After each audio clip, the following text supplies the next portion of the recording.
time. Feel my pain. I am driven by revenge. Nothing will stop my justice. Let us spread our wings.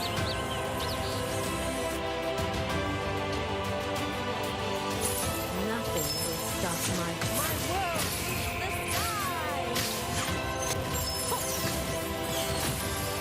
The heart, my world monster kill.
Saya lahir di Palembang dan besar di Manado.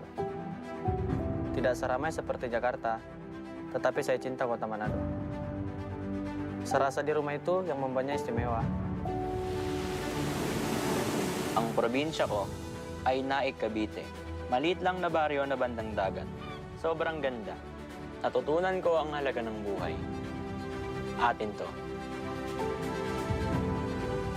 Untuk saya berasa tenang apabila saya berdoa dan tetap fokus pada kepercayaan saya. Hindi naging madali ang buhay ko. Sobrang daming paghihirap at sagabal. Kaya gusto kong nasa taas, sa ibabaw, at natutunan ko na laging tumungo pataas. Itu adalah bagian dari budaya bangsa kita. Tidak pernah berhenti untuk bekerja keras tanpa melewati batas.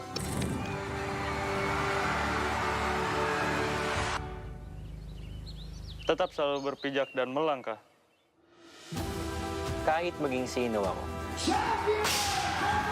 Tak kira bila. Akan selalu kuingat. At tatandaan ko ang pinanggalingan ko. Budaya bangsa kita. Our values.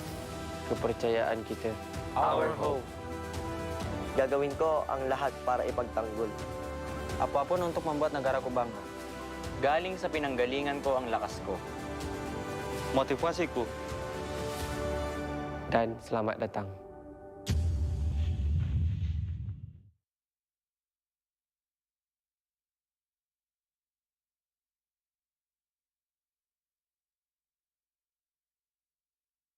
It is time for us to talk about the MSC, the origin, and what it has become. Let's roll back to the very beginning. The Mobile Legends Bang Bang Southeast Asia Cup, or MSC, was established in 2017, regarded as one of the first official MLBB major tournaments hosted by Moontone. The first MSC was held in Jakarta, Indonesia, featuring a total of 8 teams. IDNS of Thailand took home the first ever MSC trophy.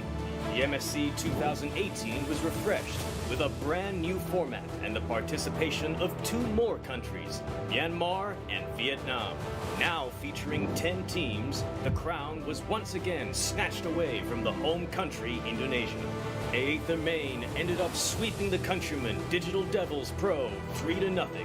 In the following year, MSC 2019 has shifted its host country to the Philippines. There are a total of 12 teams from 9 countries in Southeast Asia. And it was Onyx Esports that defeated fellow Indonesian representatives Lure Esports to claim the championship. Nonetheless, MSC continued on in the following year. Though it was fully online, the tournament achieved a record-high concurrent viewer count for MSC. MSC 2021 saw another all-Filipino grand final between Blacklist International and Execration. And it was Execration that ascended to be the new king of the sea. With MSC 2022 returning to a live tournament setting in Kuala Lumpur, Malaysia, there are a lot of wonderful stories waiting to be written. For instance, can Smart Omega, who inherited the MSC 2021 champion roster, defend their title this year? While Onyx Esports and IDNS could increase their MSC trophy tally to 2. Will the home country curse continue in MSC 2022? Can the Philippines representatives claim the MSC title for the 3rd time? Or will there be a new victor? The next king of the sea. Let the new legends unfold. See you at MSC 2022 for the supremacy!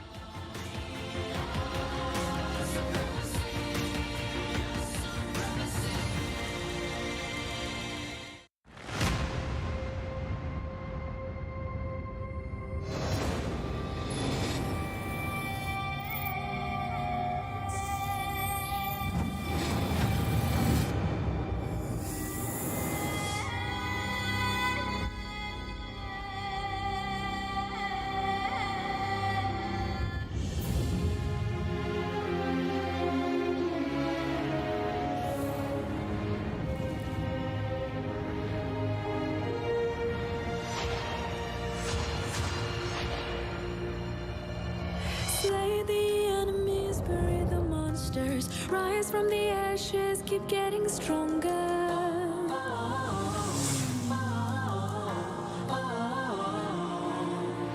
Races run, hit it hard, giving the best shot. Going in for the kill, let them bite the dust.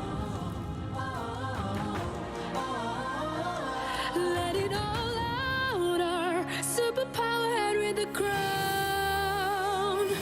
Sorry, not sorry, bow before us, they won't bring us down. We are legendary.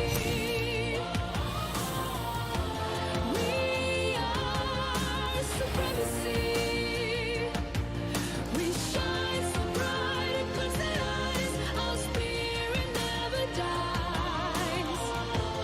We are supremacy, make no apologies.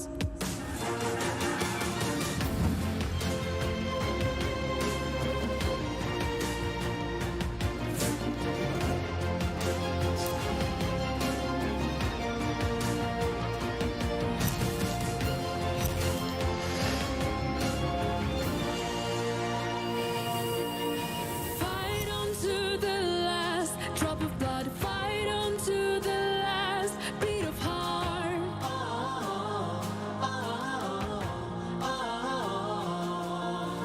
Life is a battle win every game with the magic flowing in our veins.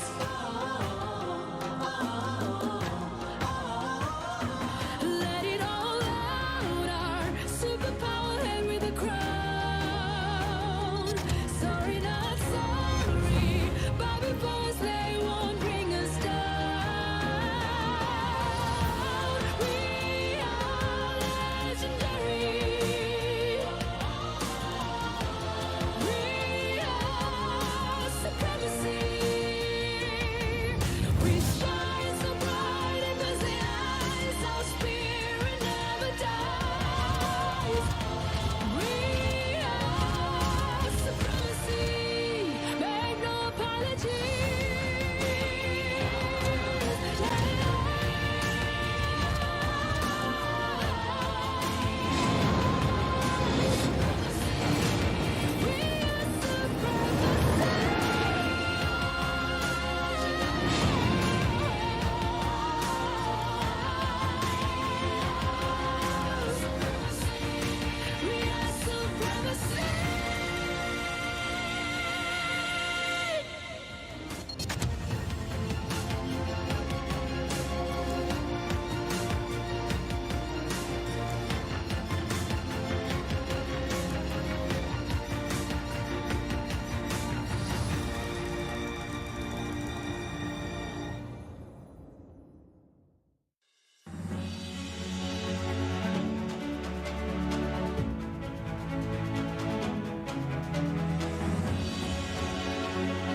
Payback time.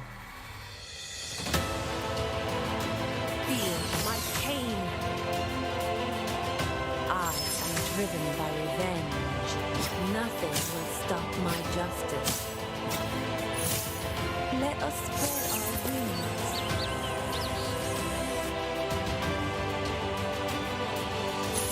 Nothing will stop my world is the sky. The heart my world monster kill.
Saya lahir di Palembang dan besar di Manado.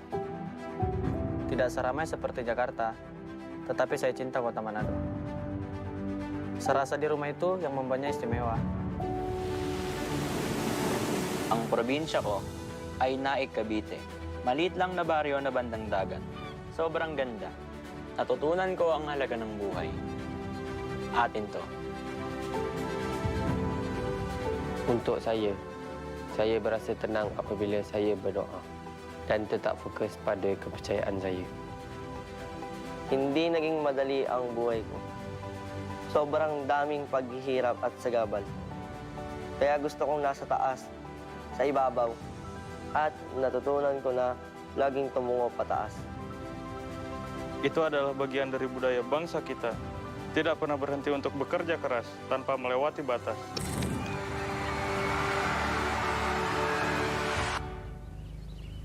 Tetap selalu berpijak dan melangkah. Kahit maging sino ako, Tak kira bila. Akan selalu kuingat. At tatandaan ko ang pinanggalingan ko. Budaya bangsa kita. Our value. Kepercayaan kita. Our hope. Gagawin ko ang lahat para ipagtanggol. Apapun untuk membuat negaraku bangga. galing sa pinanggalingan ko ang lakas ko. Motivasiku. Dan selamat datang.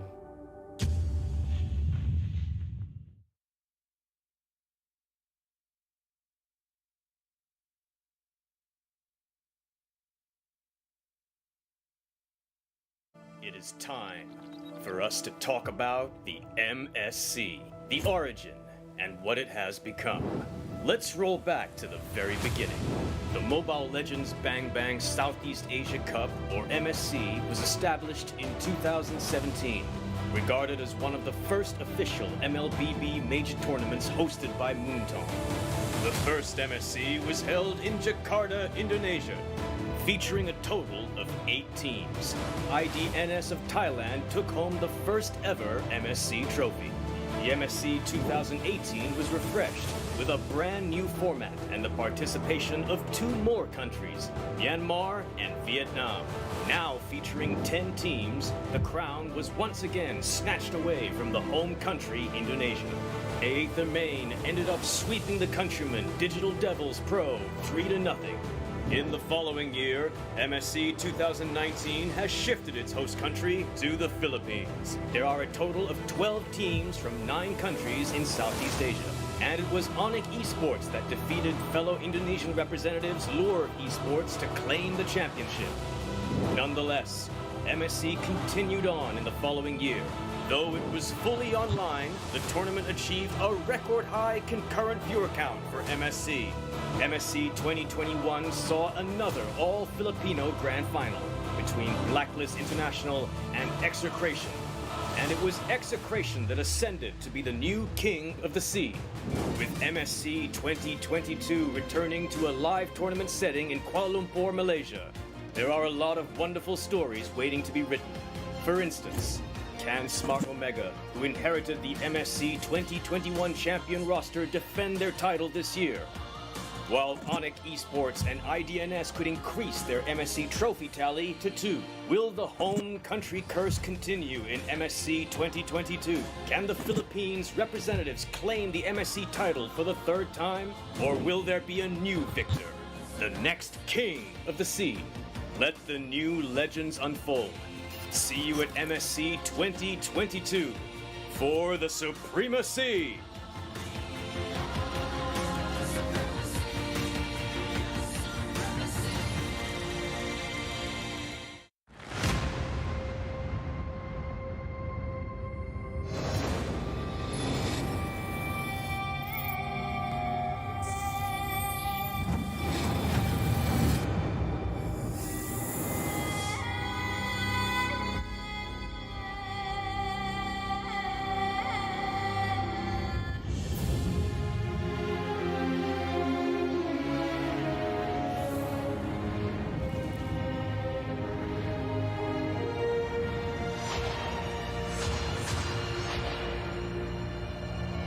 Slay the enemies, bury the monsters, rise from the ashes, keep getting stronger.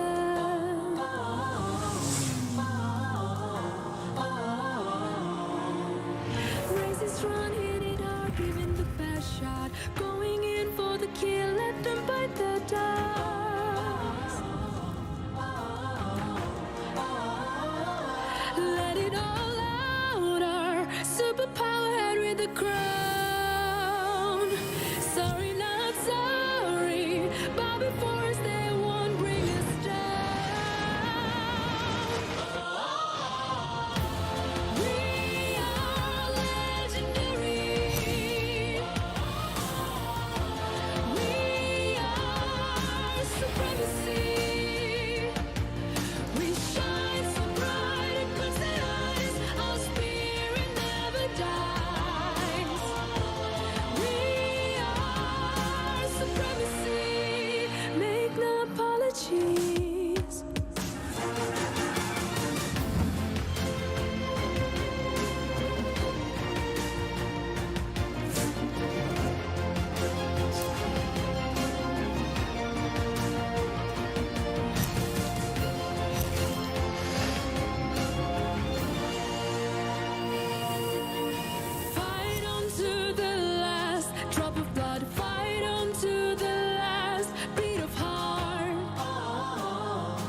Life is a battle win every game with the magic flowing in our veins.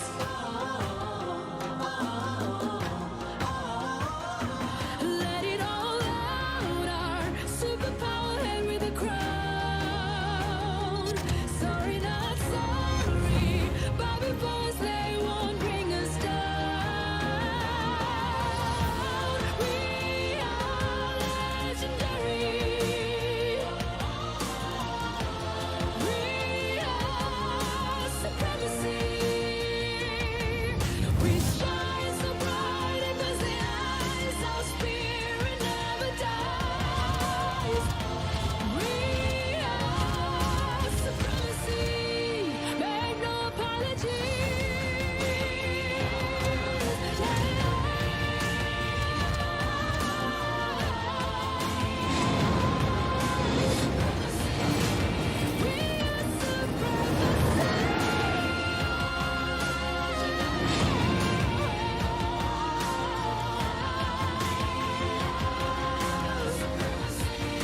We are supremacy.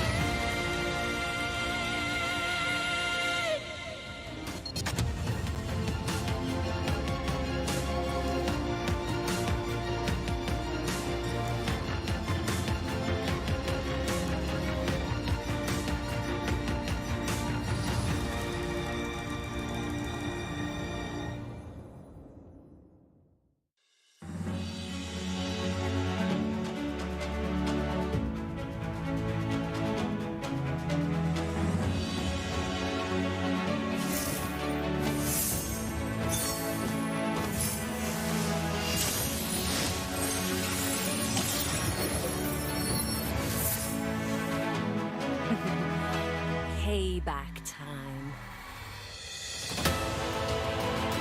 Feel my pain. I am driven by revenge. Nothing will stop my justice. Let us spread our wings.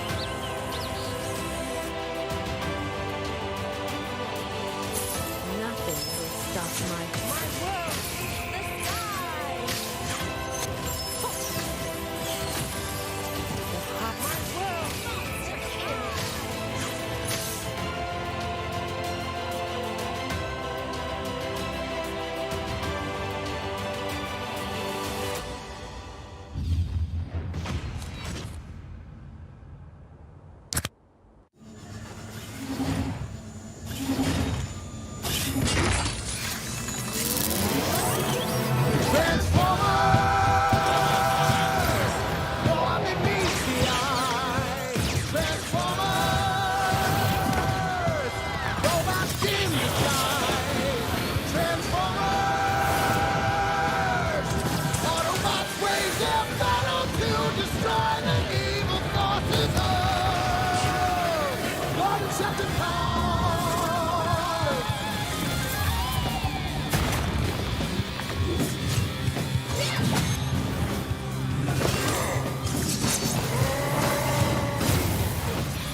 Slay the enemies, bury the monsters, rise from the ashes, keep getting stronger.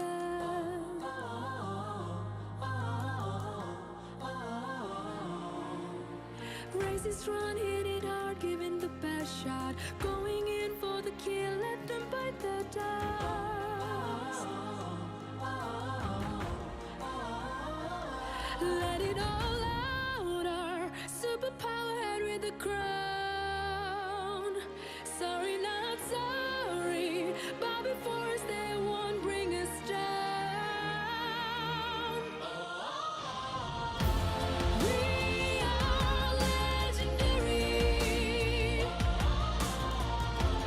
We are supremacy. We shine so bright it puts the eyes. Our spirit never dies. We are supremacy. Make no apologies.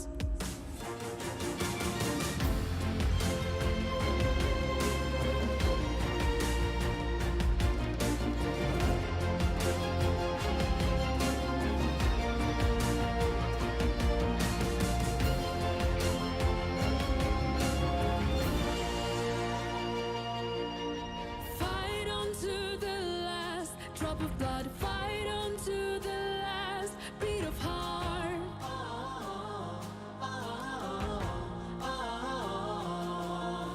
Life is a battle, win every game with the magic flowing in our veins. Let it all out, our superpower head with a crown. Sorry, not sorry, bow before us, they won't bring us down. We are legendary. We are supremacy. We shine so bright it puts the eyes. Our spirit never dies. We are supremacy. Make no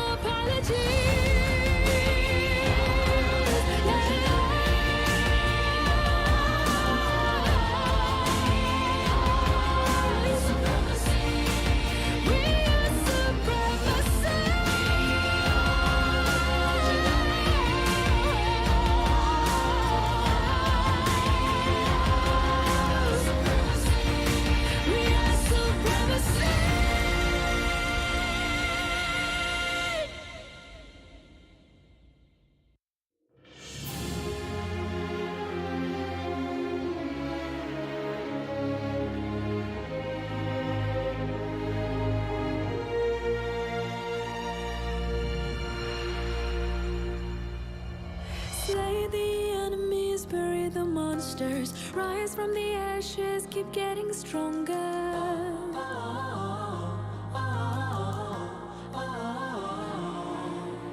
Raise it strong, hit it hard, giving the best shot, going in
drop of blood, fight on to the last beat of heart.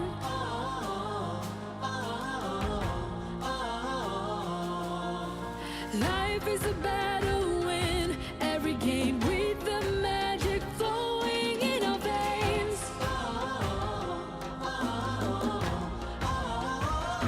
Let it all out, our superpower head with a crown.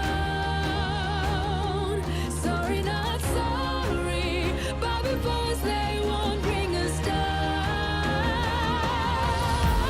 We are legendary. We are supremacy. We shine so bright across the eyes, our spirit never dies. We are supremacy, make no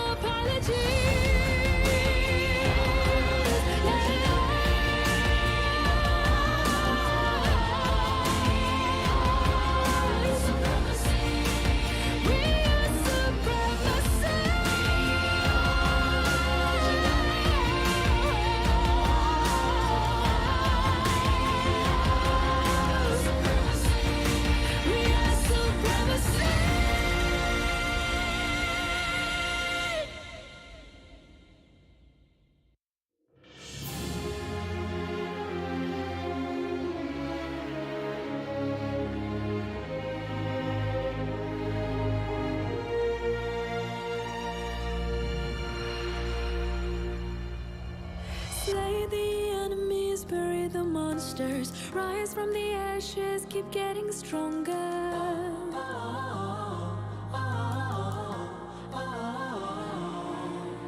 Races run, hit it hard, giving the best shot, going in for the kill, let them bite the dust. Let it all out, our superpower head with the crown. Sorry, not sorry, but before us they won't bring us down. We are legendary. We are supremacy. We shine so bright across the eyes, our spirit never dies. We are supremacy, make no apology.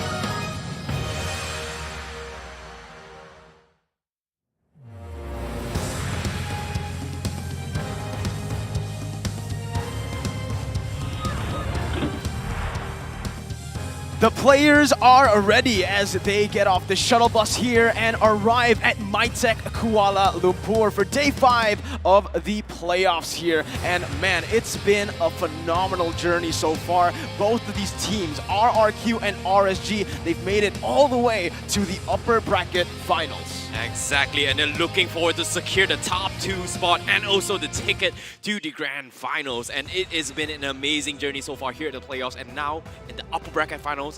In this entire series, only one team will advance to the grand finals. One team. Welcome back, ladies and gentlemen, here at MITEC. On the caster desk, you have Mirko, Icy Baby 1-2, and Scrubby Cheeks. But before we get into the action, remember, ladies and gentlemen, the MSC 2022, it's been so phenomenal because it's been powered to you by Moonton. It's been supported by our lovely sponsors, TikTok Live, our official content partner, Secret Lab, our official gaming chair, Esports Chart, our esports analytical partner, are also media media partners here, EGG Network and MeWatch. Thank you so much for making MSC 2022 what it is here, as we will enjoy this matchup surely. Well, Scrubby, what are your thoughts on it? Oh, it's definitely going to be intense, and we saw so many of these games yesterday as well in playoffs day 4. Today we are here at day 5, so you can only expect it to get even more intense. Here we go in case you missed the highlights of yesterday. We are down to the last 4 teams, but before we start the first series of the day, let's take a quick look at yesterday's actions. FCON Esports of Myanmar continued their lower bracket run with dominance and, of course, a taste of Johnson's rapid touchdown. But instead, it's going to be the Dawning Light coming through and punishing them. Gonna get pinned against the wall right under Silent. He's tanky, but not against a carry.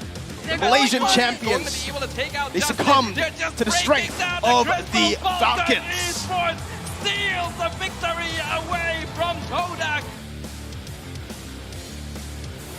Next, Orange Esports pushed the series against Omega, the defending champions, to a final score of 2-3. Setup, not gonna be able to get it here as he's focused again.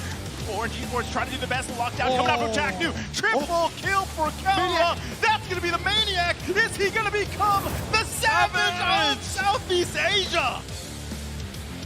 With that, both Malaysian teams are now eliminated. We are at the tail end of the race, where the path to supremacy is becoming intense. Let's begin day 5 of the playoffs with the upper bracket finals between RRQ Hoshi and RSG-PH, followed by a clash between FCON Esports and Omega Esports.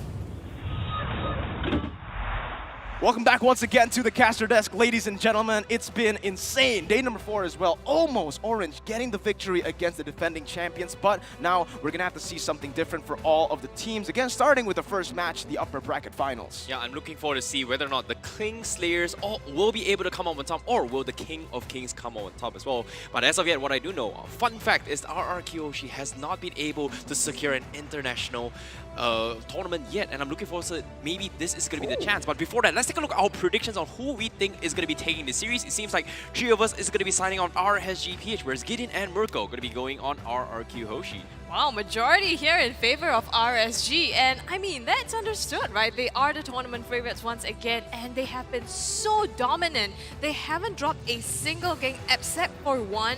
I think that was to FCON Esports. So super, super strong showing so far in this entire MSC. That's why they're known as the Kingslayers. Yeah, I agree. And so far as well, we've seen it from RRQ. Dominant run here.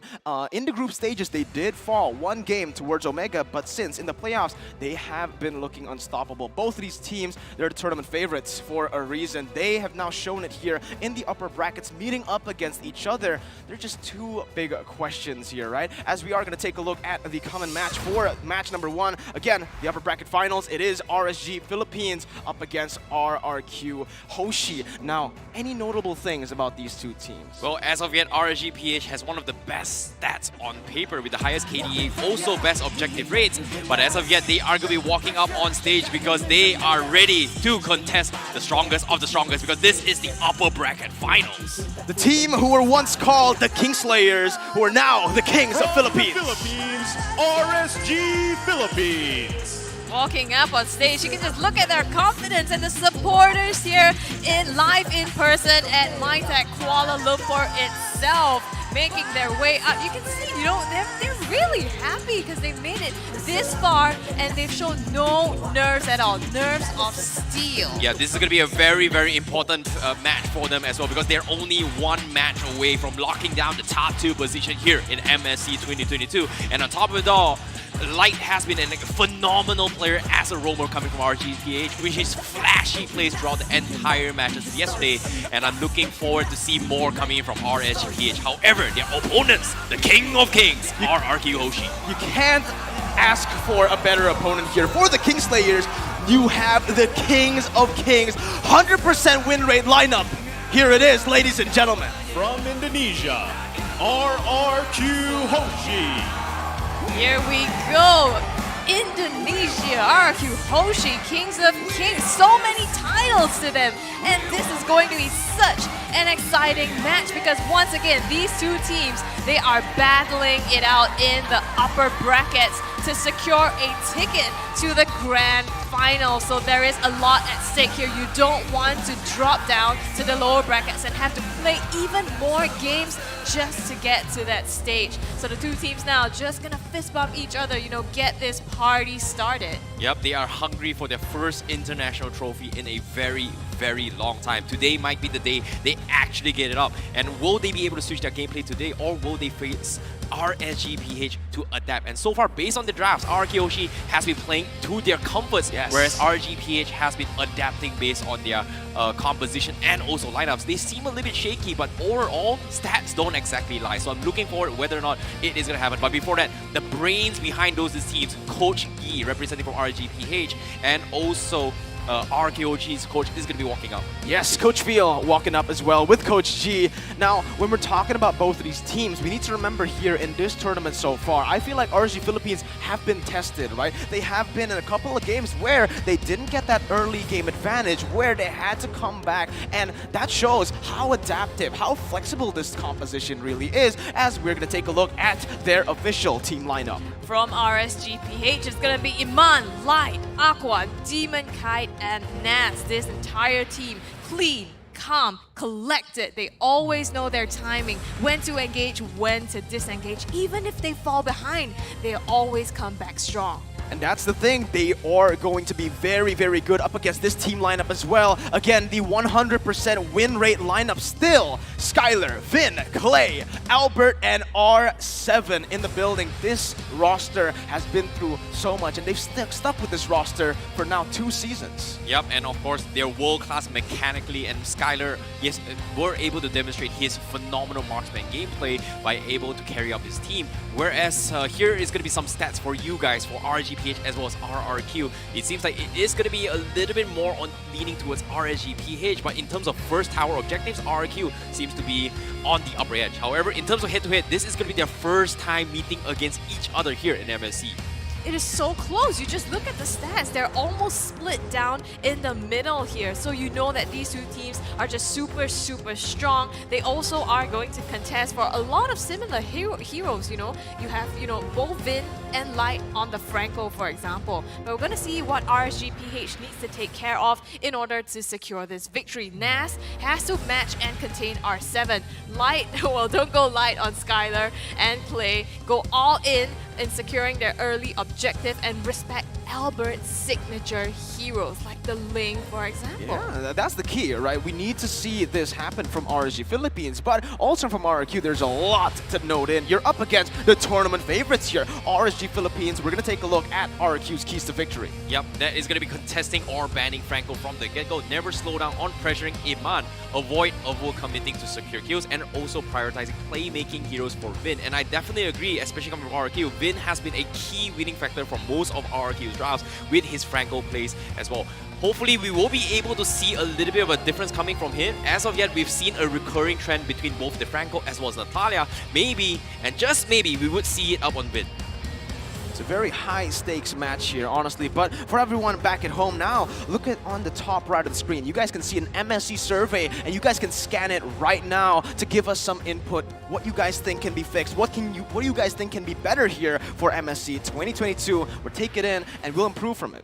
Yeah, and we definitely want to make this a great, great tournament and showing for you guys as well, especially on such a big stage like this. And we know here the stakes are high. We can look at the audience prediction, what you guys out there think is going to happen in this matchup. A lot of people actually rooting for RRQ. Yeah, I thought, again, in my opinion, RSG Philippines coming into this tournament were the tournament favorites, considering how dominant the Filipino region has been. But looking at the audience prediction, it seems like RRQ are the favorites this time. Well, that's the thing. It's so difficult to predict who is going to be coming out on top, especially of how dominant they perform throughout the start of group stages all the way here. They're pretty much not faced off each other at all. This is going to be the first time, so I feel like we are going to be expecting a lot of uncertainty coming in towards this game plays. But I'm looking forward to see how the first game's draft is going to be, because RRQ, the way they draft against their opponents has been targeting on their specific comfort heroes, denying picks away. So So I feel like the Franco is going to be a recurring trend coming from them. Whereas for RSG, they learn to adapt on the fly. So I feel like based on flexibility, RRG-PH does have the upper hand in that regards. RSG can pick it up too, though. You know, we mentioned the Franco from Vin. We mentioned all these playmaking heroes. Those are the same heroes we see from Light. And this is the contrast. This is the dynamic between the two. They're just so similar based on the draft as well because they have stuck with mostly comfort picks for themselves. We've seen the Beatrix on Skylar so many times. Eman yesterday as well, just spamming the Beatrix constantly with the Franco. But ladies and gentlemen, it's time to get into the draft for game number 1 of the upper bracket finals. Let's see what they do. Yeah, looking out immediately is going to be bans from RRQ on the Fanny as well as the 1-1 priority bans coming out from RSG on the Akai and Julian. So both teams still leaving that Franco open, but remember RRQ does have that first pick. This is going to be some stats for you, and as soon as I say it, Beatrix still one of the most picked, followed by Esmeralda, but Beatrix now from RRQ, they do take it away. So I feel like based on the Franco pickup, Vin has been very comfortable on it, so I wouldn't be surprised to see it first phase pick, but RRG-PH, do they respond, or will they have a counter solution? But I feel like based off yet, we haven't seen any sort of diggy plays to actually deal with it, especially with the time journey. So I don't know, maybe it's going to be a go-to strategy, but as of yet, RRG-PH, they go for the traditional Valentina instead. So this Franco pickup is going to be up for grabs for RRQ if they decide to go for it. There's something else you're forgetting, man. Literally in the keys of victory here, Ling has been left open. We all know that RRQ, once they see that Ling opening, they usually just go for it, even as a first pick. They don't go for it now, though. Franco for Vin, that's the favorite pick. And it's coming through here on stage. Yeah, I mean, Albert, he does also have a wider hero pool than Ling, you know, and so far in this tournament, he's played things like, well, Julian's banned out, but he's played Lancelot, for example, as well. So securing that, not only for themselves, but taking it away. And now this is just a battle for comfort heroes as RSG takes that Ling away from Albert. That's why it's so nice to actually watch RSG-PH in their drafts, right? When it comes to their turn to the drafting, they adapt on the fly. They understand that, hey, these are RRQ's comfort heroes. You know what? Let's make hero. Let's deny it away from RRQ and then try and make things work. And I feel like based on this Link performance, it feels like they need to play around the Link split push potential. And now, no surprises as well. Esmeralda, one of the highest contested heroes so far here at MSC. But with this pick, it gives option towards RRQ to actually pick the Dirov to deal with it in terms of XP lane matchups. There you go. I wanted to say the Dirov. You said it first here. And again, we've seen this as a response towards the Esmeralda pick throughout the tournament, even in our respective MPLs. RSG Philippines so far, they're respecting the comfort, right? They know that RRQ likes playing that Franco. Sure, you get it. We'll take 2 in return. Nats on the Esmeralda has been lethal, but RRQ, they're going to respond with a Dirov like we predicted and a Xavier on the hands of Clay. Now, this is the hero that he got that MVP back in MPL ID Season 9. Yep, I definitely agree. But based on this next phase draft as well, I feel RRG-PH, they should mirror the matchup by going for a Sicilian, but looks like they don't want to go for it, and they will pick for the Wombo combo strategy. And so far, we haven't seen a recurring trend when it comes to playing Purify so far in MSC. And I feel like it just fits the bill for Atlas, and this is something that RRG-PH can pull off considering the amount of Wombo CCs that they do have. I mean, I've been on about that Purify for like a few matches now, but the thing is, some teams have proved us wrong. Falcon Esports, I think they played against an Atlas, didn't pick up any Purifies, but they played around it and still managed to win. So given at this high level now between RQ and RSG, maybe they don't need that after all. We will see that as we go into the game later on, but entering this second phase of bans, it's going to be the Lancelot taken out. So narrowing down the options here for Albert in terms of his assassin heroes that he really likes to play. Yeah, I really like this decision coming from RRG-PH. They're just targeting on Albert just because of how Albert hasn't been seen playing a lot of Dirov, even though we do have the tendency to see a little bit of flexibility when it comes to Dirov in the jungle. But so far, based on recurring trends, RRQ has not let him play. But what I do like is that they are targeting assassin tanky compositions. Even though Lancelot does not fit the picture, Albert has shown that he did play a Lancelot tank, which is very unorthodox, but still made it work from RRQ. We can see the respect bans already coming through in the second phase of the bans. RSG Philippines targeting towards Albert, and again, RRQ, they're targeting towards Aqua. Now let's talk about Aqua real quick, right? Because he hasn't really gotten a lot of spotlight this tournament. It's mostly been Light, Demon Kite, literally Iman and Nats as well. Aqua though, he's just such a solid mid laner. He enables his team to a point where he doesn't really get shown that much, right? And here it is, RSG Philippines, they want to secure a hero for him. I think the Lilia, yeah, will be picked up for them. Again, this is going to be really good. You're up against a burst style of composition here with the Dyrot and the Franco to pick off. If you have that Purify and also the Black Shoes, it does give you a little bit of leeway to play with that aggression coming in from the opposition. Yeah, but looking at RQ's composition now, I mean, they do have that huge dive potential with the Franco, pick-off potential, and the Deroth as well, together with the CC of Xavier. So that looks pretty lethal already. But do you think they might be lacking some overall teamfight potential as well?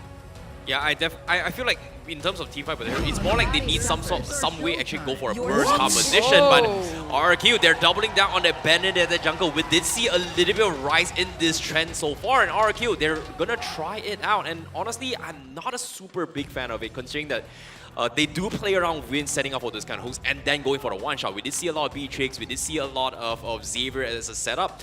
But I feel like they're just doubling down, hoping that maybe the Xavier and Franco is just good enough. But okay, RSG-PH going for the Bruno. We just mentioned this, right? We thought that, again, in this tournament so far, we've seen very safe drafts from both of the teams, RRQ and RSG. But in game 1 of the series, they're going guns blazing, man. The Benedetta and the Bruno, the double Bs here at MSC 2022. And I gotta do it again, man. It's Bruno. See!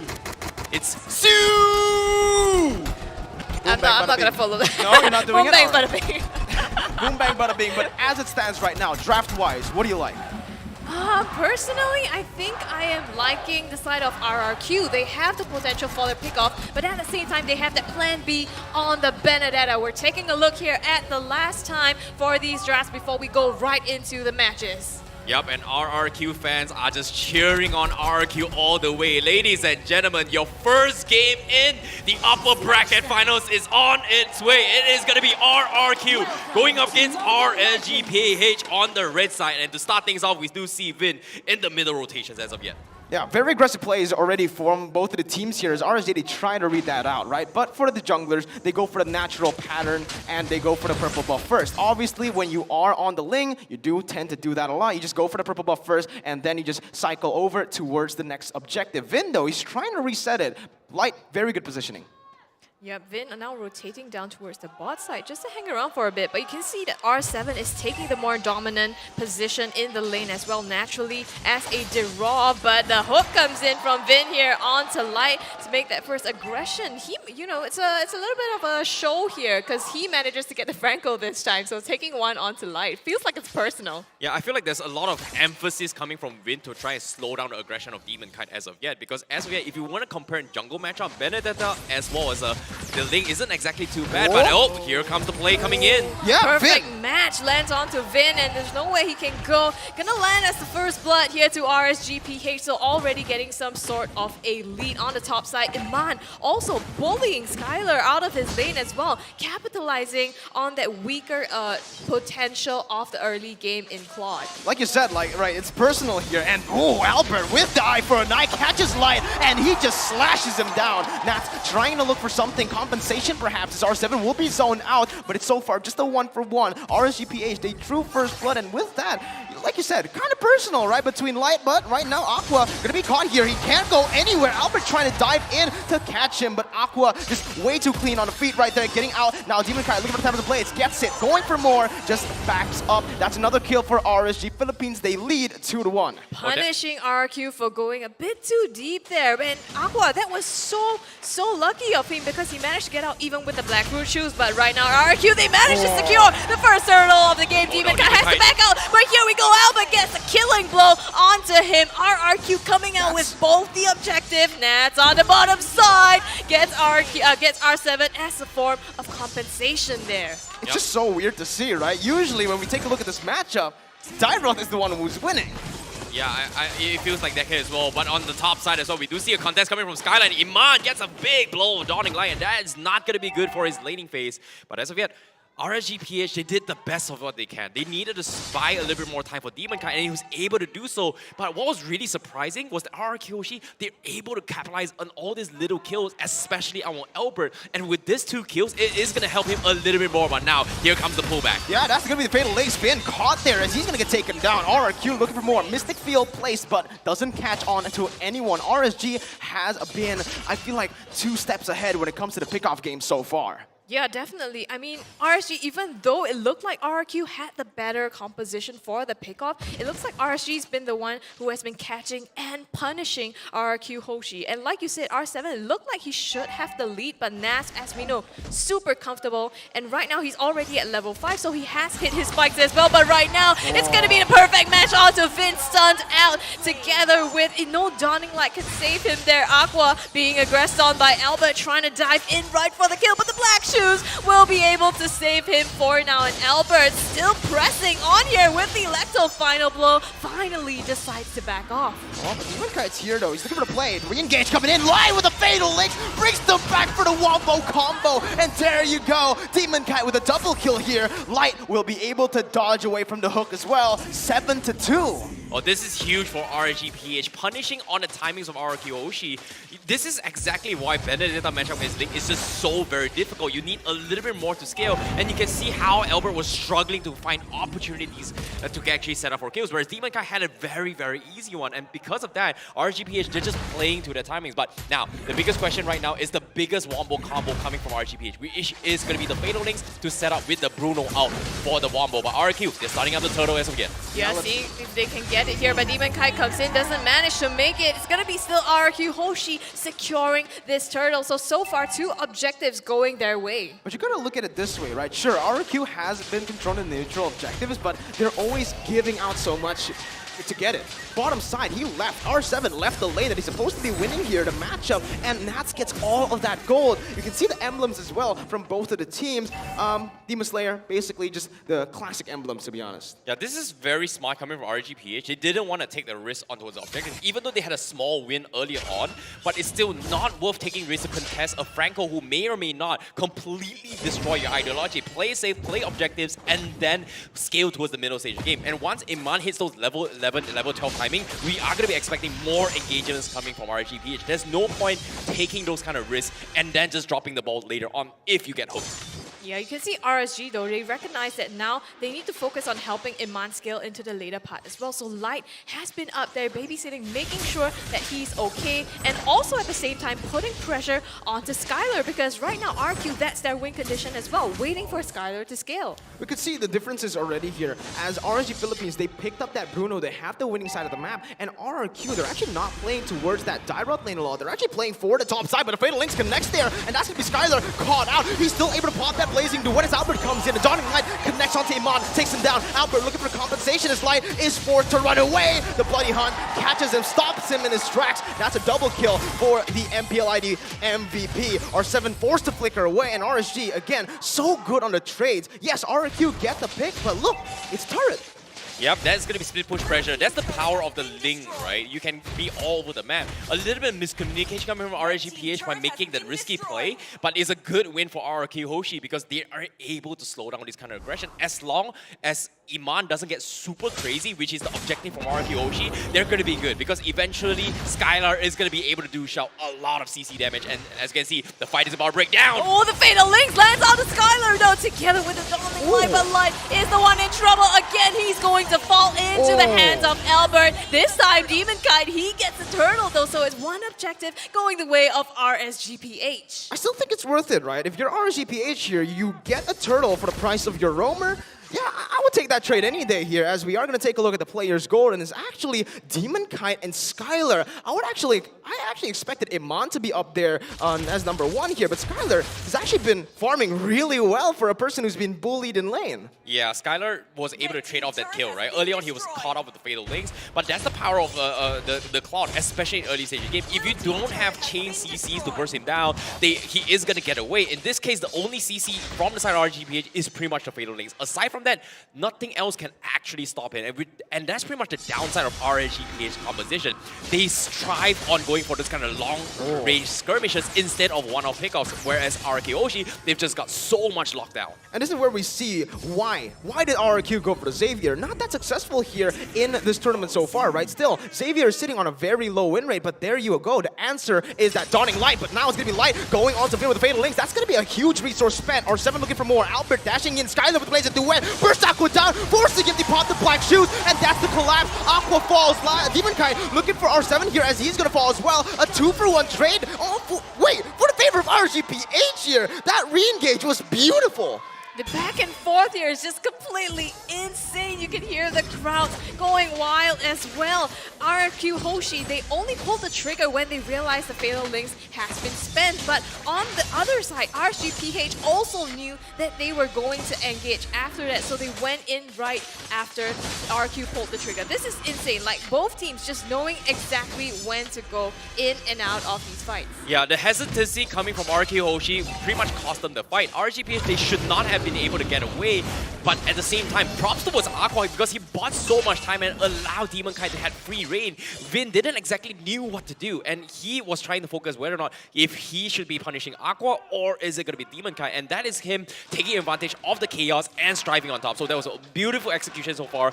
The split push pressure is still on, and he's currently level 13, whereas Albert, we haven't seen too much coming from him yet. Yeah. So far, he's just been farming a lot, 4, 1, and 2. We can see from the items, that's why. He's not building damage here. He has the Cursed Helmet and the Guardian Helmet. So, again, he's just going for a helmet build here. Very tanky.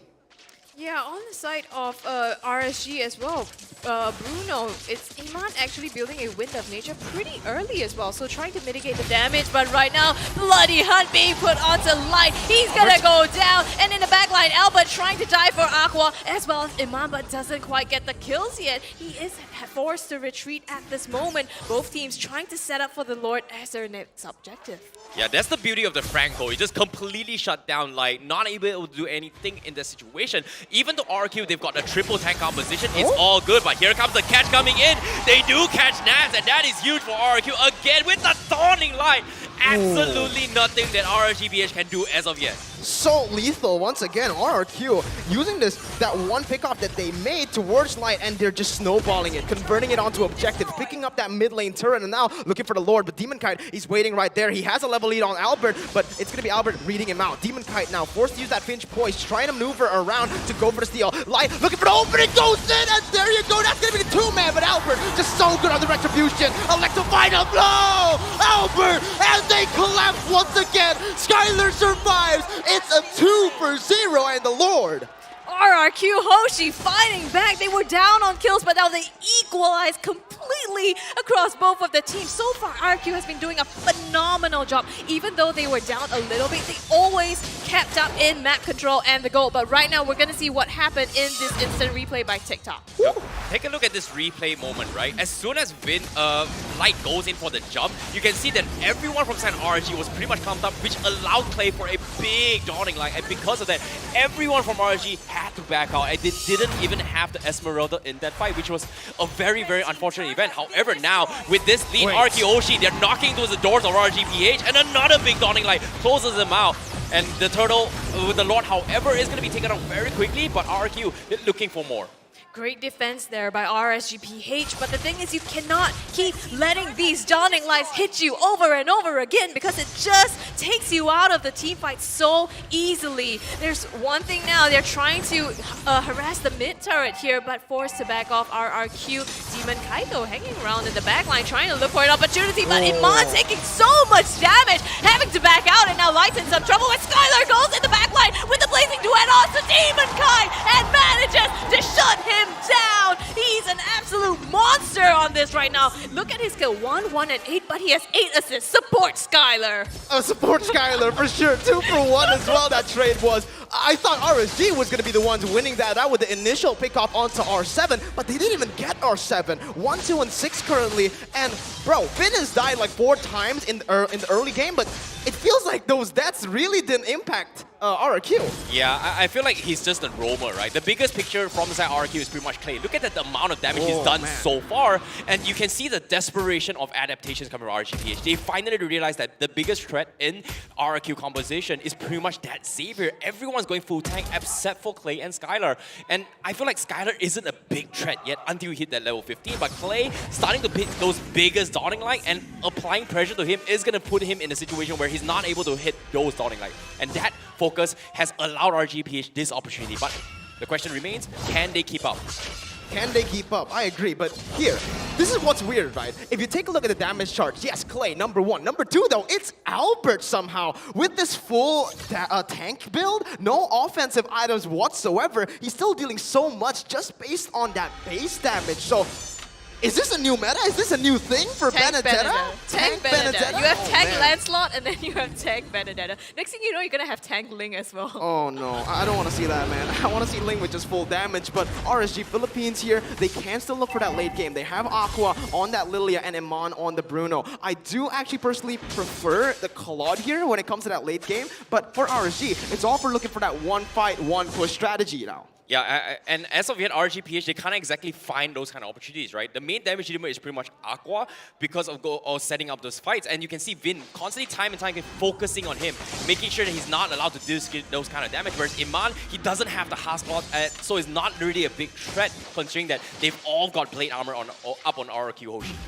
The difficult thing here is RSG-PH, they are a very, they go all in with their skills here, except for Aqua. He has that chance to pop the black shoes and reset, but the rest of them, once you pop your ultimates, you're basically all in on the team fight. And RRQ Hoshi, they're just going to find the opportunity to re-engage again and again with the Iron Hooks and the Dawning Lights as well. Here we go, once again, just using that skill to zone them out. Again, RSG Philippines, they're trying to look for the opening here. Light goes in for the perfect match. Finds R7. There goes! Light brings everyone back, but it's going to be the wombo combo. It's an all-out brawl. Who's on top? It's actually RRQ right now. Vin flickers away. It's going to be Nats there. Caught with the bloody hot. Clay will be able to survive. Double kill picked up in the back line as Nats dives in. Clay outplays Nats, and it's a 3-for-3. It's equal. This is crazy, the back and forth. You think it was RSG that had it, but RRQ, they pick up another onto Nas. Insane, and all this time, the Lord is still standing. So these two teams, they have to just go back and fully reset. That is the biggest, fattest catch of his life. Like pulled up the impossible catch that turned things around. That should not be in RSG-PH favor at all. But somehow, because of that play, they were able to bounce off all of Iman's ultimate. And unfortunately, he was taken out. And that's the downside of him not having those Haskell because of all the Blade Armor stacks coming from RRQ Hoshi's composition. But still, it looks so good. Oh man, that wombo combo was just beautiful to watch, right? I didn't know who was winning up until the very end, and it turned out it was a 3-for-3. So again, RSG Philippines, even though they were behind some goal, they don't have the map pressure currently because they only have the base turret. It's still very good for them if they look for those crazy team fights, if they look for those wombo combos. Take a look at their composition. Area of effect is the name of the game. There's so much area damage from them. RRQ is the opposite, right? They have some single target damage and also area, but if it comes down to a full 5v5 collapsing, I still favor RSG. But I think that's what's beautiful about RRQ's draft here. They have a plan B. Even if they fail that team fight, they still can come back with that potential or even a split push. But right now, they are going to go right onto the Lord, and it's going to be RRQ. Albert taking the Lord. The advantage goes on to the King of Kings. Smart plays coming from RRQ Hoshi, realizing that the waves were shoved in towards RSG-PH and taking advantage to snipe it off. And the best part about it is the positioning coming from Clay. RSG-PH, they realize he's the biggest threat. We need to figure a way to shut him down. Light was a little bit lucky in the previous fight, but aside from that, let's take a look at the items real quick as of yet. Now, as you can see, there's no Haskell build up yet, but you can see Iman starting to scale into it. And once he gets that, that is where he shines the most. And to be able to stall that, he needs about 2 to 3 more minutes before he actually get it. I agree. The Haas Claws is going to be huge. That's going to be a power spike for him because he can sustain way better in these fights. But the thing is, look at Skylar, right? He already has full items here as the top side. It's a 1v1. Demon Kite actually forced to back up, and with that, that's the split push pressure gone for RSG Philippines. They're going to have to group up in the mid lane, and RRQ are looking to perhaps siege down a base. Albert gets it without the help of the Lord there. Lord just comes in. Albert with the final blow onto the backside, still able to just destroy distract RSG Philippines. He's just rolling all across the board with the eye for an eye as well. RSG Philippines, very good targeting here. They don't care about Albert. They just go straight for the Lord, and a beautiful defense from the Filipino champs. Yeah, RRQ Hoshi, they must have realized that Iman just got his hardball, and this is actually go time for RSG as long as he doesn't get caught out. Iman needs to be very, very crucial in his positioning, but oh, the hook! What was that, Finn? The flicker and the hook, it just keeps on connecting in the same position. That's going to be the Mystic Field, locking Demon Cat in place, forcing him to pop the Tempest of Blaze. Albert with the eye for an eye gets out, and they're looking for one more. Vin misses on the hook. Skylar in front of it all, but he will choose to fall back. They know they have to be careful now. RRQ Light does still have his Fatal Link, so they have the potential to turn this around in their favor. Look, with another hook comes onto Demon Kite. He manages to escape with just a sliver of health there, barely making it out, but the core is already damaged. RRQ Hoshi, they want to end this. They're trying to throw everything that they can onto RSG-PH, but they're going to turn their sights up to this top inhibitor already down, so they have cracked the base completely open. Oh, that was so close coming in from RRQ Hoshi. If they stayed a little bit longer, they might have been picked off from Iman. Iman was like so close to coming online, but smart play, playing it safe, focus on inhibitors before going for that place. But as of yet, this comes stats again. Clay 87,000 damage as compared to Aqua's only 42,000, and this is the power of the Xavier. Long range damage as compared to Lilia, who's only been able to do only so much in the front lines. But at this point, right, RSG Philippines, they're defending really well. The thing is, how do they come back from this game? They just need to look for those neutral objective fights because that's where it favors them the most. It's when everyone is clumped up together. We're going to have to see, though, because Light, he's been actually connecting those fatal links onto Albert, onto Vin. We haven't really been seeing him going for Skylar because of Skylar in place positioning. And here we go, Light going in. Knight going in, but doesn't seem to catch anyone. Instead, he gets suppressed by the Bloody Hut, and he takes too much damage. Immortality pop, he's gonna flicker out, but they're gonna get the Fatal Links off as well, but is it going to be enough? Skylar going all the way in with the Blazing Duet, gets a double kill onto Iman as well, and now RSG, they are 2-man down, forced to back all the way in. Demon Kite as well, recalling. RRQ Hoshi, they don't even want the Lord, they want to go for the end. Wait, is this possible? I mean, look at it, RSG, they have a lot of high ground. Aqua gonna be the damage, clearing out the minions. Albert focusing down the turret, but it's gonna be the Mystic Field connecting on the two. That's taken low. The base is gonna be targeted. RRQ, they take the first game here in an intense series. The crowd goes wild, and this is Mobile Legends. What a performance coming from RRQ Hoshi to turn the tides and take game one against RSG-PH. Finn with his insane hooks. My, oh my, they came in strong. They came in swinging hard here in the first game in the upper bracket finals. Well, RSG, they thought they could let go of the Franco, but it looks like this might have just been the mistake for them. Maybe they need to secure it for themselves. Look at the faces on RRQ side. They're so happy and so relieved that they took this first game. This is important because this is a best of 5. It's gonna set the momentum for them. It's not just because it's a best of 5. It's a historical moment here for RRQ Hoshi because back in M3 they lost 3-0, 3-0, getting clean swept 2 times in the upper bracket finals and in the lower bracket. So this is a point where they have never been before. We're gonna have to see what the analysts say about this game because man, there's a lot to dissect here. Take it away, ladies and gentlemen. We're gonna see once again round it off for game number 1.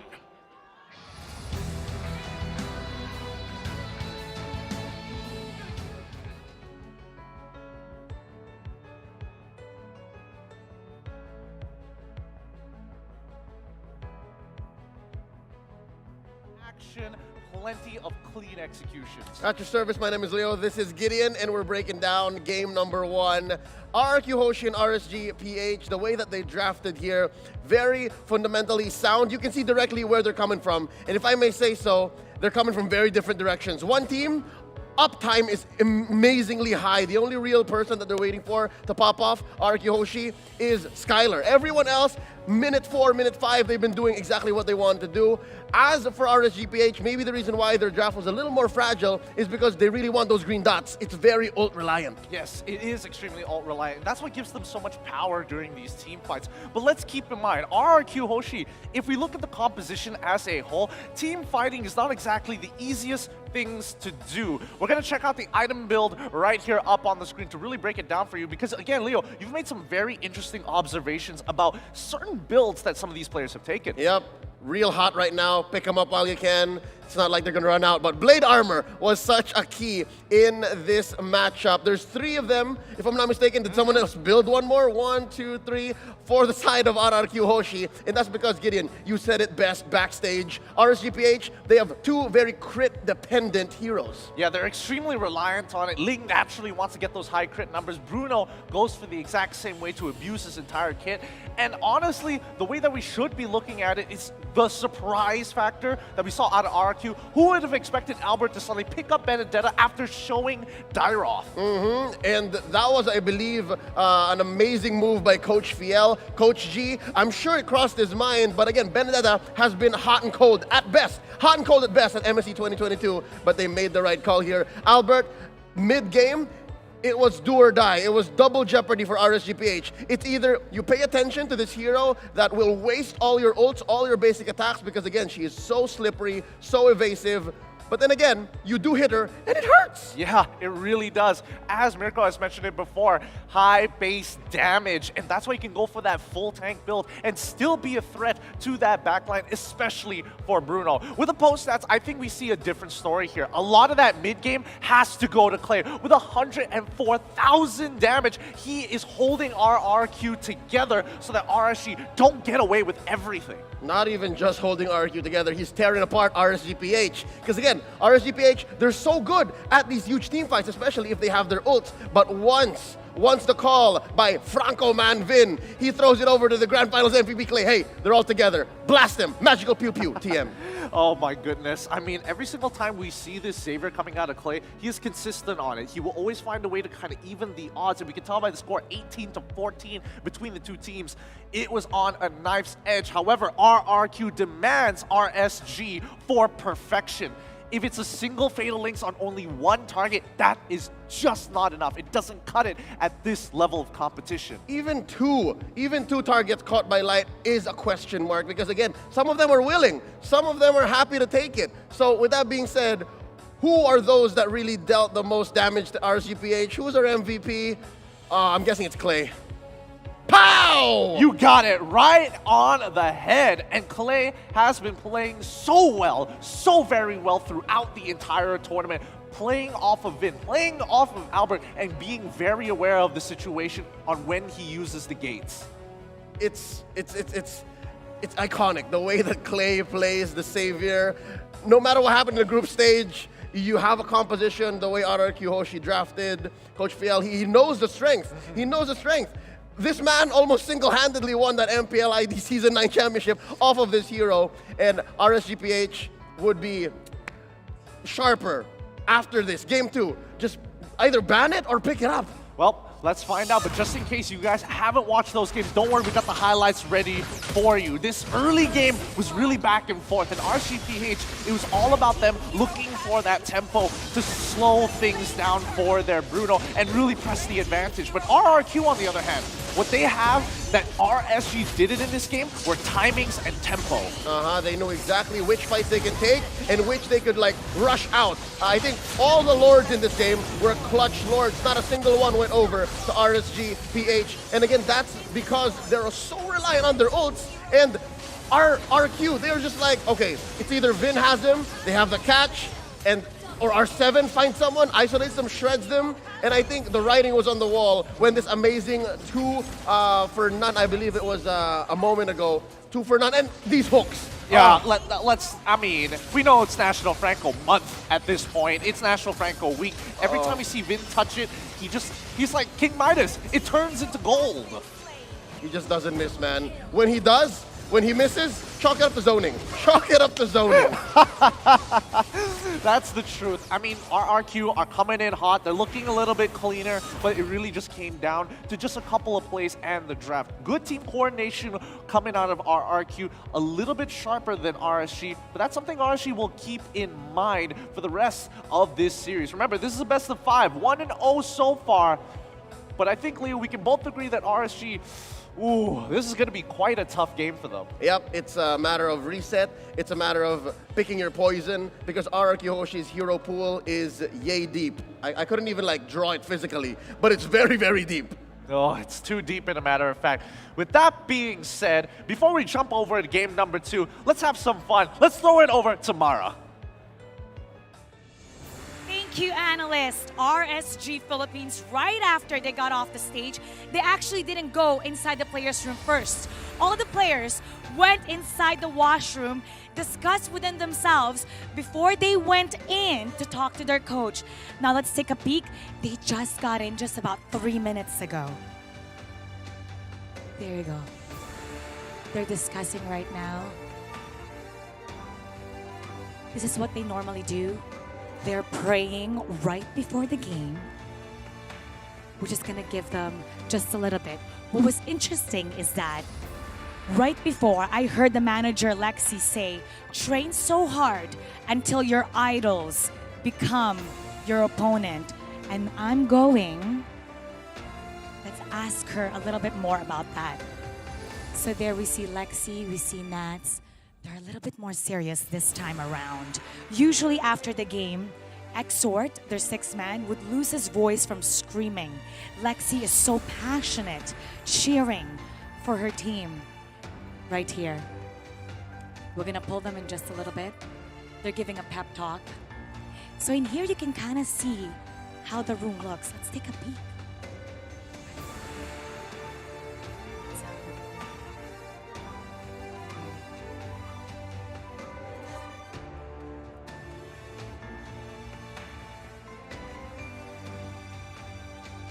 I just heard them say, shut them down. You can do this. You can go past your idols.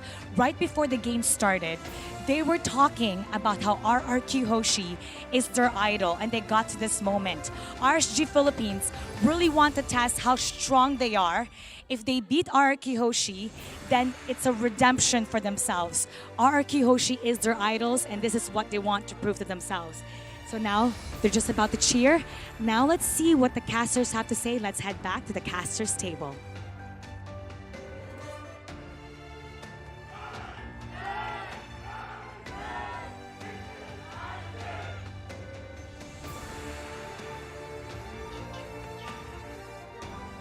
Work hard until your idols become your rivals. That's the storyline for RSG Philippines. As you heard it from Mara, they idolize RRQ. They idolize the players in that team.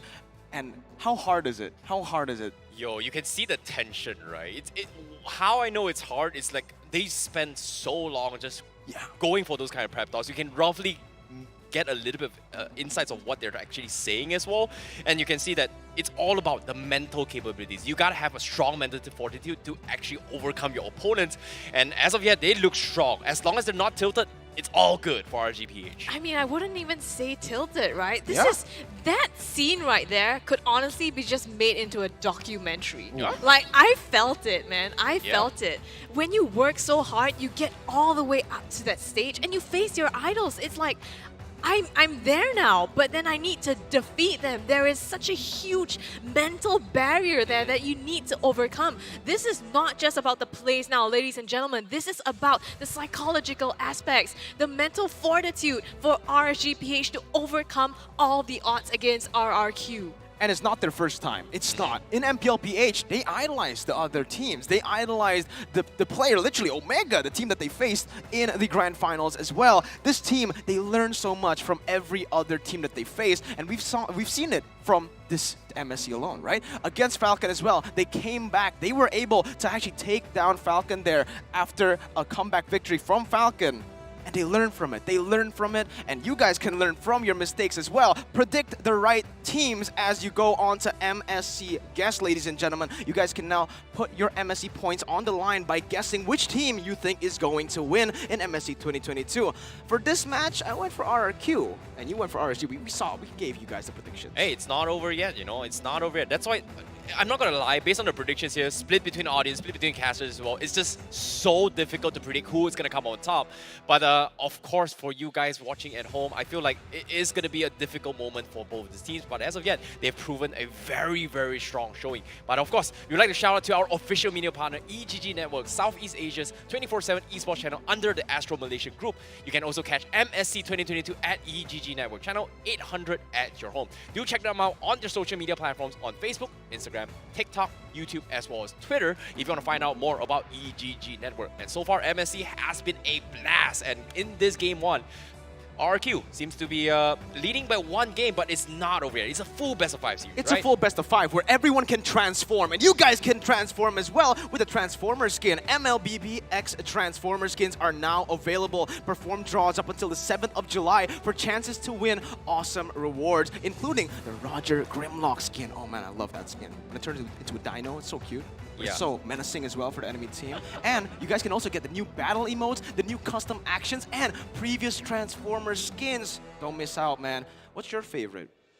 Any skin is a good skin, right? I mean, skin buff, you just have the ability to flex, you know, more emotes. My favorite still gotta be Optimus Prime, man. You gotta go. It's Optimum Pride, bro. Optimum Pride. Optimum Pride. Optimum Pride. Are we gonna see the Optimum Pride from RSG-PH? I don't know. Maybe, right? Maybe. Philippines.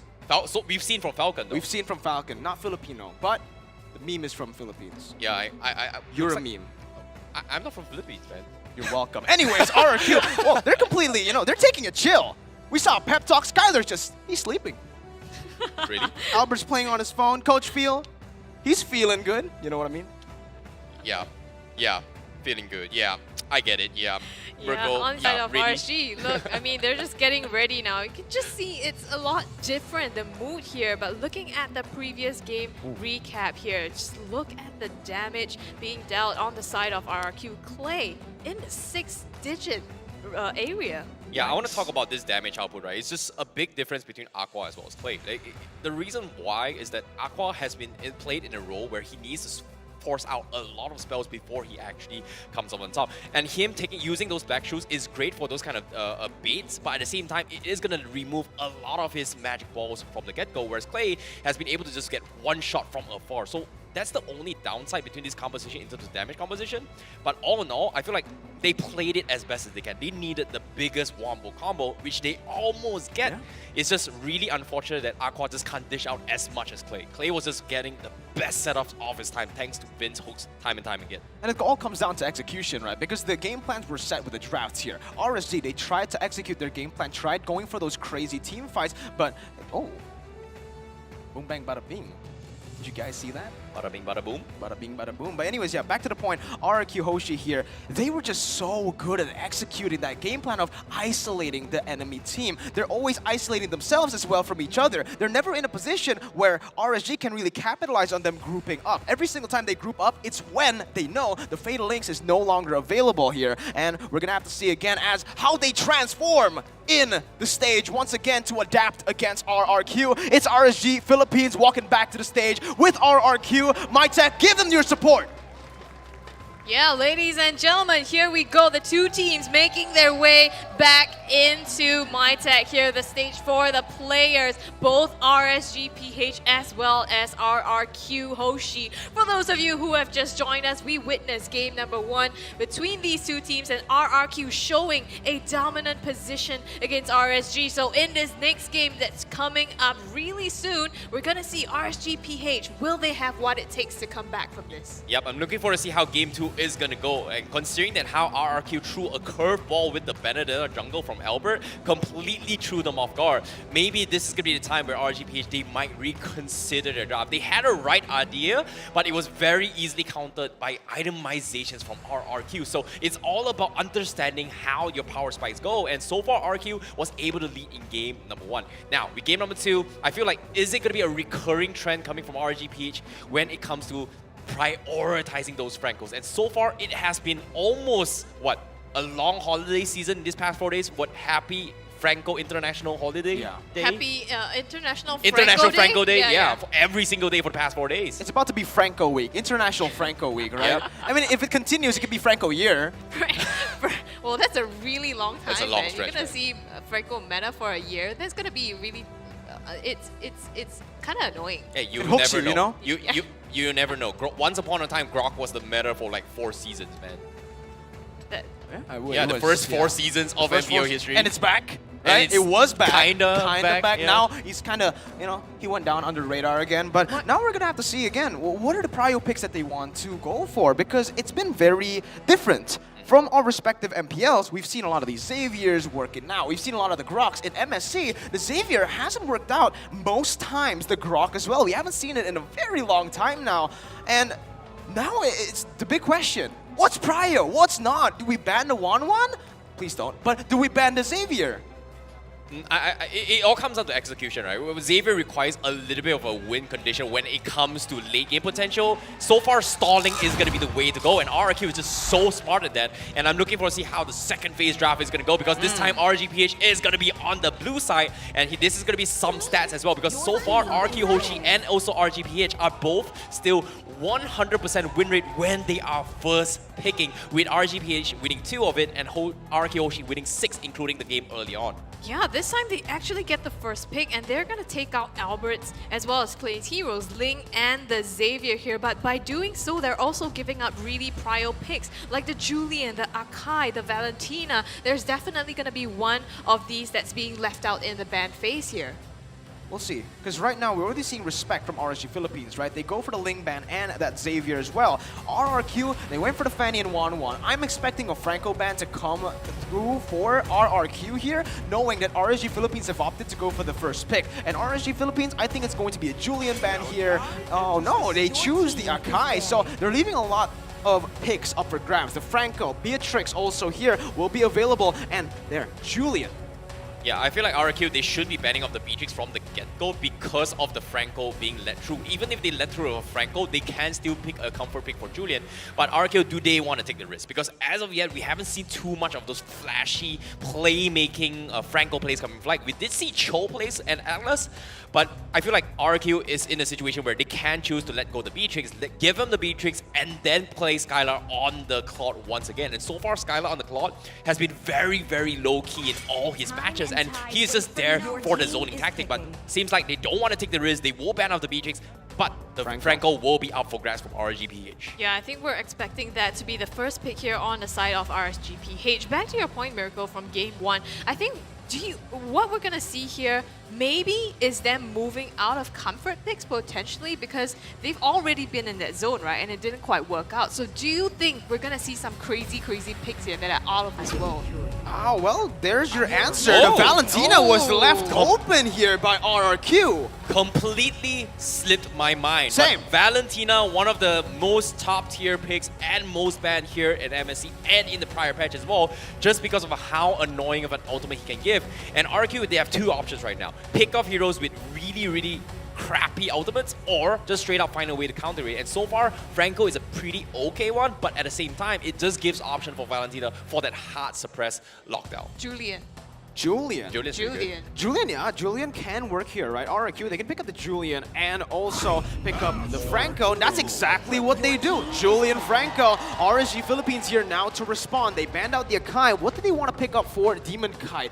My personal opinion is the Karina doesn't really work anymore here. Considering you're up against the Franco, the Julian, there's magic damage, you want to pick up something that's just for Demon Kite. This is tough, right? Yeah, I feel like it's definitely tough in that situation, but I want to talk about the Valentina matchup against the Julian. I'm not a big fan of this matchup because of how the IME was able to steal off all, and also morph into the Julian, right? You're guaranteed pretty much double ultimates coming from Julian with 1 combo, but it's a very, very small window.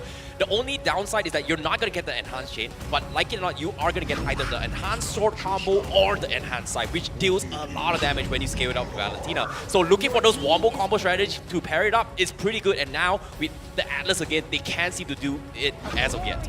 Yeah, picking up the Atlas and the Thamus. So that's going to be a lane bully up against Esmeralda, but RRQ, I think they see no issue dealing with that in the later parts of the game as well after Esme skills up. Now, they recognize that RRQ, they've already picked Franco for Vin. Do you think there is a potential for a Diggy mid lane, or you think RRQ completely doesn't need that? You know, I find other ways to deal with this. I think the Diggy mid would be a little bit too out there in my opinion. I feel like right now they already have a mid laner. That's what I think. I think RRQ, they're going with the Julian mid here. They're looking for the skirmishes with the Franco. Julian mid has worked so well for them in the past few matches here, and I think they're just going to stick with it. The thing is, RSG won't know where it goes. We technically don't know. It's just a hunch for me that Julian will go mid, but they can play with this draft with whatever. It's very flexible here. Julian can go jungle. Technically, we can see it in XP as well. We've seen it here. But we've already have an Esmeralda. So as of yet, it's going to be bouncing between Albert playing on the Julian or even Clay on the mid-mage. And so we did see a couple of games where Albert played in the jungle. It wasn't exactly super convincing, but they still pulled it off. So I feel like the bigger question isn't on the Julian. The bigger question is, what is Skylar going to play? Is he going to stick with the Claude, or will it be respect ban from side RRG-PH? Because as of yet, both sides, they haven't picked off their marksman yet. And I feel like getting the Bruno again from RGPH doesn't seem to be the solution based on Game 1's performance. Yeah, I mean, Marksman now, they've left the hero pool pretty open at this point, except for the Beatrix and the 1-1. So they do still have options like the Claude, the Popo and Koopa, Clint or Carry as well, even if they wanted to go into that. What do you think is going to be the next ban here for... Oh, it's going to be... Actually, there you go, the Carry. Narrowing down the Marksman pool for RSG-PH. I like it, because now we already know that RRQ really likes these tanky compositions as well. Getting that carry out really just enables their team to do more, because we've seen the Julian go tank as well. Not from RRQ, but from a few teams here in this tournament. So if he does go tank, there's a lot of HP on RRQ's side. RSG Philippines with their final ban, I feel like they're just going to go for another jungler here. Lancelot, Akai, Ling, one more, right? Yeah, I feel like they should double down on banning of marksmen, but at the same time, it is going to be the Sicilian coming in from RRG-PH instead. But yes, I definitely agree. Coming from RQ, they love these tanky compositions, and considering that they ban off the carry is a pretty clear indicator that they might be going for a triple tank composition. Again, Game 1, it actually happened with the Benedetta. I wouldn't be surprised. They could pick it up again for Albert in this game. But like I said as well, Julian tank, it's a very, very possible composition. It is also one of the hot debates coming towards MSC prior, as Julian is multi-rolled so far in the current meta. Yeah, I think that would make some sense here for RQ as well, especially because the Franco in a later part might not be able to peel as well. You're relying completely on the Esmeralda, but on the side of RSG, you're going to go ahead with the Baxia as well as the Clint. So a really, really beefy lineup here, but RQ has banned out the carry for themselves. That's the thing, right? Now, I feel like they're basically forcing RRQ Hoshi to pick up a mage in that mid lane. No more Julian. Who are you going to burst? Clint, that's it, right?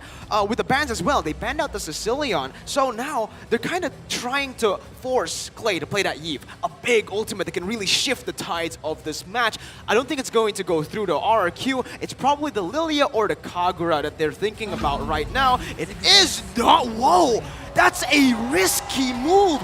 Yve, it's a signature pick for Clay, but you're up against a Valentina. Yeah, you're not just up against a Valentina as well, you're up against heroes that can completely dive in from the backlines. With the Fatal Links, it's a very risky play, but they are looking for self-isolation teamfights coming from RRQ, and hopefully they are able to win those individual fights, because as of yet, the drafts has been set for both these teams in game number 2. Yeah, this is insane. You can see, you know, just both teams having so much confidence to pick up heroes that they know can potentially be countered. You can even have the Baxia go in the backline, for example, and cancel out that Yve ultimate. But you know what? These are the two giants coming from Philippines and Indonesia, RSG-PH and RRQ Hoshi. We take a last look here, ladies and gentlemen, at the two drafts off the team as we head into the land of Dawn. It does look like, unfortunately, we have a pause at hand. So, ladies and gentlemen, do be patient with us. We want to be able to make these as smooth as possible for you guys. So we're going to just iron out some kinks here, but let's take a look at the drafts. What do you guys think? I think it's risky, right? And I think it's a confident move. That's what that's what my take is. RRQ, they won game number 1, right? They have the momentum in their hands, so they're trying something risky. They're trying to break that mentality, the morale of RSG Philippines here. The thing is, it's really risky. If this falls, if this fails, that's a Valentina Yee. What?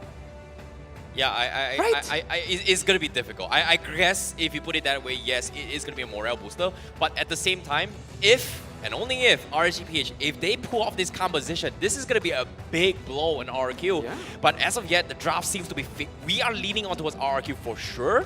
But I want to give props to us production a little bit, right? Like the anime effect on towards the pause right there, it's just so intensifying, it's like aura.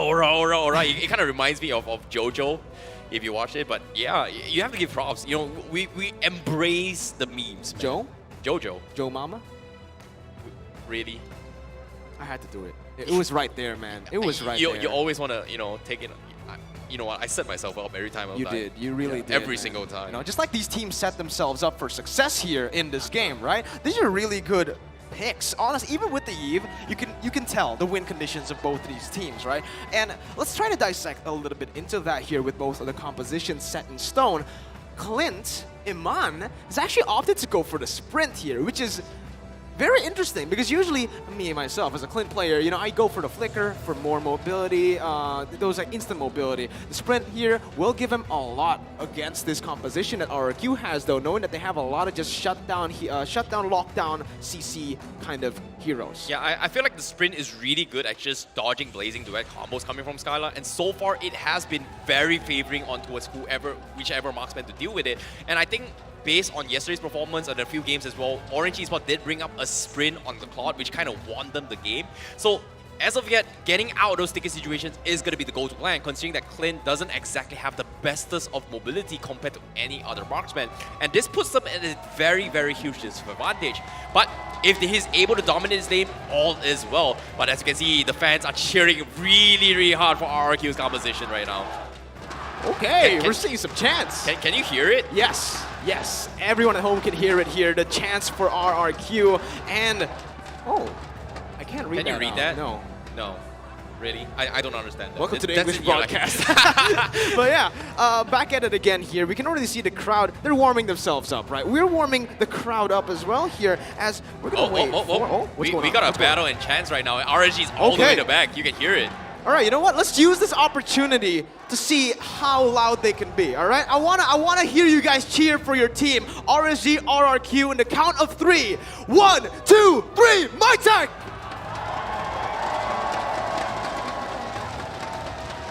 Do you think they cut I love land events.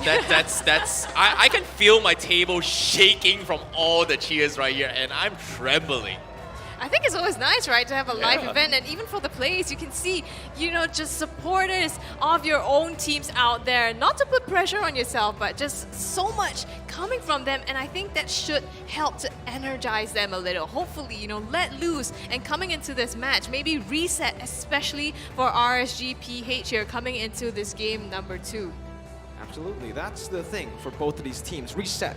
We said that it was a momentum translation or conversion for RRQ here in game number 2, but they honestly do need to reset. They can't use the momentum of game number 1 entirely, right? They need to chill. Don't go for these crazy plays, because we've seen in this tournament as well, a lot of teams, when they get that win, when they get the momentum, they get too comfortable with it, and they start making these uncharacteristic plays that end up in them throwing the game, giving the opportunity a chance, and when you're RRQ, you're up against RSG Philippines, you cannot afford to make any mistakes here for both teams. Yeah, I feel like the mental reset right now is going to be very, very important for both sides, right? Like, we are taking a little bit of time for both sides to actually get her to fix the issue. But with this long delay right now, it is going to help them by not taking what into account from game number 1. Bringing those positive vibes is going to be very, very important. But you guys can see the crowd is just cheering all the way through. They're giving all this positive energy. It's going to keep them all riled up for this next match. And we did see game number 1's performance, especially from both teams.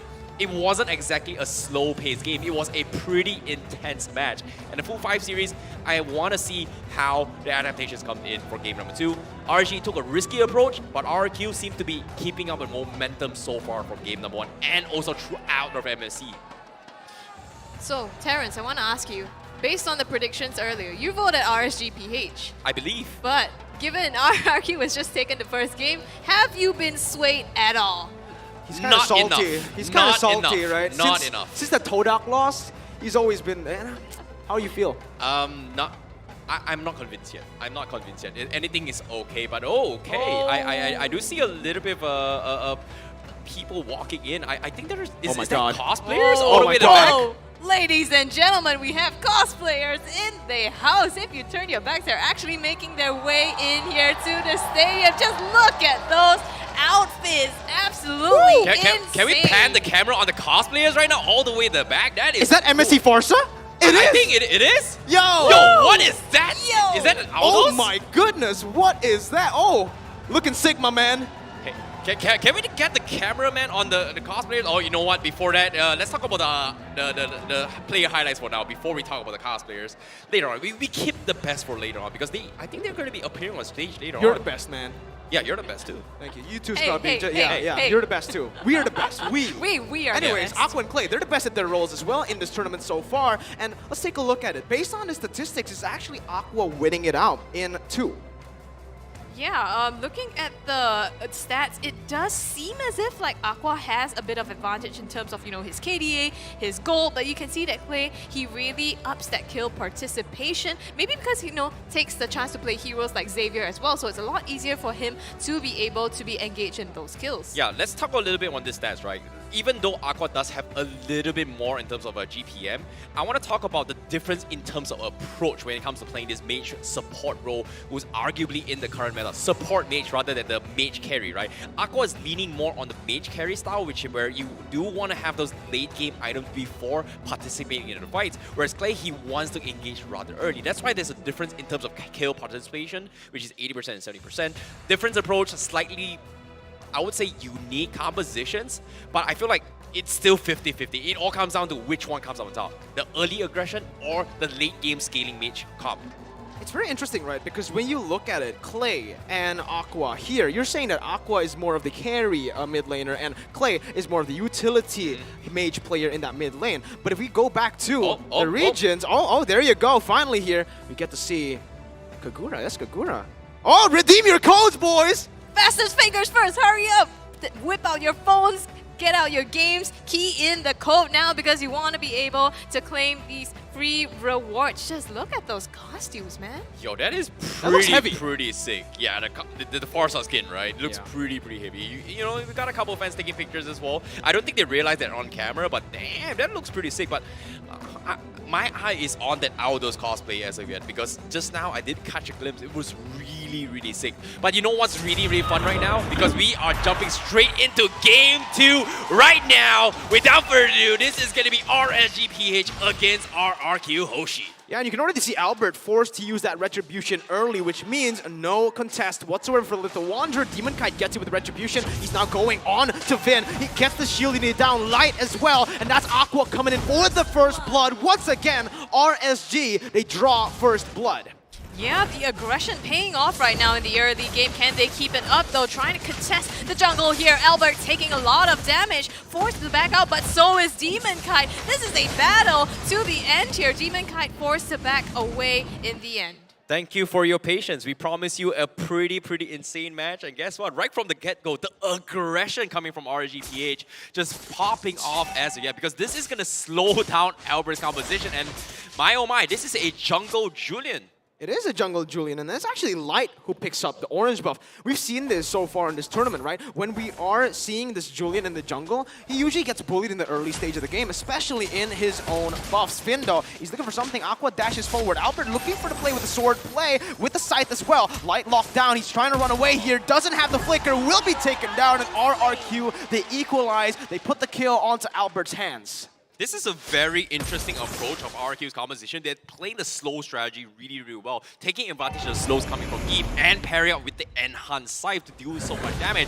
And I don't think they were able to escape that, and that's pretty much a downside for Light. However, a skirmish is about breakdown on the first turtle. Yep, on the turtle here, they're trying to get, but it's gonna be Albert securing the first one for themselves, going the way of RRQ Hoshi. So RSG-PH trying their best to keep up in the early game here, but still RRQ coming on top. What a retribution by Albert there. That was amazing. Aqua actually took the bloody hunt here, so he is looking for a pick. Up top as well, that's Iman taking that gold buff away. So you can see, even though RRQ looking for a fight here onto Nats, that's a gank here. Albert will just go for the gold buff. I think it was Nats who actually initiated that by, he saw Albert taking the gold buff, he's like, no. It's mine. I get it. It's mine, but he doesn't get it. Yeah, but at the same time, let's talk about the bloody hunt coming in from the Valentina. I feel like the biggest target that he can catch right now is Skylar, considering how mobility is. But you can see Skylar, he's going to make a run for it, but instead, here comes the bloody hunt on towards the Vin instead. And that's going to be Franco downside, but real elimination comes in. Skylar finally re-engages, knowing that the bloody hunt is down. He does do a little bit of scaring tactics, but Demon Kai is not letting him off the hook as of yet. Can he actually go in for the force fight? Albert is going to be in the vicinity to help the position, but RRG-PH, they have to back out because as of yet, Iman doesn't care. He is going to focus on the gold buff instead. Bottom side though, R7 gets a solo kill there onto Nas. Even though Nas on the Thamus is supposed to be a bully, but instead it's going to be R7 getting the lead here. He is one level ahead and now topped with that extra kill as well. It's definitely going to help him rotate to other lanes and be able to put on more pressure. So far it's been a pattern, right? When you pick a bully in lane, you're the one who gets solo killed. That happened to R7 in game number 1, and now it's happening to Nats in game number 2. So I guess don't pick the bullies, but right now RRQ, they're actually equalizing the goal little by little. RSG Philippines, they still have that gold lead, 300. Very close though, and this is going to be the setup for the turtle for both teams. R7 once again in that bottom side. This is what he usually likes to do. He just goes for the clear onto the minion so that he can help his team participate in the next neutral objective fight, which is right now. Yeah, and R7, as like that, he doesn't really care, right? He's one level ahead, he's got the sustains, but it's more about objectives right now and clearing those lanes. And as of yet, RG, they have control of the turtle. Albert looking for the steal, and here comes the Fatal Links. Yeah, gets onto Light, and it's going to be the real manipulation coming down, but now RSG, they aggress onto Clay here. He's trying to run, but stunned out by the perfect match. Nowhere for him to go. And again, RSG, they get the lead in 2 kills. They pushed the pace. That was a really clean team fight. They know that they have the pressure here. And that's actually Demon Kai who takes the orange buff once again away from Albert. This is huge for RSG. They're shutting Albert down in that early stage, and they're making him a non-factor here in the next few minutes. Iman has actually also swapped into that mid lane to just soak in a lot of that turret gold. Yeah, RRQ as of yet, they understand that they've got a very, very risky pickoff potential, right? Their composition relies on just single target, I would say isolation fights rather than the full-fledged team fight. You see how RRG-PH forced the bait onto an RRQ. The moment the Fatal Link comes in, they can't exactly do anything about it, and they have to play this very, very safely. But because of this, RRG, they are going to take the lead and completely bully out objectives. Meanwhile, on the minimap as well, we can see R7 is trying to take some sort of aggression from RRG-PH by just pushing out the waves.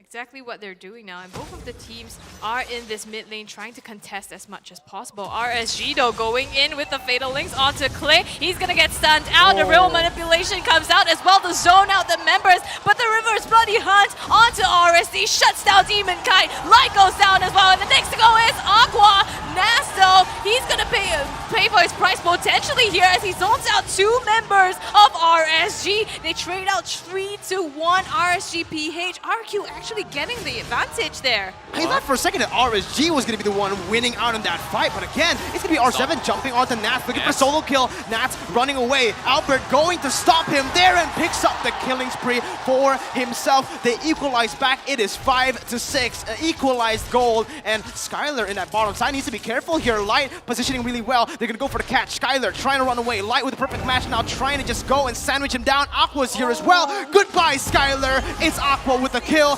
6-6, RSG back. A little bit too greedy in that place, but RRQ, they will salvage the situation by taking the turtle up top.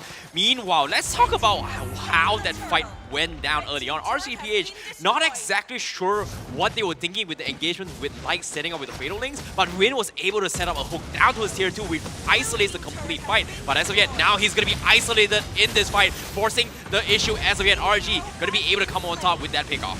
Great pickoff onto Vin there. RSG, at this point, they're just looking for as much as they can. They did get that tier 1 turret on the bottom side, but RRQ, they've gotten more of their own. The bottom chunked down turret and the top already completely obliterated. Yep, in terms of itemizations as of yet, as well as emblems, it's not super fancy. It's pretty much standard, but I want to talk about how R7 Skylar is talking about this average pickup. It's pretty traditional now, but it does give them the economy to scale, and Cloud needs those timings before they actually come online. And because of that, he's starting to scale a little bit more. But as of yet, you can see both teams focusing on mid-tower control rather for this next fight. And 60 seconds before this next fight, both teams want to make something happen before it happens. And mid-prio is going to be huge here, right? For RRQ and for RSG Philippines. Vin is waiting in that bush light, trying to open up the map. It's going to be the flicker, but the Fatal Links connects. It's going to be Vin collapse onto real-world manipulation, cancel out of the back lines. RSG find a fight, but Skylar's here with Blazing Duet, zoning 4 members away. Demon Kite caught low. The Turtles' Poisons was popped. It's just a 1-for-1 as both roamers fall.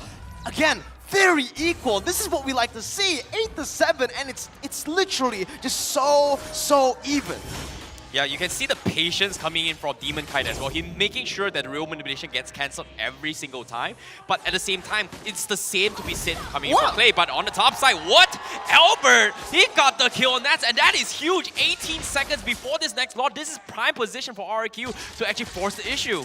Yeah, looking at the items, Skylar already has, I think, 2 complete items there in his build. So he's going to start dishing out some damage, and you definitely don't want that coming out. RSG-PH, do they have an answer in the late game? Because yes, they have Iman, they have the damage coming from him, some coming from Nas, as well as Aqua. But compared to RRQ Hoshi, how is that looking?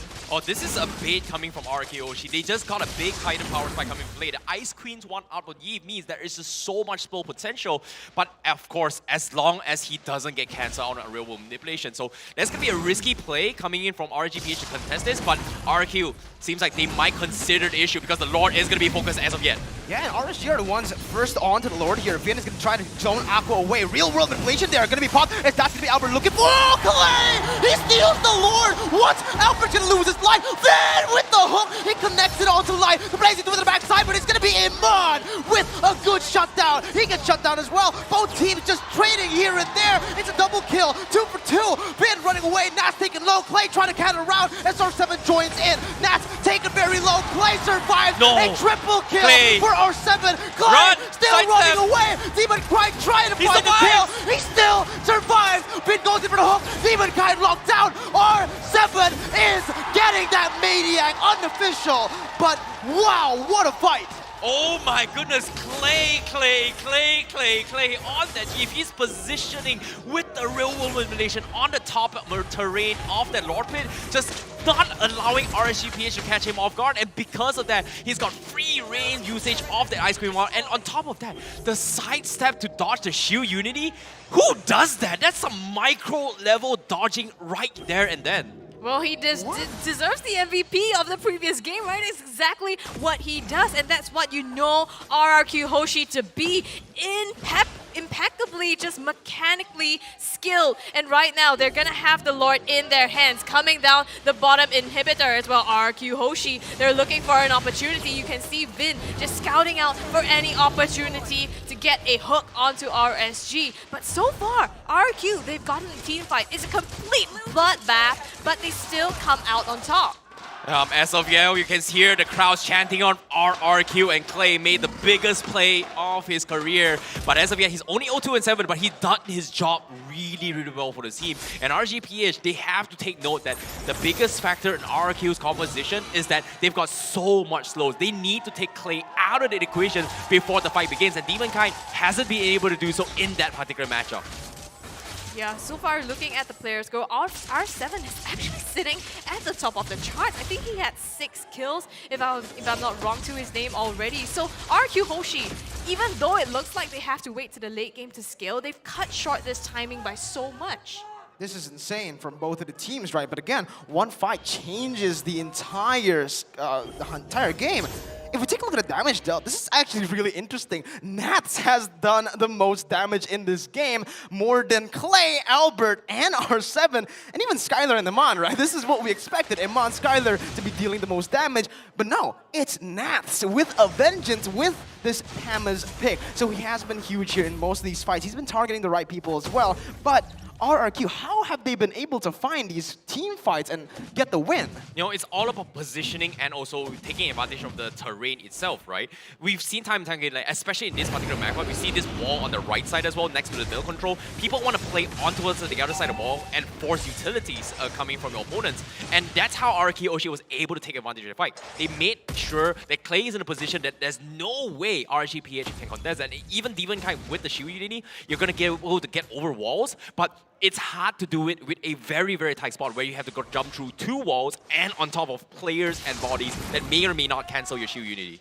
Yeah, right now you can see RRQ Hoshi just leashing the Lord and starting up this objective. The thing about RSG is they need to have one member, Demon Kite, to just try to shut down Clay in the backline. And because of that, it's kind of, you have one person missing from the team fight already at the onset. So RRQ Hoshi definitely has the advantage in that sense. But right now the hook from Vin comes onto line and he's just going to be blown up immediately. Nash tries to go in. The blazing duet from Skylar. He goes in all the way to the back. Iman escapes with a sliver of hell. Here comes the real manipulation though from Clay. Skylar. And now Skylar, he's almost getting caught out, but Nash doesn't manage to lock in that kill. And instead it's going to be 3 kills on the side of RRQ Hoshi. 3-0 for RRQ, and on top of that, they enhance Lord here in the 13th minute of the game. They're looking for the end once more. Clay has been massive. R7 with the falling star will try and look for some engage here. He goes on to Light, still with the perfect match, is able to evade from that. Hook now coming from Finn, not gonna be able to connect. Aqua stealing away that bloody hunt, looking for a moment to catch someone off guard. The Lord is there with the minions as well. Nats on the death timer, 7 seconds and 8 seconds here. Demon Kite still there.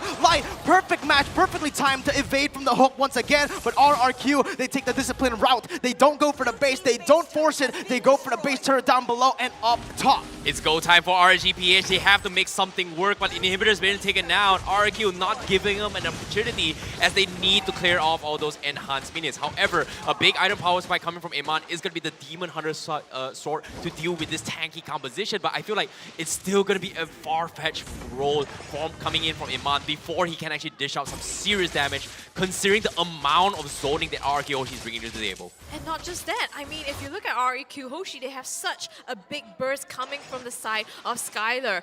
As opposed to Iman, he needs the time to be able to output that DPS. But it's so tough now. Looking at RSG, they don't have any map control at all, being stripped down to only their core.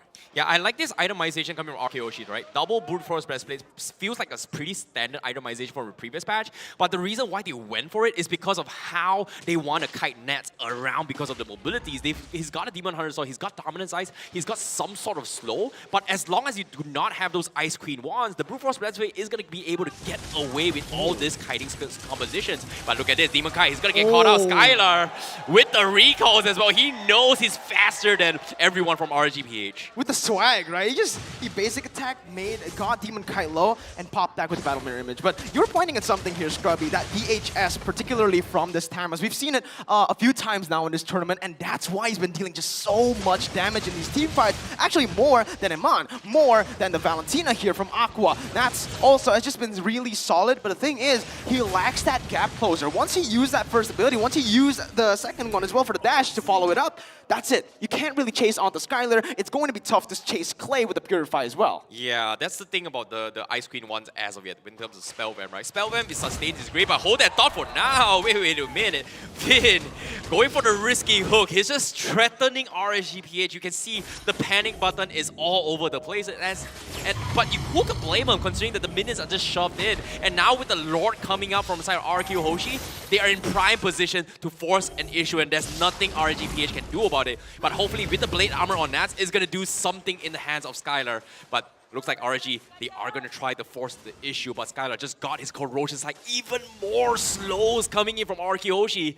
Oh, this is tough to get away, especially coming from RSG-PH. Definitely is. I mean, you basically on the side of RSG-PH, they have to walk up to RRQ if they want to engage. And when they go in, it's all dependent on that Fatal Links. But RRQ, they do have to Purify. Another hook coming in from Vin. They're trying to engage her. Light is already falling low in the backline. Vin getting some, but a Fatal Link manages to engage, but look at RRQ just diving in all the way to the backline. Iman in some trouble. They lose Iman, the damage dealer. They lose 3. Demon Kite, you get the Lord, but at what cost? You have been completely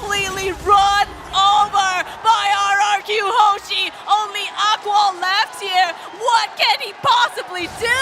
Oh no, Light is 10 seconds alive. Aqua is trying his best to kite his way through, but RRQ, they've got the Lord. They want to cut the minions, and the minions are still alive. Can Aqua clear it off? I don't think he can. With the hook coming in, this might be it. It is over. RRQ with match point 2-0 here at MyTech Kuala Lumpur. As you can see, the crowd go wild. This is an insane performance.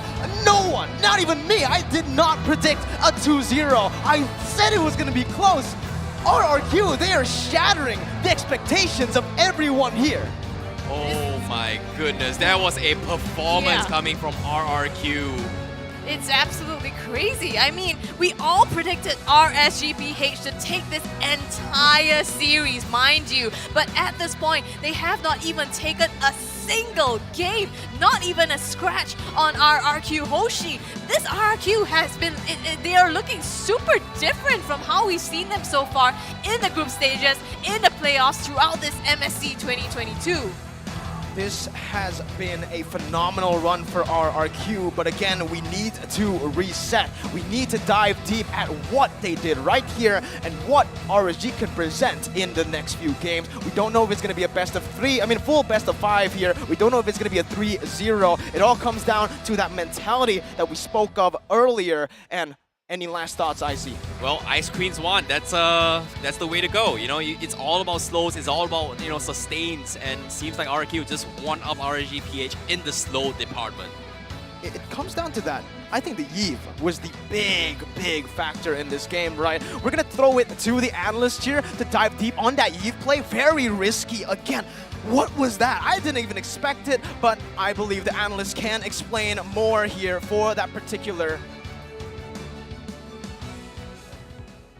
And explain more we shall. Welcome back, everybody, to the post-game analysis here for game number 2. My name is Q. Once again, back with Leo. And Leo, let me tell you, Miracle was right when it comes down to that Eve. But I think it's more not just the pick, but the play style of Clay, who for once took a backseat to let the rest of his team start running on through. Actually, going back to the draft, it was quite a gamble, seeing that the Valentina did make it through the cracks. It was actually 50-50. It was quite the gambit, wherein Clay, we trust you, are you sure this is the call? And indeed it was, because IMU, if you do get the real world manipulation, that's pretty dangerous. And looking at the rest of what RRQ Hoshi brought into this draft, there was a lot for Aqua to steal, but I think what RRQ did here is they overloaded it.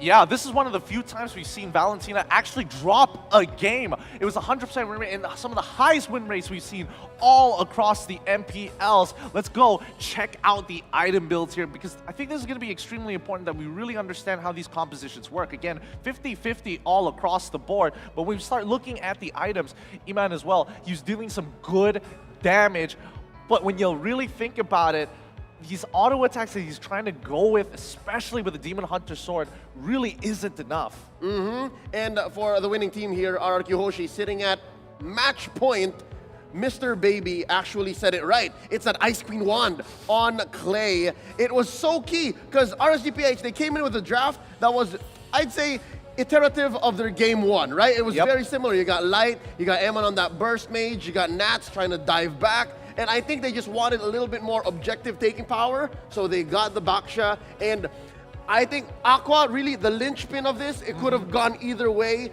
but RRQ Hoshi knew exactly how to dismantle that. I mean, we were talking about this beforehand, and I was saying, Aqua, he's in a really tough spot with this Valentina. He has to really think out of the box with what ultimates he wants to take and how to kind of utilize that, right? He could go for Julian as a way to stop the Eve potentially, but he consistently took Vin's ult, Franco's ultimate, to make sure that if they get a pick, they can make the difference. Something else to note about that Julian on Albert, who, by the way, is just killing it. It's a hybrid build here.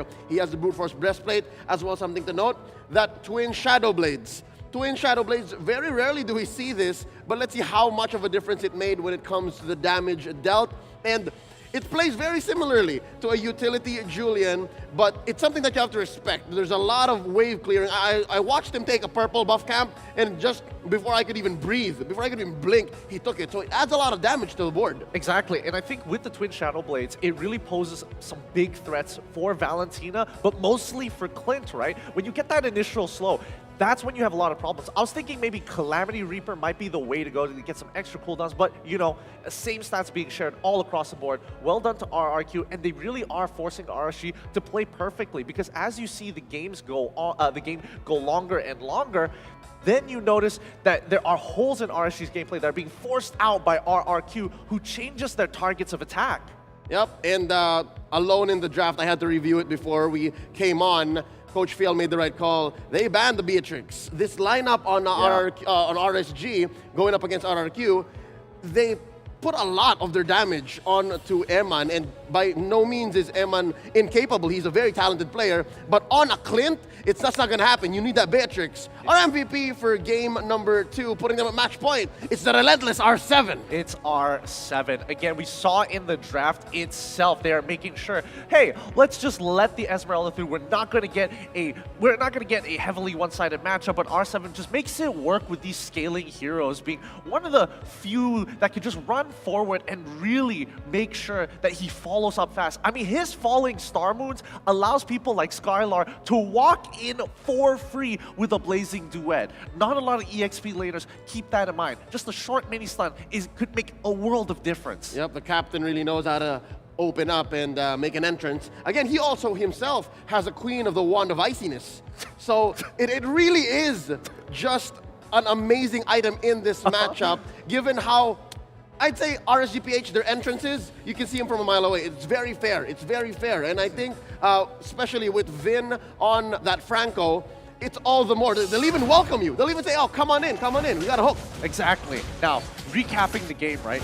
Keep an eye on the way RRQ is playing this, and especially Clay versus the Valentina in Aqua. The way he positions himself, he makes sure he is the furthest away from the fight to not let Aqua take his ult on purpose, forcing Aqua, hey, I need to get value out of my ult right now. I don't have the time to go search or go out of my way because it's just too much. And this play coming out from RRQ, just perfection. Yeah, this was what, under a minute of a moment, but the highlights had to give like 3 or 4 clips for it. Yeah. You were talking about how Clay positions so well. Vin is more for correction. Vin is more for placing people in the right place for the rest of RRQ to finish the job or to even survive. And this right here was just beautiful as well. Yes, there were trades. Yes, I believe Demon Kite will get this Lord here. Yes, this was that moment, but there was just too much that RRQ took away. Exactly. And I think RSG, if they want to take the next game, they have to start recognizing the pattern here. That if they understand where you want to be placed as his Eve, and especially when Vin's on Franco, it's about presence. Gideon, this moment right here, we were watching and our jaws dropped because the Lord went down bottom. That could have been saved by RSG-SG, but RRQ Hoshi, they as well knew if we were too forward, if we showed ourselves to Lord, he would go down and welcome us in mid lane. But they knew, stay back, let Lord go in the lane, and then we'll finish, and they did. It's, again, that's why this is the top 0.01% of the world. The best players here, thinking of every single angle. And if RSG is going to be taking down RRQ, once again, they have to play to perfection, and that's what RRQ demands out of their opponents. Nothing more, nothing less. And they have no choice now. It's backs against the wall. The King of Kings have compromised the Kingslayers at match point. Oh, I'm so scared. It's cold in here, but it's about to get colder. Before we jump over to game number 3, let's go check out what Mara's doing with maybe the crowd or the players. Take a look at this beautiful Farsa Hierophant skin, our theme skin for MSC 2022.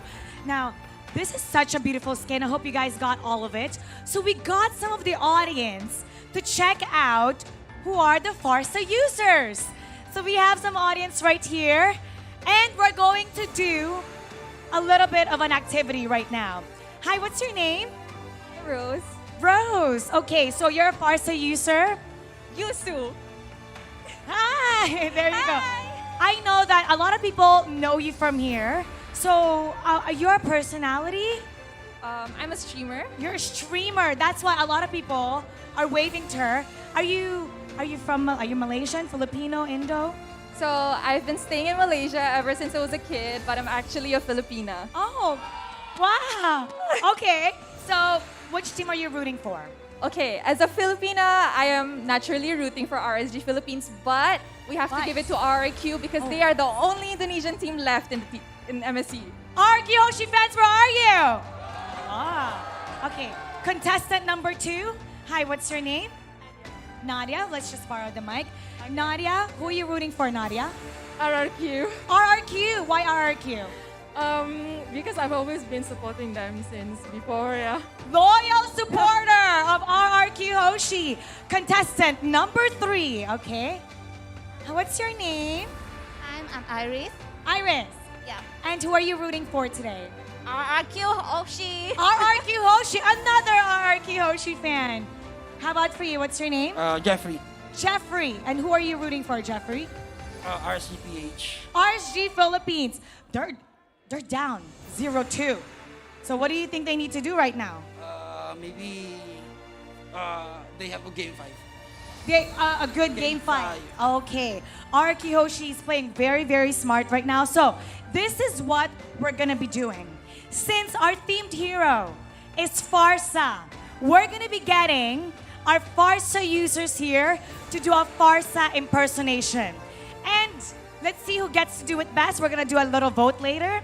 Okay, so contestant number 1, do your thing. Your best Farsa impersonation. I am driven by revenge. Ah, okay, pretty good, pretty good, pretty good. Let's see if you can do it more scary. Okay. Go ahead, contestant number 2. Payback time! I felt that. I felt that. Contestant number 3. Nothing can stop my justice. Oh, she's small, but she's very powerful. Okay, so here we have contestant number 4 and 5, right? Yeah. We're separate? You're together? Together. Wait, how are you gonna do it together? What? He's my bird. Oh, he's your bird. Okay, he's the bird, so he's very, okay. Go ahead, go ahead. Revenge has blinded me. Okay, we'll do. Okay, let's do a vote. Let's do a vote. I want you guys to give me your cheer if you vote for contestant number 1. Okay, pretty good. How about for contestant number 2? Contestant number 3? And contestant number 4? Oh, wow. Okay, we're gonna do another one with contestant number 4. Let's do that again. Do you remember any other lines of Farsa? Hey, playback time. It's payback time. Farsa's not that nice to say hey. Farsa doesn't say hey. Another one. Can you do another one? But I want to see the bird also. Let's do the bird. Let's try to do the Farsa walk. Are you Googling right now? You're Googling. Okay. Since you got the most votes, your best Farsa impersonation right in front of Farsa. Right in front of Farsa. Let's do it. Okay, let's see. Let's see how Farsa does it. Let's see how Farsa does it. Wow. Oh, okay. Like a Miss Universe walk. Bam!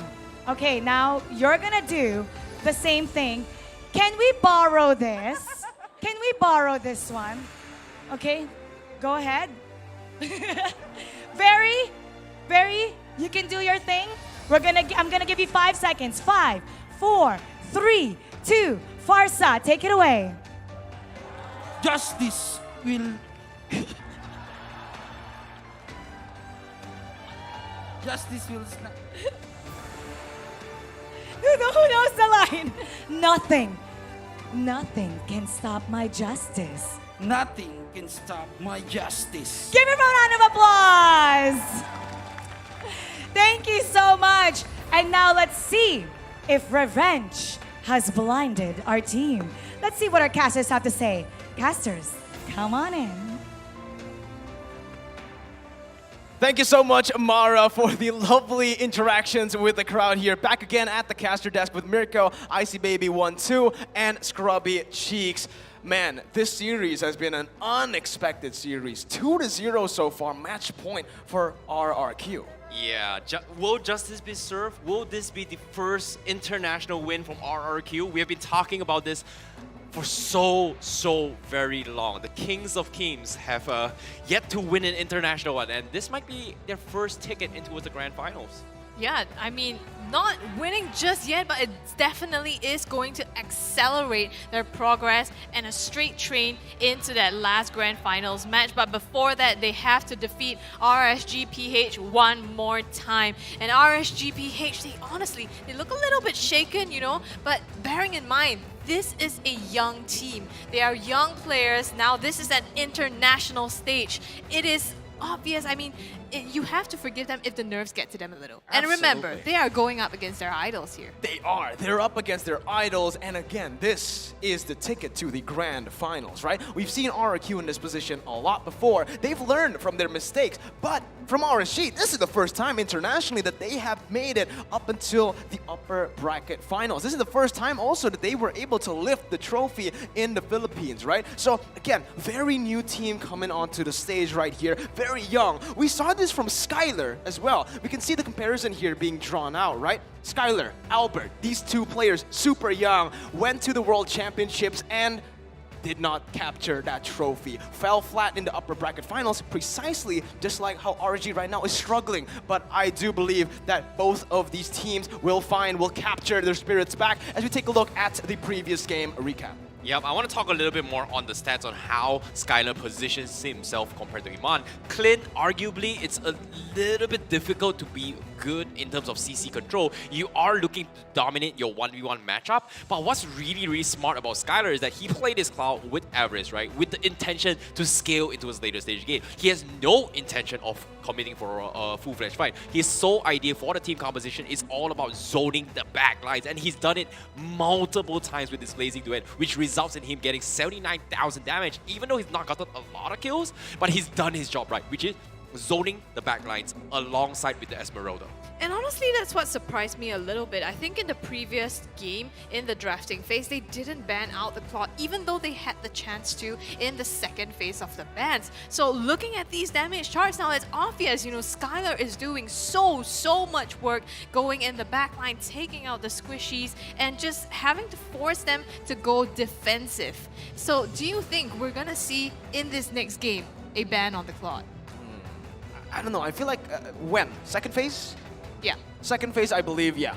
I think we need to see this transition or this adaptation from RSG, right? Leaving the Cloud open in these two games have been such a big winning condition for RRQ. They're using this really well. Skylar, he's farming really well on this Claude, getting to the point where he can melt everyone in that late game. Light, every time he wants to engage, looking for that opportunity, he just gets melted down, and the engage just becomes so much less impactful. Yeah, I agree. And on top of it all, Valentina, even though he's been banned so many times, he's got hit by a nerf not once but twice in 2 different patches. And because of that, we are starting to see a little bit of fall off in terms of early aggression, right? We were expecting a lot of Valentina burst in the early games, but you can see the damage is very, very lacking. As a utility-wise, it's amazing, but compared to Eve, it feels like it was very, very like a pick-off composition rather than a full-fledged team fight coming from Valentina. So it's just very, very difficult to execute.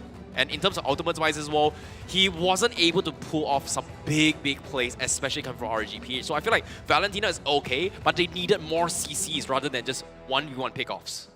Yeah, I mean, and that also plays to RRQ's draft, right? Because yes, you have the Valentina, but then I pick things like Franco. I pick things like Esmeralda, Julian. You cannot really steal the entirety of his kit as well. The only thing that was really useful for RSG to take was the real world manipulation. And the fact that, you know, RRQ knew that, they were prepared to counter it. So in the end, I think that didn't quite work out for RSG-PH. And like you said, and you pointed out many times, Terrence, as well, that the draft of RSG-PH, they were forced to walk up slowly to RRQ, but that Ice Queen won, and just so much slows coming from RRQ really it affected their ability to engage in these team fights. That's a point that we can, you know, talk about even more here, emphasize a little bit more. The itemization from RRQ has been massive. The fact that they chose to go for that Ice Queen 1 up against a Thamus, up against a dive composition is just so smart. But ladies and gentlemen, we're back at it again for game number 3. Remember, RRQ need one more to go and take that Grand Finals ticket, as we will just jump straight at it with the first pick. RSG Philippines still has that first pick. Franco, question mark? Yes. Yeah, I feel like they cannot let this off anymore. It's something that just Vin is just an absolute monster at it. And I feel like this time they are going to be focusing a little bit better on towards comfort drafts away from RRQ. But I feel like I want to talk about itemizations. RRQ, they have very, very clear signs on targeting specific players or heroes in every single game. Game 1, it was pretty much on the Bruno with the plate armor itemization. Game 2 is Ice Queen's one. However, RRQ, with the Valentina slit off, this time they are going to pick it up for themselves to pair up with R7 on his famed Esmeralda. Yeah, now this time the Valentina being left open, RRQ goes ahead to snap pick that. It does still leave heroes open. They still RSG still has the opportunity to pick up the Julian here if they wanted to, but now knowing that there's a Valentina on the opposing team, they have to be careful of the ultimate. It looks like they're gonna go into the Karina as well as the Dura. Well, that just opens up RRQ to pick up the Julian here, right? It's setting up for it. They have the choice to pick it up, but now where's the Valentina going to go? Is it going to... Oh, there you go. Whoa, Lancelot pickup. They noticed that RRG Philippines have been banning this Lancelot out in the second phase almost 2 games in a row straight up. Now, let's pick it up in the first phase, but this leaves an opening for RRG Philippines to take that Claude away. Yeah, I feel like the Claude is something they have to get rid, but at the same time, we've seen Skylar play the Irritail roaming as well. But here comes the annoying part about the composition from RRQ, right? If you think about it, Valentina's got a lot of mobility. Esmeralda's got sustains. Lancelot's got a lot of mobility as well. And time again, we've seen Albert in a situation where he's forced to play tank Lancelot, even though it's not favorable. But because of him taking advantage of the mobility composition, it's just so annoying. And we've seen it from game 1 with his Benedetta from RRQ. Yeah, so maybe they will go in. I mean, their draft right now kind of counters that Franco, right? With that mobile approach, he might not be able to land the hooks as much. RSG-PH gonna go ahead and ban out the Lolita here. Speaking of the Franco, I mean, do you think we'll see instead of Popo and instead of Claude, it could be a Popo and Cooper as well? Yeah, actually, this is a fun fact. Now that you mentioned Popo and Koopa, RSG Philippines, the 2 most banned heroes that they have been banning out has been the Valentina and the Popol and Koopa. Now, this is where it might be left open for RRQ to take. They ban out the carry here, interestingly, and they leave it up to RSG Philippines. Do you want to take the Claude away, or do you want to go for your usual ban? Is it the Popol? It's going to be the Claude coming through. That's the ban. RRQ have the chance to pick up the Popol right here. This hero has been banned out so many times by RSG, and we might see why. Yeah, it's going to be respect, you know. It makes a lot of sense considering that how Skylar has been playing this zoning tactics. I feel like putting in towards the Irritail isn't too bad considering that everyone was at RRG-PH doesn't have a very good chase composition. But looks like he is going to play the Spave. 22 win rate on that Brody doesn't give me a little bit confidence with Brody, but it does give you a little bit of disengage if the Karina decides to dive over, or even the Derov as well when it comes to backlines. Yeah, definitely. And it's still really bursty, right? Like, it's kind of like Claude in the Blazing Duet, but this time you have the torn apart memory. On the other side, RSG gonna pick up the Yi for themselves as well as the Clint. So no crazy picks here. No, yeah, they're going for comfort this time around. RSG Philippines, they're down 2 games. I think this is the right way to go. But for RRQ, on the other side, on the flip side, they're going for a very risky draft once again. This is with the Valentina, Lancelot. This is very oriented in the early game. Oh, RSG, they got a horse supporter, man. Oh my god, that's a crazy horse right there coming from RRG-PH. But at the same time, the drafts looks pretty good from RRG-PH, and now the tank remains coming from RRQ. I feel like they need some sort of pickup potential. A Ruby isn't too bad in terms of cancelling the Karina or the Yves as well, considering that they need to go backlines. Grok isn't too bad. But looks like it is going to be a support Valentina? Wow. A support Valentina? Okay. Well, okay. I've never seen that before, but okay. We've seen this in Indonesia, the Roamer Valentina, a couple of times. But again, yeah, it's very rare to see this. And RRQ, the confidence off their roofs, I feel like, for them right now, is they're trying to use this experimental draft for their match point game.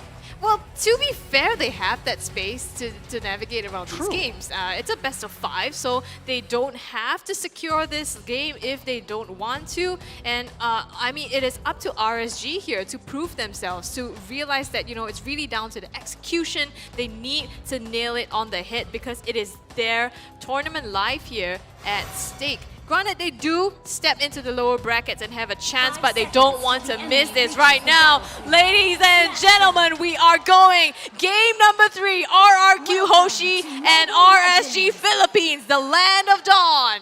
1 ticket to the grand finals here for both of these teams. RRQ 1 game away from taking it. RSG still a long way to come back to this game, but let's get right at it. Both of the junglers once again starting on their purple buff start, but honestly, I feel like RSG have the upper edge in that early stage of the game with Light on the Franco and with the Karina. They're already going on to the Lethal Wanderer here as Lancelot just finishes up on that purple buff. Yeah, this is going to be a very difficult composition for RRQ to actually come on top, and you can see how defensively they're playing as of yet, making sure that Albert has a pretty good lane. And this tank Lancelot coming from RRQ Hoshi is going to take some time. It's at least 1 to 2 item progression. So there's going to be a lot of emphasis on Vin being annoying by using those Terrifies to actually scare off the Franco alongside with R7 making those split push pressure for the team. So it's going to be difficult, but here comes the hook. It doesn't connect on Skylar, and Skylar looking to bully Iman out of the lane. Yeah, Vin though also rotating here, going all the way in, trying to get that Terrify off. Not just yet, but I think that's what's key to this Valentina pick here. He wants to be able to rotate, get those ganks in, match Light's aggression here on the top and the bottom lanes as well. So right now, on the bot side is R7 and NASA having a better time in the last game. Yeah, Nats right now, he is bullying the Esmeralda. R7 not really stepping out of his comfort zone there. The turret is going to be the defensive line between him and RSG. He just wants to play around here. Ooh, Light catches the gold minion. R7 on the bottom side. Abyssum Strike and Demon Kite instantly once again. It's going to be first blood, but Play look for the trade. He brings Demon Kite back, and Albert with the Phantom Execution finds the trade. The roamer, the XP laner here traded in for the jungler. That is huge coming from RRQ Hoshi. They needed that kind of kills for Albert, considering that he does have a relatively early power spike. And because of that, he's going to take advantage of the issue. But I want to talk about the skills that Vin can actually skill on the IME. Abyssum Strike, not too bad to actually set up for the Brody. Real Illumination as well, but seems like top side, there is going to be contest coming in. Vin in stick, the Bloody Hunt instead. So this is going to be a very, very scary opportunity if the Karina dives in and gets caught out. It's just so weird, right? If you're RSG, you're starting to get frustrated here because it feels like it's just a kill, a gank down below. You don't expect the Sicilian to be ganking in the early stage. You expect him to be just pinned down in lane, going for farm and looking for stacks. That's not what Play does though, as we saw from the kill participation. Even on Sicilian, he's so active on the map. Yeah, and it's crazy, right? The way that he can abuse this hero, even though it is a late game scaling hero. And right now, across the board, it's going to be Demon Kite and Albert. How do you think these two are going to match up to each other in the jungle?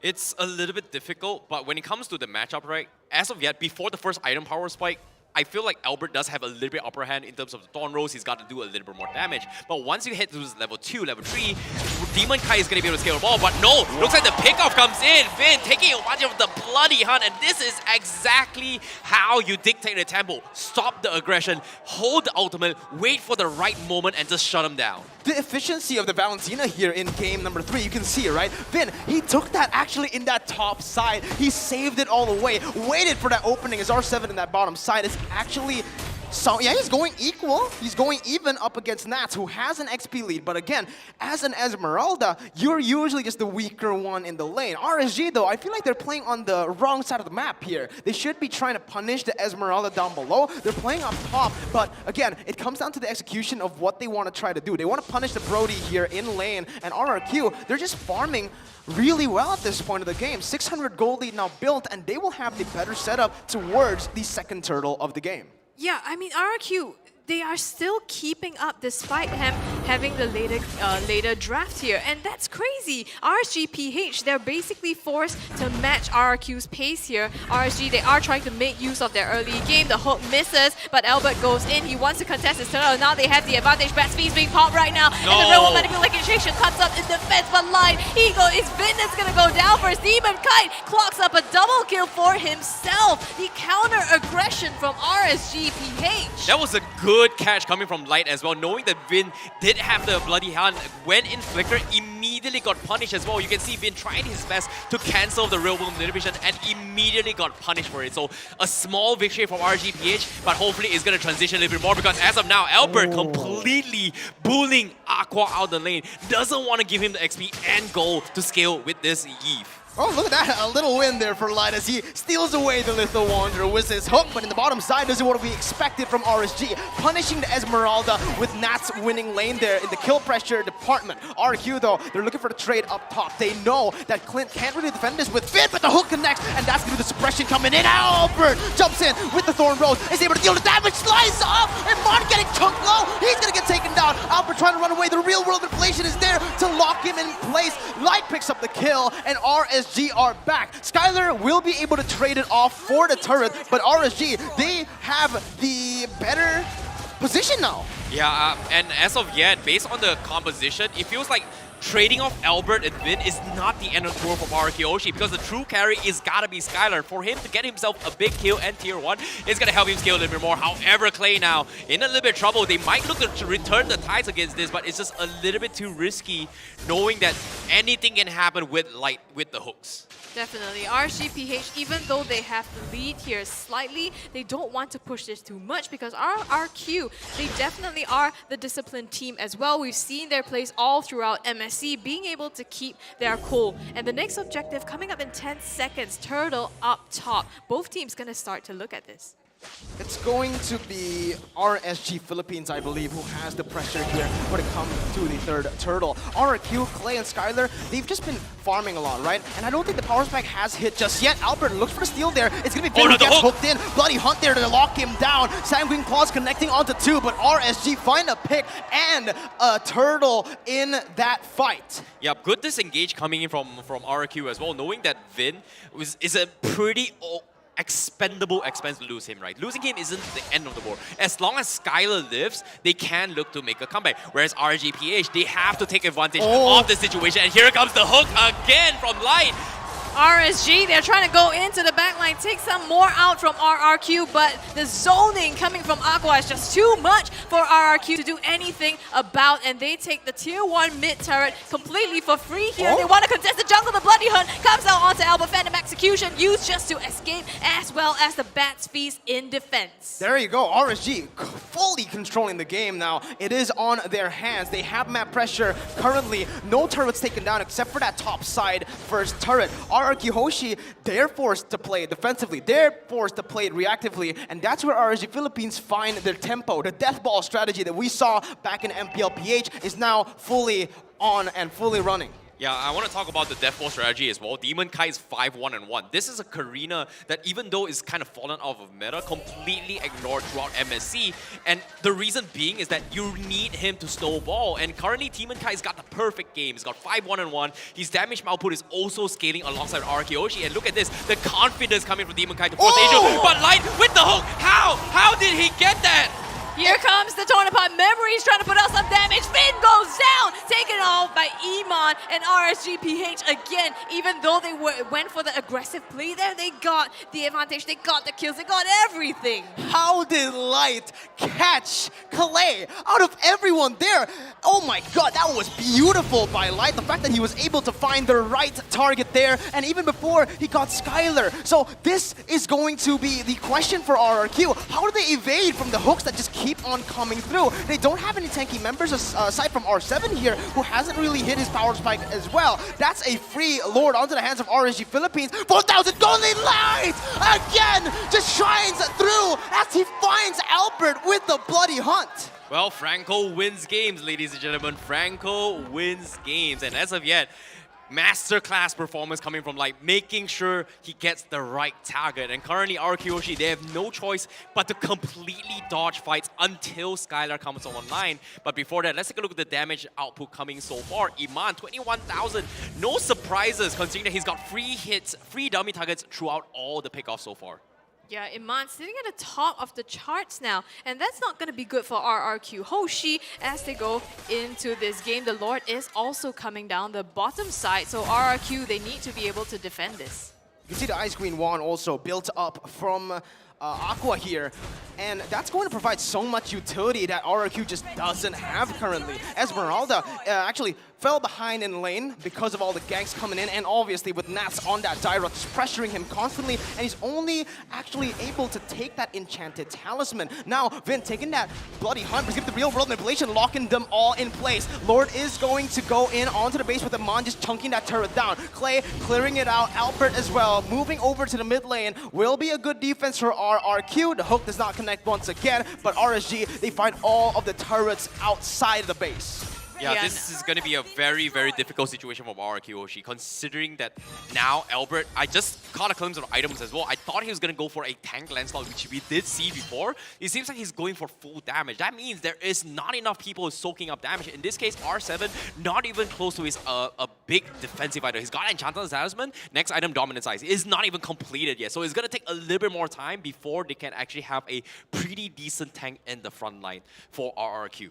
I agree. It's going to be rough here for RRQ because of that no front line, but RSG Philippines, look at this light going for the play again. Goes for the Iron Hook. R7 able to dodge, sidestep away from that, but now it's going to be the real world manipulation. Light flickers forward and he finds R7. It's going to be traded back though. 1-for-1, XP lane for Roamer. I would take that any day if I was RSG-PH. Nats jumping back onto Skylar. The stun comes in and the damage from Clay is starting to show. That bat impact, you can no longer write that off. You can see RSG, they want to close this as quick as possible as well before Clay starts to output even more damage. But looking at RRQ, yes, they have that opportunity. They are really far behind though, 6k gold at this point. So how do you think they need to start looking at this? It's all about buying time coming for RRQ, right? It's all about making sure that Clay is able to scale 15, and once you build out those Sicilian stacks, that is where he hits the hardest. And as of yet, R7 getting punished time and time game means he's not going to be able to be very, very tanky. Skylar, he just got his Brute Force Breastplate. That means there is going to be a little bit lesser damage on that Marksman division, which, like I said as well, he needs 1 to 2 more items. And RSG-PH, they cannot afford to give away this lead to RRQ Hoshi. And now they are going to start off the Lord, and I don't think RRQ Hoshi can start at all. Yeah, I was about to say, I think they started it a little bit prematurely there. They had to wait for the 12-minute mark to get that enhanced Lord, and now that it is enhanced, they started again. There you go. That's RSG Philippines again, staying disciplined, don't really want to rush things. But RRQ, it seems like they want to force a fight here. Vin really dashing forward. Light going to be chunked there. He goes in for the hook, goes on to Vin. That's a suppression as well. Real world manipulation, locking all of them in place. Skylar forced to flicker back. Nats looking for the re-engage. Light is low, but he can still look for another hook as RSG, with this pick, with this man advantage, they will surely be looking for a free Lord here. Yeah, they're going to turn their sights to that immediately, as you said. RSG Demon Kite now at the Lord. No chance for RRQ to contest this at all. Nas goes for R7, tries to put some damage, but it's not going to be enough to disengage. They have to back away to protect some of their turrets back here. Yeah, that's going to be an easy turret destroyed down bottom from RRQ Hoshi. A little bit small victories in terms of map control, but I want to talk about how important that fight was, because RRQ Hoshi, they should have died a little bit more, but because they had Brute Force Breastplate, they were having so much mobility to kite away the real manipulation. It's all good for RRQ Hoshi. As long as they do not lose Skylar, all is well, and it's all about buying time as of yet. Albert is level 14, and if and only if RRQ Hoshi is able to defend against his Lord, it's a pretty good timing to actually make a comeback for RRQ Hoshi. The lack of frontline is really hurting RRQ here. And now with the Lord coming down on the bottom side, they will definitely secure this bottom inhibitor. RSG looking to get even more out of this. There you go. Bottom is gone. RSG cracking open the base. RRQ trying to look for an opportunity. Aqua already at half HP, but gonna play safe. So RSG just focusing on the objectives. Yeah, RRQ with the standard defense again. They don't want to try anything too fancy. They are A-okay with giving turrets away. It just gives RSG Philippines the chance. And now, look at this. A curveball from RRQ. They go in for a play on it. Skylar goes in for the stun. It's going to be Vin actually locked up there in the midst of it all. He gets taken down. That was them with no follow-up. Abyssum Strike connects as that's Clay looking for the Sanguine Claws. Gets 2, but again, they lose 1 for nothing. RSG just 2 steps ahead here when it comes to RRQ's pickoff game. Yeah, it's just so very difficult to fight this, especially with the Franco plays, right? We talked about this for days now. That's the power of what Franco brings to the table. However, you can't write off RRQ Hoshi yet. It's possible to make a comeback as long as they stall into his later stage game, unless Light gets this hook, or no, he doesn't, but it's still going to be a borrowed time as of yet, because if one mistake is all they need from RRQ Hoshi to make a comeback, same can be said for RSG-PH as well. They need one mistake from RRQ Hoshi and it's over for them. I mean, at this stage, we're almost 15 minutes, right? As these two teams scale up, get their items, it is MLBB at its prime. Any mistake in any team fight could cost you potentially the game. And RSG, though, they are getting full map control at this point, and even though you said RRQ, they have to buy their time, buy enough for them to fight RSG, they are stripping everything from RRQ. Yeah, I definitely agree in that sense as well. But we did see an Ice Queen 1 purchase up on Clay, so we are going to see a little bit more utilitarian on this Cecilion. But like I said as well, it's only one item. It helps you in one small fight, but they still need to buy a little bit more time. And currently R7, he's not even close to his Oracle yet. And okay, never mind. As soon as I say it, he just got it. But even then, it's still not enough. He needs his secondary item, maybe an Ice Queen 1, maybe an Immortality. It's all about buying those times. And now, with the next Lord, I don't think RRQ Hoshi should force the fight. They should go for pickoffs. However, RSG, they have something new installed. They're looking for the gank on Skylar, and I don't think they realize that this is happening. This is a sandwich play here that RSG is doing, and this could be really, really good. Again, that backline presence from RRQ, and here it is, line RSG, the read, the beautiful macro play, as RRQ just scramble here. R7 looking for the play, it's going to be been taken down, and RSG, what a play! What a 200 IQ macro decision to stay in that bush with 3 members. Absolutely insane. You can see that RRQ Hoshi, they tried their best. The moment they recognized that that was what RSG was doing, they immediately retreated. Skylar flickered away, but still split apart. Completely nothing they can do. And now RSG, they get this Lord completely for free, but up top, Skylar gets suppressed just as we were talking about him. Nowhere for him to go, even with the Immortality. And that's RRQ Hoshi down to 2 men. Play with the Sanguine Claws and a Bat's Impact. Not going to be able to do anything. Here we go, though. They're trying to fight back as much as possible. Let's see if they're actually able to defend here for RRQ. It's all against them as RSG have 3 waves pushing up and the mid lane with that enhanced Lord in the 16th minute of the game. 10,000 gold lead Light just standing there menacingly looking for the hook. He finds it onto Vin. And now it's going to be Albert jumping in with the puncture, jumping out, not going to be enough. He gets slain, a double kill as RSG look for R7, look for the base. They are back 2-1. Let's see it go all the way. Let's hear it from the RSG fans. Look at that in the audience, jumping for joy. RSG themselves so happy with this victory, and a very, very well-deserved one indeed. Well, a great bounce back coming from RSG-PH, completely outclassing the drafts coming from RRQ. And you can see the excitement coming in from RSG-PH. They understand that is a fantastic, tough game to actually make a comeback. But it is still a pretty long series coming from them. They have to take things one step at a time. The passion from RSG, and look at Demon Kite. He is feeling it. He's starting to just get his voice out there, right? I love that. I love that from Demon Kite here, and I want to see more of that here as they just regain their confidence with that game. Now it's up to RRQ. The ball's in their court, right? 2-1. It's their game to lose. It's their series to lose. Yeah, I mean, RSG, they can definitely make a comeback. You know they are calm, they are collected, and with this victory, they definitely are at the cusp of a new momentum here and turning the tables. RRQ, they tried an experimental draft here. Vin, the front line on the Valentina, and RSG punished them for it. So how do you think they're going to start looking? Are they still going to go for this, or maybe a more traditional pick? Well, it all comes down to comfort, and so far Valentina hasn't had a good success so far in 2 games. So hopefully, the analyst is going to be able to dissect why the Valentina wasn't working off. But as of yet, let's pass it off towards the analyst. He is going to be analyzing game number 3 for us here in the upper bracket finals. Analyst, take it away. Welcome to the post-game analysis once again for game number 3. It looks like this is war as the game brings more life back to the Filipino fans. My name is Gideon Q. This is Leo. My goodness, what a turnaround this has been. I spoke to Omega right before we went on, and I spoke to Coach Pakbet. Yes, he does have the code on. And I said, Coach, this looks like you guys from game 4 and 5 yesterday. RSG-PH hit that reset button so hard. They've been trying to get a draft that works for them game 1, game 2, and finally, game 3 at the cusp of defeat.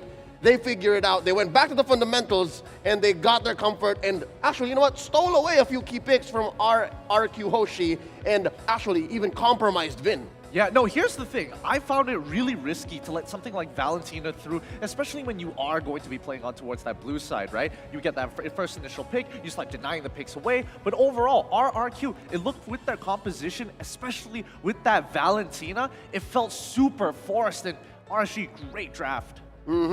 RSG-PH here coming in strong with signature picks all across. I mean, you give a Demon Kite that Karina, you get the best of both worlds. You have mobility, you have killing power, and of course, the objective taking capabilities that he wanted from the Baksha game number 2. And then you also have like a solid slew of damage. Game 2, it was all on Emma. Now you have Aqua dealing a lot of damage. You have Nat shredding through RRQ.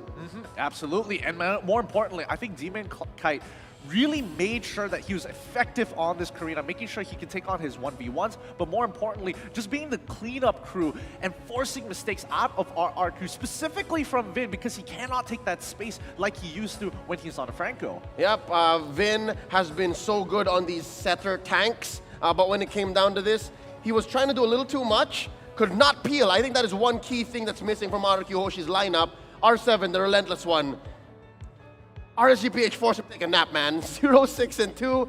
It's going to be hard to be the only peeler for this lineup that has a Brody, that has a Sicilian, that takes a lot of time. And then eventually, Albert was overloaded. I think Albert, the baby alien, he did so much in this game, but it just was not enough. Exactly, and especially when you lose that early to mid-game power spike, you start to fall off as that Lancelot. It's hard to get those key picks, especially when you don't control the tempo of the game. And I think that's the real story here out of these 3 games. Whichever team is able to set the tempo and initiate fights on their terms usually comes out ahead. And a huge tempo setter is that Franco. Yep. With total 15 assists on Light, he was both initiation, vision, zoning, and that's things that RRQ Hoshi has very little of. I mean, who do you send to check bushes? I mean, I think they did R7, so that's why he took so much damage, and that's why he got so many deaths. Yep, I mean, very similarly to game number 2, we saw that RRQ was looking to make sure that they could get those big punishes on anyone who face checks. Same situation right here, right now, where, as we see RSG, hey, we're so far ahead. R7, we cannot let him get ahead, and we cannot let him scale. That's the most important thing. Yep. The MVP for game number 3 could go anywhere. I'm not as confident in taking this one, but it has to go over to Emma. And this time around, second time playing the Clint this series, 8, 1, and 10. He was the volley. He was the barrage. 8 kills, 8. I don't even know what the percentage of that is, but he literally just blew everyone up. Exactly, and I think this time around utilizing the Clint was especially important. That true damage came through to follow up on those big hits. When you think of Esmeralda, you're thinking like, oh, I have high armor, but Clint, one of the few heroes that actually utilizes every single ability he has to get true damage in once in a while on top of an endless battle, on top of a Malefic Roar to ensure you have the highest amount of shred.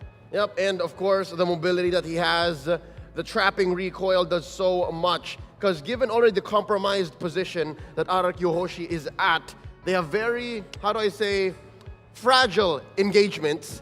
He can just get out of dodge and then re-engage right after. We'll see here in the highlights exactly how even in the early game, it looked like RSG was in control. Absolutely. Like, most of the time, if you're talking about Iman, he's basically set on an island by himself, and a lot of the tempo was earned through Nats, and they continue to push that side. Once he had a lead, the control started to come through into the mid lane, and RRQ really crumbled, losing control of their jungle after the mid-tier 1 was gone. Yep, and Gotta give kudos as well to Aqua, who set the pace. Again, much like that Iron Hook, we will see the real-world manipulation was used more than just the damage, more than just these huge team fights. Sometimes it's just used to say, okay, it's either you take it here or you zone out, we get to do whatever we want. In this case, that's exactly what it is, because look, they've zoned out the rest of RRQ and even isolated R7.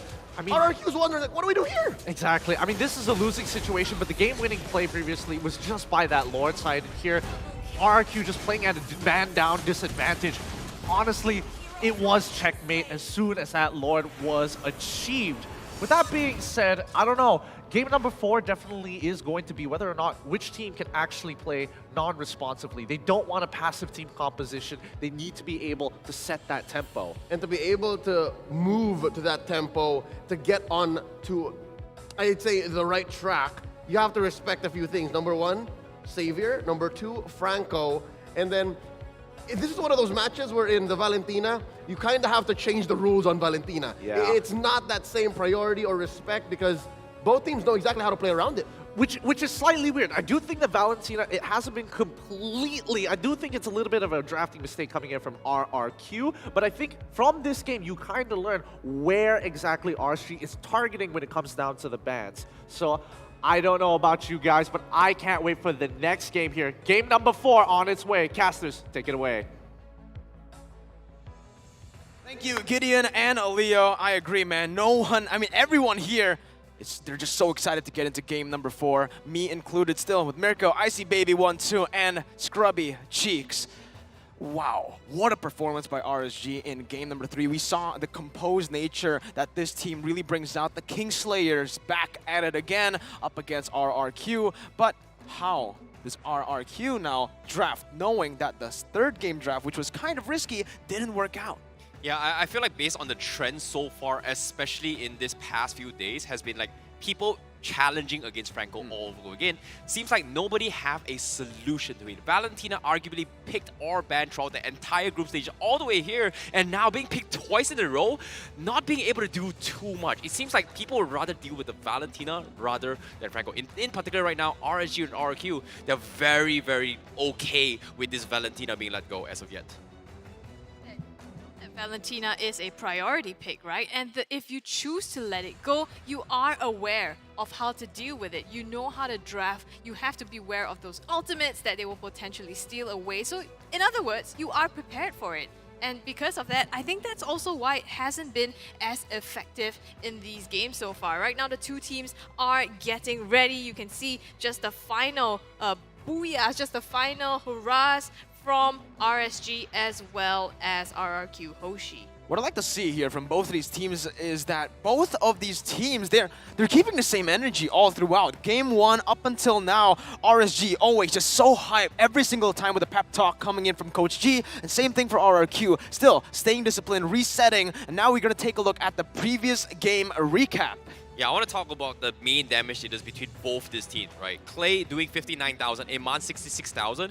I wasn't paying too much attention towards Iman in the previous game, but it's all due to the fact that he was able to set up with Likes Hook time and time again, allowing him to get multiple freebies to poke from afar. And what's really surprising is that Iman was completely ignored in most of these team fights, whereas RRQ has been focusing a lot on cancelling the real-world manipulation, which allows him a lot of space to do a lot of damage. So you can see based on stats, that was pretty much a rough idea on how it all went down. That just shows that there has been priority shifts coming from game number 3. By game 4, RQ, I feel like it all comes down to whether or not they switch up their drafts. I think they definitely have to. I mean, Valentina on the roam was a bit, suspicious. I don't think it quite worked out for them, obviously. And honestly, it was probably just an experimental pick because they had the game number 3. They did have to win game number 3. Yeah, I agree, right? They already have that lead, 2-1, but I still feel like in this kind of scenario, it's way too risky to go for those experimental picks here. As RRQ, again, like you mentioned, international trophy, we've seen MPLI, that's it. They have so much to prove to the world still, and I don't think that was the right move to take. Valentina, sure, good flex pick, but on this stage, especially Valentina not showing that much success in this tournament so far is super risky. They were willing to take it. I like the confidence, but I think they should revert back to that discipline, that very solid draft. I feel like when it comes to confidence, maybe it could be experimental, considering that they're now incarnating match point, right? They can't afford to lose one game to test it out, because like it or not, it is still the upper brackets.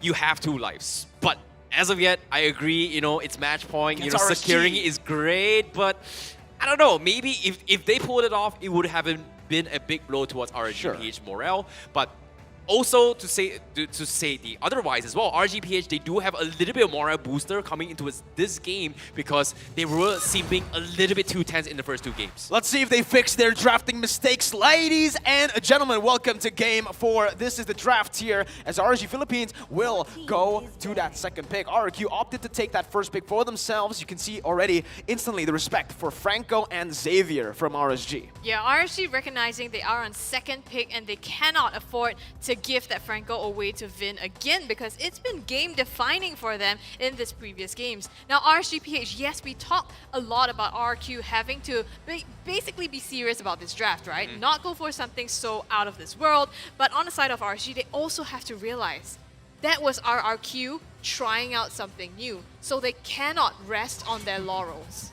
Oh, seems like RRG-PH, they are opting to choose to ban Albert's Link instead. That means the Akai and Beatrix is going to be slid off, whereas the Valentina going to be completely ignored. That means RRQ, they will secure the Akai out for Albert instead. Beatrix. I think RSG Philippines are going to pick up the Beatrix and the Esmeralda here for themselves. It has worked out before. Sure, in the first game, we didn't really see that Esmeralda from Nats pop off, but I feel like it was an off game for him. It was kind of a warm-up game, but they still don't go for it. They actually opt to go for the Julian here, which is, in my opinion, the better pick now that I'm thinking about it. Can be flexed and more priority there in the jungle, even in the mid lane. So much capabilities. What do you think RRQ are going to respond with? Well, I like the Julian pick also, like you mentioned, right? Because the EXP lane can be flexed a lot. They don't just have to go into the Esmeralda. But now, RQ with an Akai, that sets up a lot for them. At the same time, even though the Julian doesn't reveal a lot, so does the Akai. You don't know where this can potentially go, whether it's in the jungle or in the EXP. RRQ though, this time the Claude has worked out for them and surprisingly, they're gonna go ahead and pick it up in the first phase. Yeah, I like the Eve pickup and the Claude as well. We've seen how Skylar has such a menacing marksman. They don't want to afford to throw it. So this is something that they are adapting. But I was a little bit surprised. I was expecting maybe they would have gone for the Valentina again, considering that now they have a beefier frontliner as a jungler. But RQ, yep, they want to flex it up a little bit more. We do see Akai being played as a roamer coming from RQ. I think Vin, there was one particular game where Vin was playing the roaming Akai against Evo's SG during the playoffs. So yeah, I guess if you put it that way, sure. And right now, if we take a look at it, RSG Philippines, they're actually opting to go to the bans towards R7, right? Limiting his hero pool, and I feel like the Dairoth might be next here, considering that, again, they lost that first game because Dairoth, which is such a menace in these team fights with that pick potential, the Abyssum Strike actually just zoning these members away as well. But I might be wrong. They might just go for a ban towards their, oh yeah, it's the Dairoth. So, as expected, RRQ though, they're starting to target Light here. And I think that's smart because Light so far, he hasn't played too many heroes so far in this MSC. Yes. Not to say that his hero pool is not big enough, but I think he shows that he's more comfortable on these picks. The Franco, the Angela, I think the only thing that he has probably played so far is Atlas. maybe the Cho, the Atlas, and the Kufra. So these are also bans that RRQ can potentially look to pick up here. I really like this good read coming from RQ, especially from Angela, right? If you want to base off stats coming from SEA Games as well, which is the same patch as now, we have seen popularity coming from towards Angela, Ling, Angela, Esmeralda. So I think RQ wants to take it out of the equation as of yet. But as of yet, I feel like the Kufra pickup coming from RRG-PH is not that bad as well as a way to actually shut down the Claude. I actually love it. Not just because it can shut down the Claude, but it actually shuts down RRQ's opportunity to pick up the Cho. It's going to be really tough if you pick up a Cho up against this Kufra here, and I think that's what they were going for here, with R7 not getting any heroes left up for grabs. Here's a little bit fun fact, right? Before Akai was reworked, Tyrant's Revenge can actually cancel the Hurricane Dance. After the rework, uncancelable, but recent patch, they had a slight tweak there. It is now cancelable with the Tyrant's Revenge now, with this Archive Heavy Spin. So it's a little bit of a plot twist, but I like the adaptations coming from RRG-PH. That's a great counter then. I mean, to the side of RRQ, they're going to go ahead to pick up the Ruby as well as the Thamus. So huge team fight opportunities here. This is really scary. I like it from both of these drafts, honestly. From both of these teams, they've opted to go for the safer, more meta draft this time around. I really like that Ruby pick and that Sicilian as well to wrap it up from RSG. This time, I feel like it's going to be an even draft. Win condition-wise, it's all going to come down to the execution of both of these teams here in the Land of Dawn. Yep, this is definitely a more refined drafts coming from both teams. Both have clear win conditions, pretty 50-50, but it all comes down to execution. This is the upper bracket finals we're talking about, and RRQ is on match point, going for the Archive pickup with one of the highest win rate thus far here in MSC. Can they look to secure? Likewise can be said for RSG-PH on that Beatrix pickup. The pride of the biggest MLBB nations, ladies and gentlemen. MyTech, it's time for game number 4. We go straight into the Land of Dawn as we will see these titans collide once more. RSG Philippines and RRQ. RSG Philippines going to be on the red side here, while RRQ playing on the blue side. What do you think of these two compositions? We said it's going to be even down to the execution, but really for the side of RRQ, they have to be able to abuse some of these advantages in the late game on R7, for example. Yeah, it feels like a very difficult situation for R7, but it feels like Nats versus R7. So far, Thamus has been able to win the 1v1s, but at the same time, when it comes to lane clear and lane cutting, Nats and the Esmeralda is going to have a little bit of an upper edge in that regards. But now, my biggest question right now would be whether or not are we going to see aggressive plays from Iman. So far, all the games coming from him on the marksman has been very defensive. This time with the Beatrix, he has more utilities and more kills to work with, and hopefully that is going to be the case. But as of yet, Light looking to put his guard, he gets the cancel. Skylar has to burn that flicker to come out. And this is lane advantages, right? RSG-PH knows that Skylar is going to be weaker in the early part of the game and immediately just gank and try to make full use of this opportunity. RSG, they play around Iman as well. So helping Iman to scale is really going to help them. It's going to be good for them, right? Because again, they know that the bottom side will mostly be R7 going at it. Albert, though, he's looking for some pressure in that mid lane, trying to just open up space for Clay to bully Aqua in lane, who is on the Sicilian, relatively weaker, but R7 needs to be careful. Demon Kite rotating to that bottom side, putting some pressure on, as Aqua will help to clear out the waves here to set up for the first turtle of the game. Demon Kite will have the better position as of right now, but RRQ do not want to give this away for free. Yeah, they have to play this a little bit safe, but as of yet, there's just so much annoyance coming from RRQ. Albert has got the heavy spin, and I don't think Demon Kite wants to contest this. He is going to try and jeopardize with the Retribution fight, but it looks like he is going to get caught out a little bit more. Albert still holding on to the heavy spin, finally uses it, but no, he mistimed his Retribution, and that's going to be Demon Kite coming up on top. Yeah, and now Nas in the backline manages to get Albert, but here is the real world manipulation to zone everyone out there. Can't go for Demon Kite now, though. R7 diving really deep, manages to pick up the kill here, and a second one onto Light as well. So they have this advantage in R7? their hands. What? R7, how is he doing this still? Putting on so much pressure onto Aqua. I feel like RSG are kind of ignoring R7 in these team fights, right? Like, they were just too tunnel vision on Clay, on Albert. Sure, they got the kill, they got the turtle, but they need to be careful because if this continues, R7 can find a lot of these cheeky picks on this Thamus as Nats just goes in for a little bit more poke. Both of these XP lanes will reset as Nats has a little bit of an XP advantage here. That was really disgusting of R7, right? He's level 4, he's got 2 stacks of the Festival of Blood, and look at the amount of sustains he's got throughout that fight. And because of that, he was able to utilize that sustains to actually punish RSG-PH. So a little bit of mistakes has been made, but all in all, the turtle was still in the hands of RSG-PH. So it's not the end of the world yet. Economy-wise, it's still favoring RSG-PH as we know. Absolutely. You know, objectives still, I believe, more important than kills here, as RRQ will look to try to equalize this, but they're going to have to move Skylar back and forth. Mid gold, just try to funnel as much gold as possible Now, because of that early gank that RSG put onto that top side, he is kind of behind right now when you compare it to Iman. So he's going to be able to equalize that a little bit by roaming back and forth mid and top. I think RSG is also trying to mirror that. You can see them rotating together as a team. And right now, in the middle lane mid, they get the line offended here, and it's going to be Iman falling down to the heavy spin. So much CC coming from the side of RRQ. Yeah, very good read as well. As Finn, he was able to enable Albert to look for that heavy spin to pick that fight. Now, with the man advantage, they want to try to convert it over onto an objective. Demon Kite, though, he is right there. I think he has a better chaining ability with that Retribution here. Let's see, Sanguine Claws, pop, Turtle, reset it, and Iman is back here again. RRQ will still try to take this Turtle, but honestly, with Iman here, I feel like RSG has the better team fight. Let's see how it goes as both teams will try it right now. Yeah, they're trying to get it here. The objective does still go to Demon Kaido, and immediately Elbow pulls the trigger onto the heavy spin, but he gets taken down in the backline.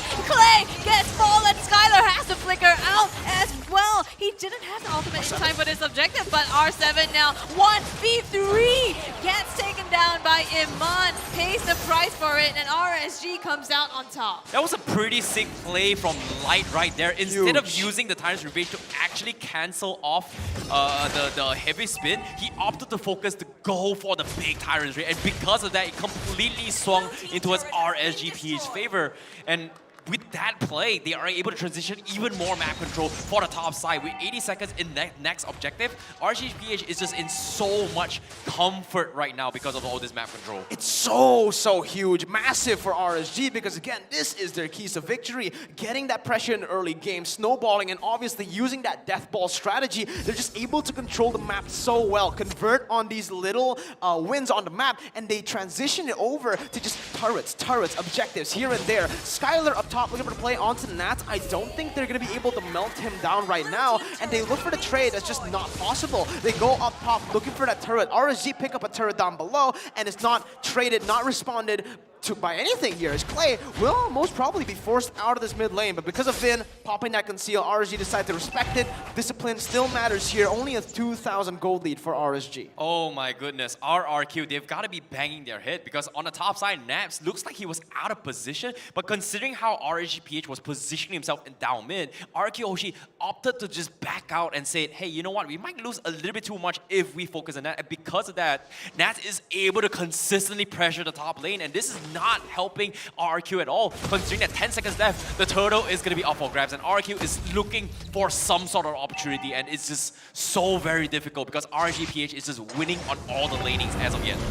Yeah, but they are in a complete reset now as RRQ Hoshi, their ultimates are up as well, so they are able to make the big plays if they wanted to. This is something that RSG-PH knows, and that's why they're being really tentative around this turtle right now. R7 and Nash just battling it out in the mid lane here. R7 getting zoned out by Nash from all that damage. RSG gonna go ahead and start the turtle here. Vin forced to back row, manipulation comes out, but Light goes in with the Tyrant's Rage and knocks Vin up. He's in trouble, doesn't get out. Aqua secures the kill, and now Light, RSG, they are on the hunt, trying to find more kills. Doesn't manage to, but look at Nas just abusing that, going all the way in, countering the shields, and it is going to be able to put him in a coffin. Nats, oh my god, the calculation on that damage is unreal. Even with Albert to help R7, he still went for it knowing that the heavy spin was ready, and that's where Nats just pops off. These crazy dives. RRQ did a good trade. They were able to take the turtle, but again, RSG Philippines capitalized on that by taking kills. I want to take a moment to tell you that RSG-PH, he was just very smart of Demon Kite to hold on the enhanced chain to cancel off the heavy speed, because that was a big turning point coming from him. If he did not cancel off the heavy spin, things would have been disastrous for RSG-PH. So props towards Demon Kite for that play over the previous fight. But as of yet, they are going to continue the lead to try and snowball even more map control away from RRQ Hoshi. Yeah, players go right now. We can see the two carries just top of the charts. I think it was Skylar for a second there before Iman got on top. And you can see they're just battling it out to be able to scale faster than the others. Skylar picked up the golden staff, but Iman, you saw that Renner shot, took out half his HP in just one hit. So RRQ Hoshi needs to be careful about their positioning here as they look around the objective or taking fights. Looking at the compositions for both of the teams now, we need to talk about that damage dealt, right? Because look, Albert, Skylar, and Albert, Skylar, and Clay actually. Skylar and Clay, these are the two main damage dealers from RRQ. Skylar is so low down below, you know, he's almost dealing as much damage as just Fim, and that's not good. Sure, he needs to scale, sure, he needs to wait for the items, but at what point do you need him to start just going and pop off with the Blazing Duet? Because right now, RSG Philippines, they're not going to stop. 3,000 gold lead, and it keeps on building. no. R7, oh my goodness, almost just gets bursted down there by Iman and Aqua.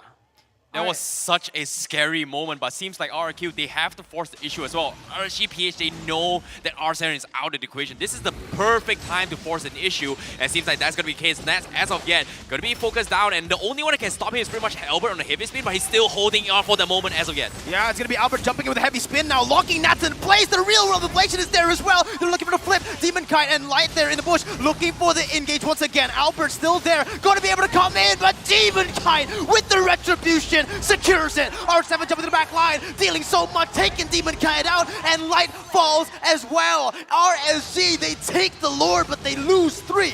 Oh my goodness, that was perfect timing coming from RRQ Hoshi. The only one that can stop Nats from going out of control with building those shields was pretty much the heavy speed. And in the midst of that confusion, RSG-PH was focusing in the Lord. They took the advantage, shut down Nats, and then transitioned for more. And that was a good opportunity coming from RRQ Hoshi. However, the Lord still in the favor of RSG-PH. That means the score, the economy-wise, is now equalized because of that small fight against RRQ Hoshi. Yeah, RSG-PH, they cannot afford to tunnel vision here. Sure, they want to take the objectives, but you cannot risk 3 members losing their life at this point. We're going to take a look at the items here. Yeah, the Ice Queen won. This is what we mentioned in game number 2, when RRQ were able to just control the tempo of the game, again, with the utility. And this is what's starting to come out again from this Yi, from Clay, the utility build. Now, Iman might find himself in trouble. Nats going in, Skylar juking it out, looking for the outplay here as he just goes in for one more basic attack. He goes in onto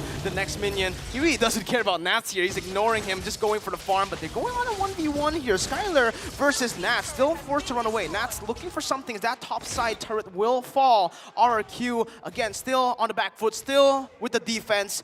RSG with the proactive movements on the map. Smart plays coming from Nats as well, realizing that the comeback coming from RRQ Hoshi is going to be up to Skylar. He's trying his best to get some sort of farm, and because of that, they are going to be placed in a very defensive maneuver. However, I want to talk a little bit more in this next play, because RSG-PH, they are building up Ice Queen's 1-up on Aqua to deal with all the defensive, the mobility coming from RRQ Hoshi, which is very much lacking. In this case, R7 is going to be the biggest kiting that requires to be done coming from RRQ-PH. Yeah, and R7, I mean, Thamas with the Molten Size as well, forces RSG to be put out of position, or at least to reposition themselves. So RSG also has to watch for how they take these fights. Earlier on, I think we saw Demon Kite was also building into a more tanky build here, so they're trying to cover for Aqua and Iman. They're going to be the key damage dealers in these fights. And Iman as well. You just saw that on your screen. Wind of Nature already completed for Iman here on the Beatrix, so it just removes the threat of Skylar popping him in that back line, right? And with this Wesker, he can actually threaten Skylar now that he has the Wind of Nature. Both of these players in the gold lane will need to time that Wind of Nature properly to outplay one another. And with the same battle spell, it's going to be really interesting to see this dynamic. Yeah, it's going to be tough as well, but now with the Enhanced Lord up as of yet, RSG-PH already in position to fight this, but RRQ Hoshi, they've got to wait an opportunity, because if you think about it, R7 is 2 levels behind Nats, and he needs to be in this fight to scare off the back lines, and without him in the equation, I don't think RRQ Hoshi would force a fight, unless Albert gets a 4-man heavy speed, which is very difficult to do so. I mean, this is dangerous, right? RRQ Oshi cannot afford to make a mistake, but we're gonna see Nas make it back to the team fight here. He has pushed his minion wave up top all the way almost to the inhibitors, and R7 getting punished by him. So now RRQ Hoshi, they are at a numbers disadvantage. This could be RSG's chance to start making the play. This is the thing, right? With R7, he plays for the team a lot. In the early stage, he actually gives out a lot of the farm for the participation in the team fights. He walks up to the turtle. He just joins his team, leaving his lane behind. And this is why Nats has actually gotten the gold lead and the XP lead as well. And this now is playing a huge role for RSG of getting control of the side lane and controlling the macro plays on the map. Setup is just going to be better for RSG because of Esmeralda winning on that lane. And they can actually look for picks as well. You can see Iman already trying to look for that, roaming up top. If they look for a pick and get it right before this Lord, perfect timing to just go for it. Agreed, but Radiant Armor being purchased coming in from Light is going to deal with the Eve being the sole only member coming from RRQ Oshi in terms of magic powers. But seems like RRQ Oshi, they want to force the issue, but RSG is not taking any risks yet. They want to go for pickoffs, and currently RRQ Oshi just playing it very, very safe. However, Clay does have the Durans. That means that is going to be a little bit more sustained focus on dealing with Nats instead. But another Radiant Armor of Demon Kai, Eve is not going to have a good time in this next upcoming fight. I mean, RRQ Hoshi a bit on the back foot here, right? R7 already being pressured all the time, so RSG are able to take more control of this map. Skylar, though, in a mid lane, trying to contest into Nasty. I don't think this is a trade he should be taking, and he chooses to back out RSG. Chunk the Lord to half health now. Light in the mid lane and managed to pop off Finn immediately, and this is goal time. RSG, Albert comes in with a heavy spin to zone out Demon Kite, but why do you need the tank there? It only helps RSG, and now the two-man knockout onto RRQ as well. RRQ, they take too much damage. They have to disengage RSG Light. That was huge from Demon Kite. That enhanced chain cancels out the real world manipulation, cancels out the re-engage potential from RRQ. And now Nats jumping in for the falling star with zoning Skylar away. Iman! He's going for something, doesn't get Skylar yet. Real world manipulation. Iman's gonna get caught. R7 is there to finish him off. Albert looking to play. Light gonna be caught low. Immortality pop. It's gonna be R7 looking for more. Now it's gonna be Albert pinning Light down. Nats on the backside finds Clay. Light's gonna fall, and Albert will still have a lot of HP. R7 to the back lines onto Demon Kite. Skylar getting his stacks. It is going to be still RRQ winning on the fight. Look at R7. He's jumping on the Demon Kite. 1 for 2 right now. It's all about Skylar. He goes in with the blazing duet, picks it up. 4-4-2 for RRQ. Skylar, what in the world? He was waiting so patiently for the opportunity. He saw the window, immediately went all the way in, and now RRQ can get this Lord completely for free. There is nothing that Nas can do. Albert secures it together with the kill onto Nas. Oh my goodness! What a bait coming from RRQ Oshi. Skylar finding all these opportunities out of nowhere. The communication, and R7 feels bad to you, but you took the bullet for the team. But let's take a look at the instant replay on how it all went down. Look at how positioned R7 is. He was baiting them all the way to force fight, and as soon as they come into recontest, Finn and Skylar just completely swarmed them and took them out of the equation. That was a great execution coming from RRQ. My goodness, that right there, ladies and gentlemen, that is the play of the game. Again, map pressure all turned around, the tides as well. It was all against RRQ. RSG controlling the tempo, but now it looks like RRQ, they're going to look for the play, for the end here with the Enhanced Lord marching down the bottom side. R7 trying to siege it down. The sniper comes in. Yep, they've already gotten the bottom inhibitor turret here. RRQ Hoshi, they're starting to siege it in. R7 taking a lot of damage. Demon Kai goes in. Let's see Albert onto the turret. Mid lane taken down. They're going to go for more. That's going to be Iman popping his ultimate. Albert looking for the pinch onto Nats. Will be able to maneuver out of there. And the enhanced chain comes in. But RSG, they defend extremely well here. Skylar moves back, and RRQ do not want to force it. They have the lead. They have the tempo. Chill out. And Now it's time to reset again. Oh my goodness, this is so nerve-wracking coming from both teams here. One mistake can cost you the fight, and it all started with Iman getting caught out, trying to get a little bit greedy, and because of that, RRQ was able to find this opportunity, but still very difficult to do so. But before that, looks like the skirmish is about to happen. RSG gonna be forcing with the purple buff as of yet, but looks like it is not gonna be in the hands of RSG-PH. But Demon Kai looking for the setups. Seems like it's not gonna happen yet. And no, Vin playing it safe, playing it safe. I don't think Light's the right target, right? Yeah, it's a little bit hyped now for both teams. The heart's beating, and this is where we can start to see maybe perhaps mistakes coming in, right? Because when it gets messy, when this is the situation of the game currently where no one is having, well, technically, RRQ have a 4,000 gold lead, but in my opinion, we've gone to that late game moment, late game stage, when everyone has all items, so the gold lead really doesn't matter anymore. It's all going to come down to how both teams execute, how they're going to shot call, and that decision making is going to be key here, as we are going to take a look at the items first. Yep, and as of yet, you can see that the Ice Queen one just got purchased by Nats, and he's going to do a little bit more utilitarian. We've talked about this before, but I feel like in RRQ Hoshi's case, they don't really care about the mobility. All they're looking for is isolation pickoff. It all comes down to whether or not Win gets that big I'm Offender hook or to set up with the heavy spin to actually burst them down. So I feel like it's going to be a different contrast compared to games before, but now RSG-PH, all they gotta do is just play it slow. Do not get hooked, and they are gonna be good. However, you can see they're making sure that Vin doesn't get super crazy, making sure that he doesn't get super cheeky about his next play. Yeah, RSG trying to look for an opportunity here to contest a lot as well, but RRQ being very careful about this, not to overcommit. So right now, the tension is just in the air, you know. Any mistake right now, Miracle, you said, could make the play, but potentially now Vin getting knocked out, Nas having to back away. RSG on the back foot a little here, and the Lord is at half HP. In the back line, Nas in some trouble. I don't know, both teams, they're so tentative about this. R7 backs out, Light trying to make a play, but has to back away. Yeah, RRQ now on to the Lord. Vin going in for the damage. Sanguine Claws as well. Real world inflation there to knock everyone back. Albert with the retribution doesn't get it. Demon Kai with the hero play. But Skylar comes into play as well. He goes in for the Blazing Duet. Full channeling it. That's the Evolved Lord taken down. RSG needs to back up. Nats gets caught. Skylar is mega right now as he picks it up. Clay taking a half HP. Real world manipulation to lock them down. No. Vin with I'm offended. Oh no, they got him back. Let's see. He has nowhere to go.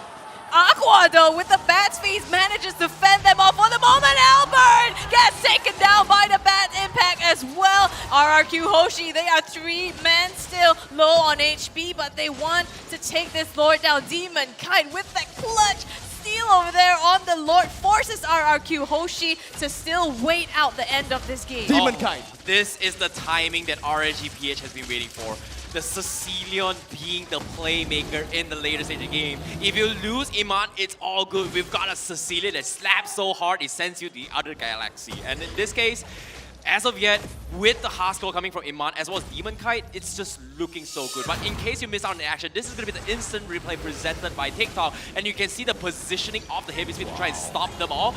But despite getting chased down by Demon Kite, he was able to time the retribution. I feel like it was so chaotic, but he kept his cool, make sure to get the Lord in case things don't go in the favor of RSG-PH. So it was a 50-50 coin flip between both these teams. Demon Kite literally saved the game there for RSG Philippines, right? It should have been over now if he didn't get that retribution. So it's all coming down to these little thin margins in this game. We're taking a look once again at the items. Not much has changed so far, but look at Light. His itemization, he's been swapping with Immortality constantly now because when it's down, he wants to pick up something else. Now, something I want to mention is that look at Aqua. He has the Winner's Truncheon and he hasn't popped it just yet. In these team fights, he's been relatively safe, and that might be the X factor here that they can use to win the game. When RRQ Tunnel Vision onto Aqua, when that Winner's Truncheon pops is where Iman comes into play and goes at it. This has been insane so far. You know, the whole game, it's just been flipping time and again. One moment you think RRQ has the lead, RSG takes over. And when RSG gains control, RRQ comes back. This is the mark of two high-level disciplined teams right now. And as we are here 22 minutes into the game, the two teams are waiting for this next objective. Who will be the one to take this will definitely have an edge and be that much closer to closing out the game. Ooh-wee, look at the damage coming from Skylar with max stacks. Light could not even stand a chance at all. And RRG-PH, they've been focusing on shutting down Clay's magic prowess, but eventually gave so much room for Skylar to dish out damage. And maybe, just maybe, RRG-PH may consider to rethink their itemization later on. But it's a little bit too tough right now because it's 23 minutes into the game. The next lot comes in, and currently Nats, he does have the rock potion. He needs to open up the map and set up for those big 3-man Tyrant's Rage up on Light, and that's going to be very, very difficult to do so. But as you get, Nets trying to be the distraction on the sides, but hasn't been a big threat yet. And RRQ Hoshi, they realize that Nats is just baiting them for this kind of fights. But Vin on the sides gets knocked up here. He's in trouble. Batsface being popped, takes a lot of damage, but in the backline, Skylar gets it, but the damage dealer is down, and now Aqua forced the back as well. He's extremely low. Skylar traded out Aqua. He is online. He's dishing out the damage. He takes two, and now Nas is in trouble. RSG, they're fighting back here, trading out between the two teams. Nas goes down as well. RRQ still in the game. 2-for-1 play there. RRQ coming out on top, but losing Skylar in the process. It's both the gold laners taken down though, so currently RRQ does have that pressure. Yeep, look at Clay, he's so low. Aqua, I feel like he's going to be able to do so much in this fight compared to Yeep, but we're going to have to see how Finn struggles, or Finn, how does he go at it here against Demon Kite? Albert jumping in, trying to look for the play first because they do not want to go for another 50-50. That's Finn, jumping to the I'm offended onto Aqua, he's going to be taken low, taken down, shut down for R7. They look for more. Light jumping in to save the day. He has the immortality, and just like that, RRQ, they pick up a Lord here that might just be not contested at all. Oh, mistakes has been made. Great catch coming in from Albert to shut down Aqua. 50 seconds on the sidelines, and RRG-PH, they have to give away control because the minions were pushing in. And because of this, RRQ, look at this, they've got all the immortalities. This is prime position for RRQ to take the ticket, and just like that, they take the Lord, and it's going to be up to RSG to defend against this. This looks like it could be it. This looks like the game-ending play here. RRQ, Lord in the back, kills in the back. They are ready to make the siege. All they have to do is sync up the waves, make sure that everything is in place for them to make one last stand here. RSG is up to them to defend.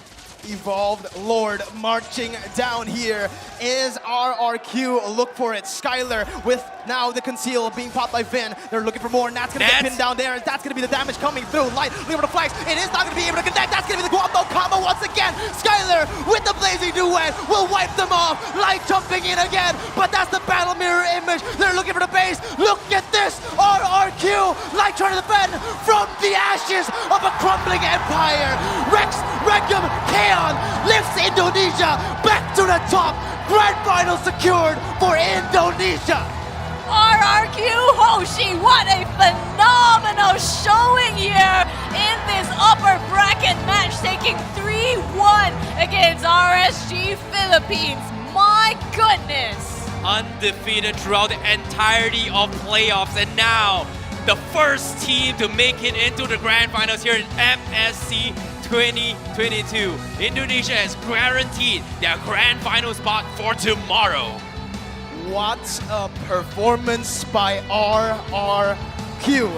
The hug, the passion filled with it here, as this is history in the making. RRQ once again find themselves in a grand finals of an international tournament since M1. Wow. Look at the fans. They're going absolutely crazy. My goodness. Claude was the key. Claude was the key. The moment you ban it out, it felt like RRQ lost a bit of momentum there. But in this game, picking that in the first phase, winning them the game. Look at the crowd here. So much support for RRQ Hoshi, and well-deserved indeed. The smiles on the players' faces as well for taking that set for themselves. This is huge. This is grand finals here. Taken Mirko, how are you feeling? Well, I'm feeling ecstatic that my prediction was right. I expected a 3-2, honestly. And that wasn't easy. Not at all. 24 minutes. A lot of these games just won by RRQ, but by a thin margin. And now, well, I guess we could say, right, Philippines no longer going to be at it, PH in the grand finals. Yep, and I definitely agree in the grand finals, but as of yet, it's not over yet for RRG-PH fans, as they will be going down into the lower brackets, where they will be waiting for either Smart Omega or Falcon Esports, and whoever comes out on top, that is going to be their opponents that they are going to be fighting for the final ticket into the grand finals of MSC. But as of yet, RRQ, they secure that spot for now. They have to go to the lower brackets now to fight it out, but of course, it is not over. So ladies and gentlemen, you know the competition is only getting more intense. They are turning up the heat here. So now we're gonna hand it over to Mara to let us see what goes on behind the scenes. Here with me is R7 from RRQ Hoshi. Congratulations! Thank you, thank you. It's been such a long time since your team has reached the grand finals for an international event. So what's the thought right now? Because I saw your teammates, they're jumping up and down. What's your heart telling you right now? My heart tell like this is our first time grand final in international tournament, so we're really happy lah. We can achieve grand final. Congratulations, you did splendid. That was such a spectacular performance. If you could pick any of the players who you would say that this is really important and emotional for, who would that be out of everybody? Demon Kite, I think, when he used Karina. Yeah. Yeah? Actually, I'm gonna tell you something. Before the game started, RSG Philippines, they were talking about train so hard until your idols become your rivals. They are saying that you are their idol, RRQ Hoshi, and that's where they wanted to test their strength. What do you have to say to the teams like RSG Philippines who idolizes you? To RSG-PH, just keep moving forward. That's it. Keep moving forward. Now, we have 3 teams that you could possibly face in the grand finals. We have Falcon Esports, we have Smart Omega, and you might again face RSG Philippines. If you were to choose a worthy opponent out of the 3 that you would love to see again, which team would that be? You have to pick one. We meet Omega already, and then we meet RSG already. I think we want to face Falcon. You want to face Falcon Esports? Yeah. And because it's a new team? No, we with Falcon is friend. Oh, you want to beat your friends. You want to basically meet your friends again in the grand finals. Yeah. Now, you're the last Indonesian team standing. We have a lot of RRQ Hoshi fans. What does it mean for you, for the team, for the country to win MSC 2022? I speak with my bahasa ya. Yes, of course. So, dukungan dari kalian itu sangat benar-benar berarti lah buat kita, kayak mau itu haters, mau itu fans, ya gue sangat menghargai itu, RRQ juga sangat menghargai itu. Terima kasih udah selalu ada di sisi kita. Ya, terima kasih. And now I know you're gonna meet with the teammates right now. What are you gonna tell the team right now? What are you gonna be telling them right now? Bravo, bravo! Now let's send a message to all of the fans from Indonesia and to keep supporting you for the grand finals. Tetap dukung kita lah di grand final. Yuk, bisa. Supporting us in grand final. We can do this together. I love that you're smiling all the time. You give such positive vibes. Thank you so much, R7. Thank you. And this time I'm gonna give you a high five. Did you see that video? Yeah. Congratulations. They're heading to the grand finals. Let's turn it over to our analyst.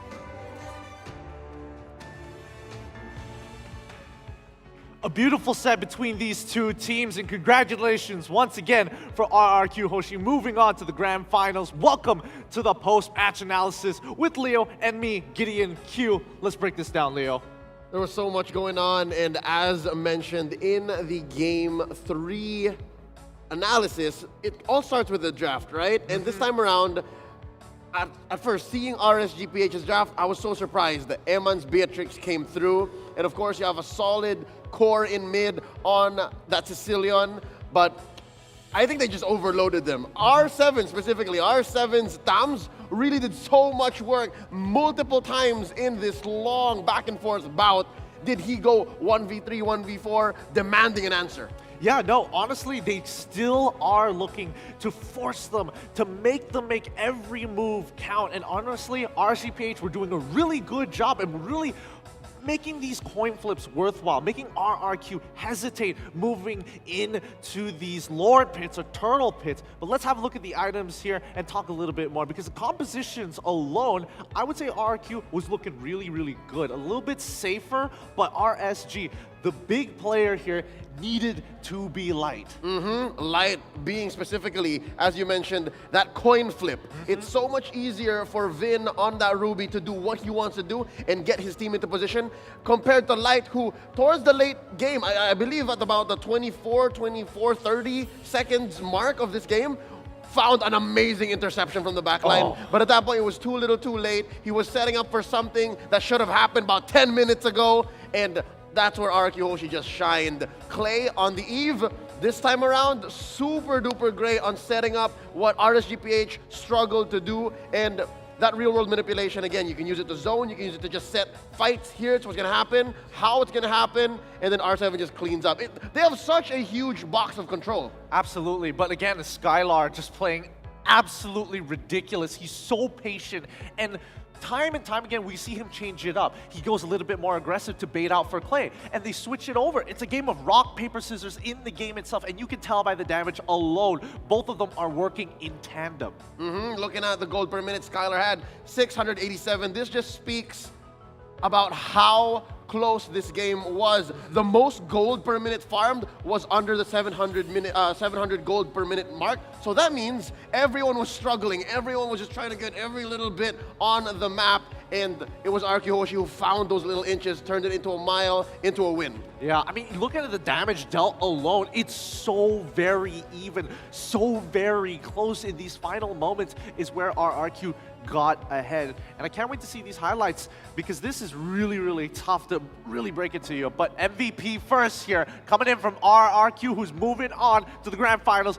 Give it up for Skylar here, a phenomenal quad player, extremely patient, but most importantly, he knows his target priority. Yep, that one death is really the key here for me. That tells me, not just by watching the match, but even in the numbers. Very rarely do the numbers speak exactly how the game went, but this one death on a hero that is outranged most likely by the Sicilian, is in just pure danger all the time by Light in a bush.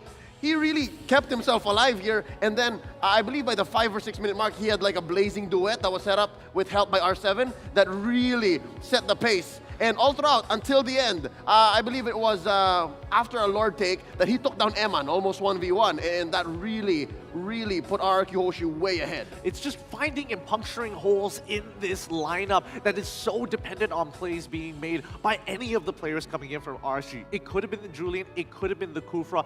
I don't think any of these players are at fault. They were just half a second too slow from making it happen. Let's look at the highlights real quick. Early on, there's a lot of CC coming from RSG-PH. You have Julian, you have the claws, you have the jumps by Light, but eventually, R7 figured it out. R7 was like, you know what, they can knock me up, I'm still gonna live. So just on my mark. I believe that's what he was saying in Bahasa, on my mark. On me, boys. And that's the call, because in a lot of these fights, both Esmeralda and Thomas want to do the exact same thing. They want to absorb that damage. They want to keep it up. But these prolonged fights seem to be in RRQ's comfort zone. They are fighting huge picks, and Albert, especially on this Sakai, still knows his angles to get the maximum impact, with Skylar opening things up for Clay, and the same goes for Clay with Skylar. are. If there is one good thing I can say about RSG-PH, despite their loss here, is they have good range coverage, right? Yeah, they are outranged by Clay. Sicilian is a relatively dead mid, right, or close, but that's why Demon Kite's there, that's why Nat's there, and there was the catch. There was the catch that hopefully Light got earlier on, but at this point, the writing was on the wall, man. Murder, she wrote. RSG knocked down into the lower bracket by RRQ. I mean, that's a high-pressure situation. I wouldn't know where to go if I was in Light's position. He had Flicker, he had all the tools from turning maybe a singular catch into a full team wipe.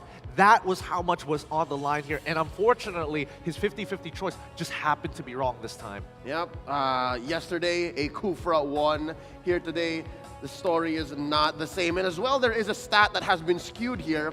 I believe we are adding a win to the Beatrix-Claude matchup, and we're sitting at about 4 out of 11, 5 out of 11. So slowly, this breakout hero at MSC 2022, Claude, is winning more matches now against the Beatrix. We have to watch out. We really have to track this and see how this affects matches going on into tomorrow's grand finals. Yep, it's significantly catching up here, and I think a lot of these compositions, really, it works strangely enough around whether or not you have this artillery mage of Yve, or do you have something else to make it effective. But looks like I'm getting the news. It is time to show it to you on screen. The views record has been broken once again. Thank you so much to everybody watching. You are making history here today with us here at MSC 2022. With that being said, 2,005,000 to all of you. Welcome. Take your redeem codes here today. This right here is a way for us to say thank you. Terima kasih, maraming salamat. And all the other languages that I do not know just quite yet. But this is for all of y'all, all right? So let's all keep supporting our teams. There are still 4 teams. This match was a non-elimination match, but the upcoming one is, oh boy, gonna be exactly just that. Someone's gonna go home. Somebody's gonna go home, and you guys gotta keep on watching because the story has not ended for RSG-PH just yet. But once again, RRQ is in a position where they have made it to the grand finals after so very long and could potentially get their first international title after years of hard work. Exactly. Right here, I have to be honest, this is a bittersweet moment because it's been so long that the Philippines has been on top. And being a Filipino, I'm very proud, but already we are rewriting history. A new status quo has been set. No longer is it going to be a Filipino versus Filipino grand finals and sitting on top. The King of Kings, they're waiting. They want it. They want to prove that their name is true and their brand is strong. With that being said, just in case if you guys aren't particularly sure about what is happening next, our next matchup here, it is going to be Falcon Esports coming in from Myanmar against Omega from the Philippines. We're going to go on a short break, and when we come back, more action packs.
Saya lahir di Palembang dan besar di Manado.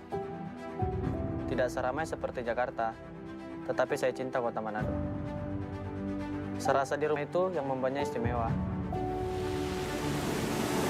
Ang probinsya ko ay Naik, Cavite. Maliit lang na baryo na bandang dagat. Sobrang ganda. Natutunan ko ang halaga ng buhay.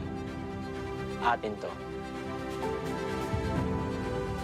Untuk saya Saya berasa tenang apabila saya berdoa dan tetap fokus pada kepercayaan saya.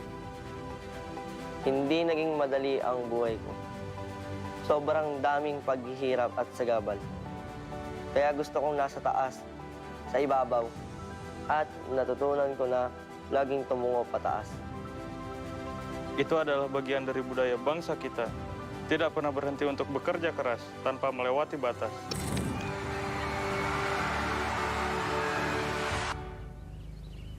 Tetap selalu berpijak dan melangkah. Kahit maging sino ako.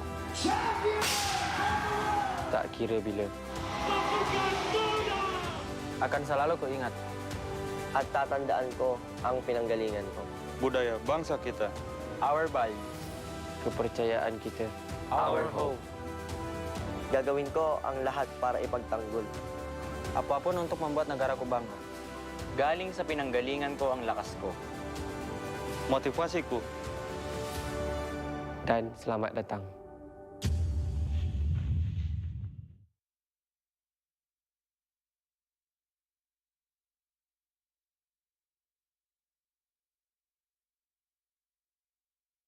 It is time for us to talk about the MSC, the origin, and what it has become. Let's roll back to the very beginning. The Mobile Legends Bang Bang Southeast Asia Cup, or MSC, was established in 2017, regarded as one of the first official MLBB major tournaments hosted by Moontone. The first MSC was held in Jakarta, Indonesia, featuring a total of 8 teams. IDNS of Thailand took home the first ever MSC trophy. The MSC 2018 was refreshed with a brand new format and the participation of 2 more countries, Myanmar and Vietnam. Now featuring 10 teams, the crown was once again snatched away from the home country, Indonesia. Aether Main ended up sweeping the countrymen Digital Devils Pro 3-0. In the following year, MSC 2019 has shifted its host country to the Philippines. There are a total of 12 teams from 9 countries in Southeast Asia. And it was Onyx Esports that defeated fellow Indonesian representatives Lure Esports to claim the championship. Nonetheless, MSC continued on in the following year. Though it was fully online, the tournament achieved a record-high concurrent viewer count for MSC. MSC 2021 saw another all-Filipino grand final between Blacklist International and Execration. And it was Execration that ascended to be the new king of the sea. With MSC 2022 returning to a live tournament setting in Kuala Lumpur, Malaysia, there are a lot of wonderful stories waiting to be written. For instance, can Smart Omega, who inherited the MSC 2021 champion roster, defend their title this year? While Onyx Esports and IDNS could increase their MSC trophy tally to 2. Will the home country curse continue in MSC 2022? Can the Philippines representatives claim the MSC title for the 3rd time? Or will there be a new victor? The next king of the sea? Let the new legends unfold. See you at MSC 2022 for the supremacy!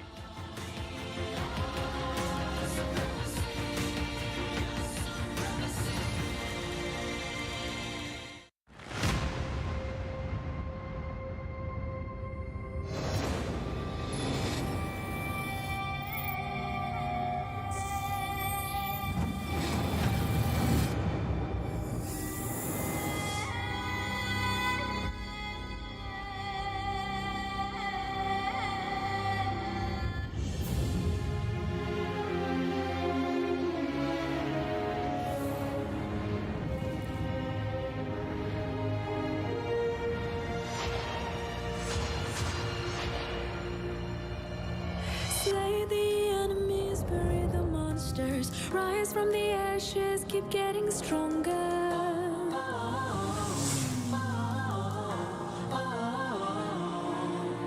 Raise it strong, hit it hard, giving the best shot. Going in for the kill, let them bite the dust. Let it all out, our superpower head with the crown. Sorry, not sorry,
Life is a battle win every game with the magic flowing in our veins.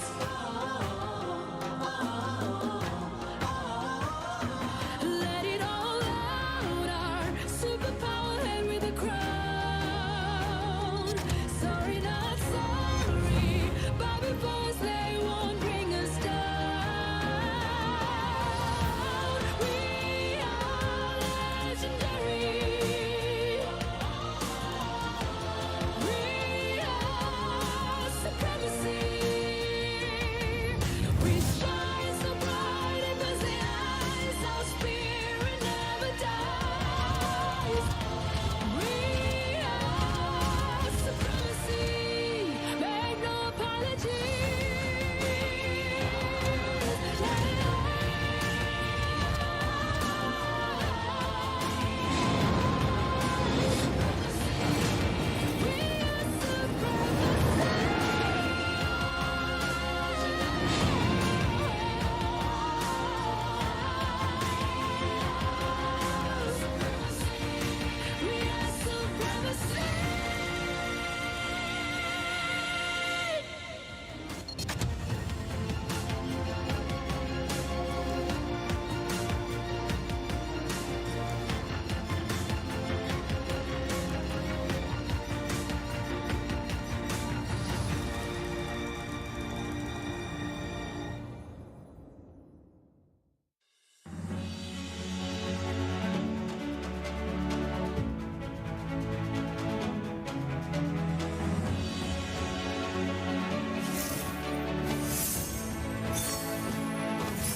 Payback time. Feel my pain. I am driven by revenge. Nothing will stop my justice. Let us spread our wings.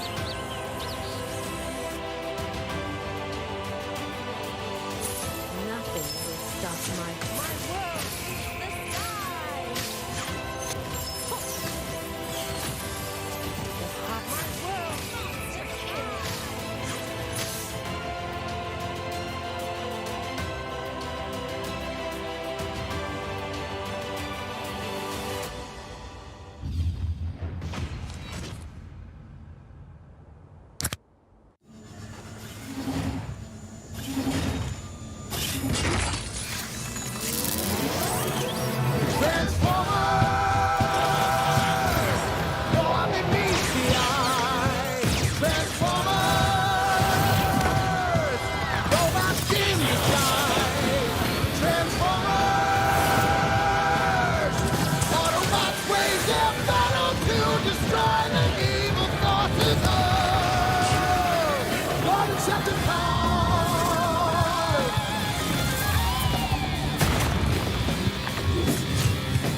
Saya lahir di Palembang dan besar di Manado.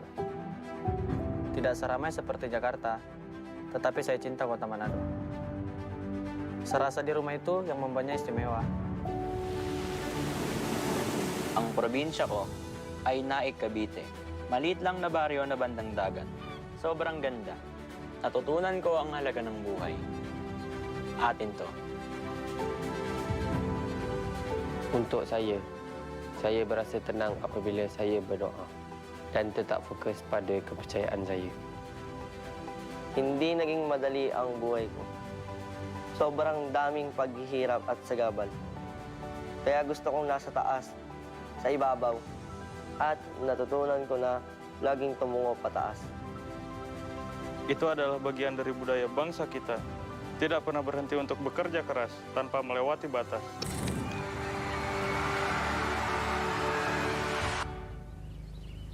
Tetap selalu berpijak dan melangkah.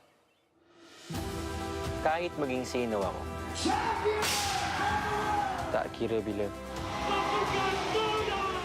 Akan selalu kuingat. At tatandaan ko ang pinanggalingan ko. Budaya bangsa kita. Our values. Kepercayaan kita. Our hope. Gagawin ko ang lahat para ipagtanggol.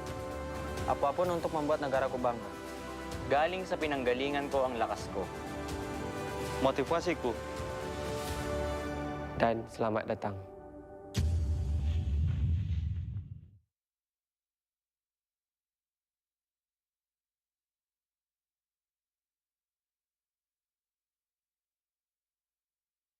It is time for us to talk about the MSC, the origin, and what it has become. Let's roll back to the very beginning. The Mobile Legends Bang Bang Southeast Asia Cup, or MSC, was established in 2017, regarded as one of the first official MLBB major tournaments hosted by Moontone. The first MSC was held in Jakarta, Indonesia, featuring a total of 8 teams. IDNS of Thailand took home the first ever MSC trophy. The MSC 2018 was refreshed with a brand new format and the participation of 2 more countries, Myanmar and Vietnam. Now featuring 10 teams, the crown was once again snatched away from the home country, Indonesia. Aether Main ended up sweeping the countrymen Digital Devils Pro 3-0. In the following year, MSC 2019 has shifted its host country to the Philippines. There are a total of 12 teams from 9 countries in Southeast Asia. And it was Onyx Esports that defeated fellow Indonesian representatives Lure Esports to claim the championship. Nonetheless, MSC continued on in the following year. Though it was fully online, the tournament achieved a record high concurrent viewer count for MSC. MSC 2021 saw another all-Filipino grand final between Blacklist International and Execration. And it was Execration that ascended to be the new king of the sea, with MSC 2022 returning to a live tournament setting in Kuala Lumpur, Malaysia. There are a lot of wonderful stories waiting to be written. For instance, can Smart Omega, who inherited the MSC 2021 champion roster, defend their title this year? While Onyx Esports and IDNS could increase their MSC trophy tally to 2. Will the home country curse continue in MSC 2022? Can the Philippines representatives claim the MSC title for the 3rd time? Or will there be a new victor? The next king of the sea. Let the new legends unfold. See you at MSC 2022 for the supremacy!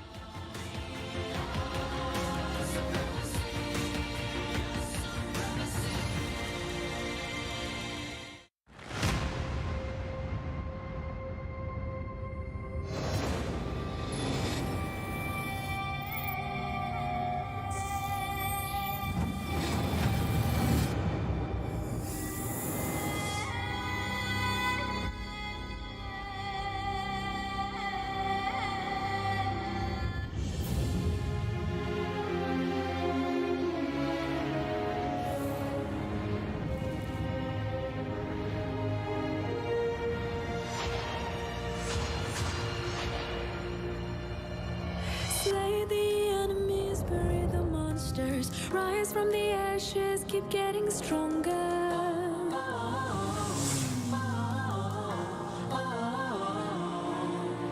Races run, hit it hard, giving the best shot, going in for the kill, let them bite the dust.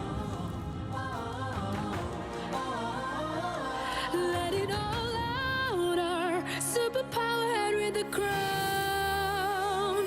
Sorry, not sorry, bow before us, they won't bring us down. We are legendary.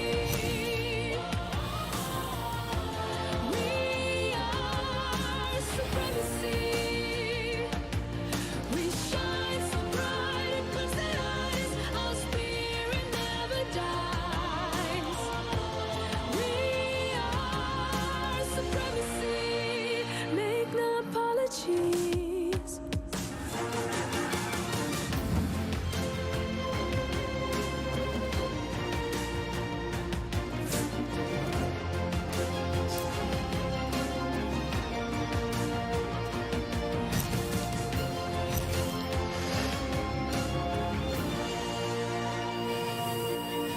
Fight on to the last drop of blood. Fight on to the last beat of heart.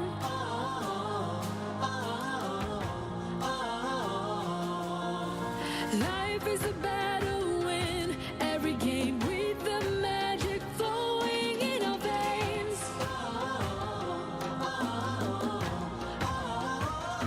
Let it all out, our superpower head with a crown.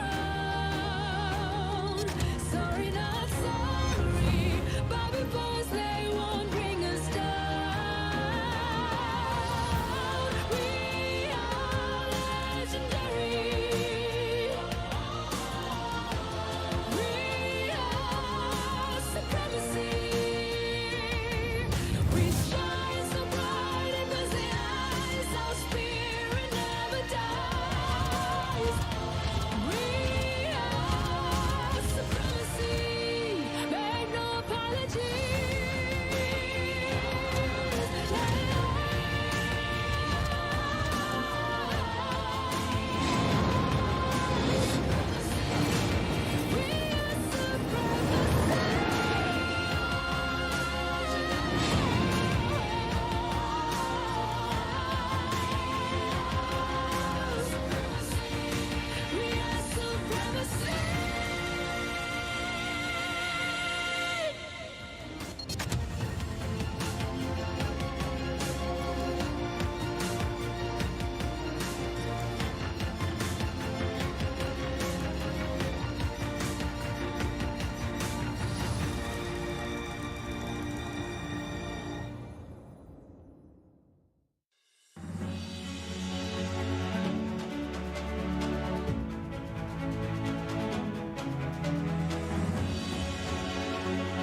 Payback time.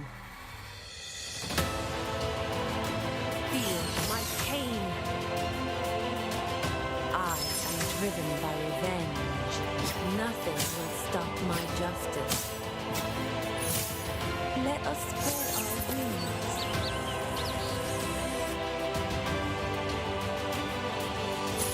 Nothing will stop my world is the sky. My world is the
Saya lahir di Palembang dan besar di Manado. Tidak seramai seperti Jakarta, tetapi saya cinta kota Manado. Serasa di rumah itu yang membuatnya istimewa. Ang probinsya ko ay Naik, Cavite. Maliit lang na baryo na bandang dagat. Sobrang ganda. Natutunan ko ang halaga ng buhay. Atin to. Untuk saya berasa tenang apabila saya berdoa dan tetap fokus pada kepercayaan saya. Hindi naging madali ang buhay ko. Sobrang daming paghihirap at sagabal. Kaya gusto kong nasa taas, sa ibabaw, at natutunan ko na laging tumungo pataas. Itu adalah bagian dari budaya bangsa kita. Tidak pernah berhenti untuk bekerja keras tanpa melewati batas.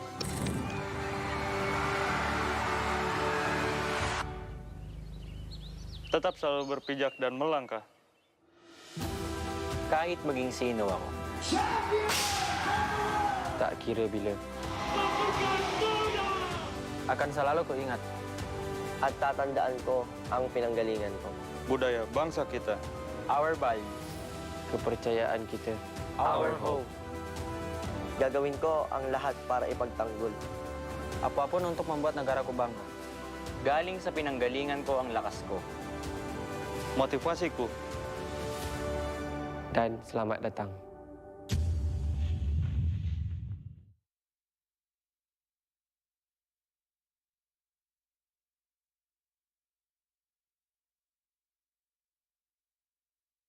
It is time for us to talk about the MSC, the origin, and what it has become. Let's roll back to the very beginning.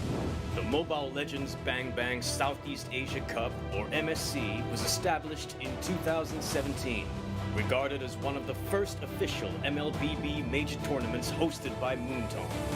The first MSC was held in Jakarta, Indonesia, featuring a total of 8 teams. IDNS of Thailand took home the first ever MSC trophy. The MSC 2018 was refreshed with a brand new format and the participation of 2 more countries, Myanmar and Vietnam. Now featuring 10 teams, the crown was once again snatched away from the home country, Indonesia. Aether Main ended up sweeping the countrymen Digital Devils Pro 3-0. In the following year, MSC 2019 has shifted its host country to the Philippines. There are a total of 12 teams from 9 countries in Southeast Asia. And it was Onyx Esports that defeated fellow Indonesian representatives Lure Esports to claim the championship. Nonetheless, MSC continued on in the following year. Though it was fully online, the tournament achieved a record-high concurrent viewer count for MSC.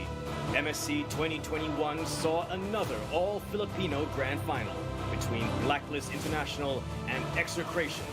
And it was Execration that ascended to be the new king of the sea, with MSC 2022 returning to a live tournament setting in Kuala Lumpur, Malaysia. There are a lot of wonderful stories waiting to be written. For instance, can Smart Omega, who inherited the MSC 2021 champion roster, defend their title this year? While Onyx Esports and IDNS could increase their MSC trophy tally to 2. Will the home country curse continue in MSC 2022? Can the Philippines representatives claim the MSC title for the 3rd time? Or will there be a new victor? The next king of the sea? Let the new legends unfold. See you at MSC 2022 for the supremacy!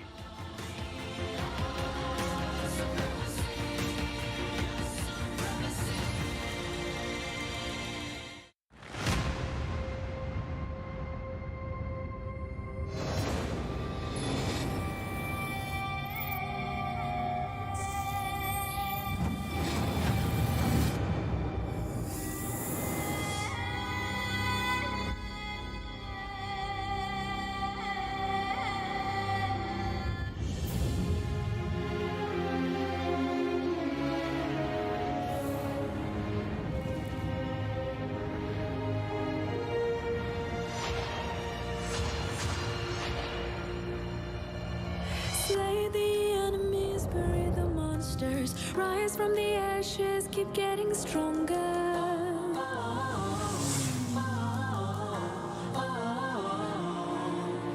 Race is run, hit it hard, giving the best shot. Going in for the kill, let them bite the dust.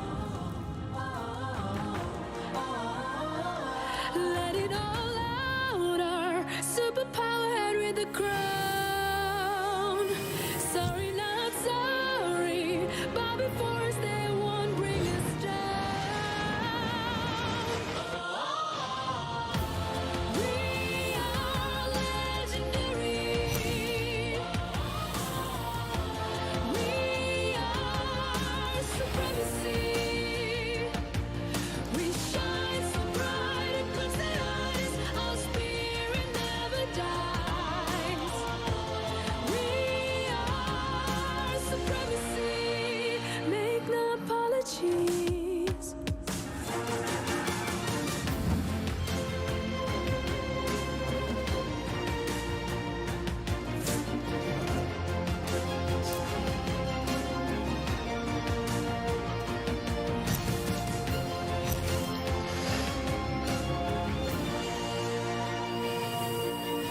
Fight on to the last drop of blood. Fight on to the last beat of heart.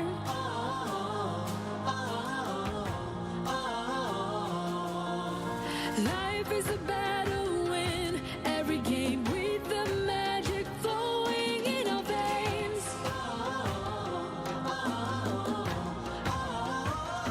Let it all out, our superpower head with a crown. Sorry, not sorry, but before us they won't bring us down. We are legendary. We are supremacy. We shine so bright across the eyes. Our spirit never dies. We are supremacy. Make no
Payback time.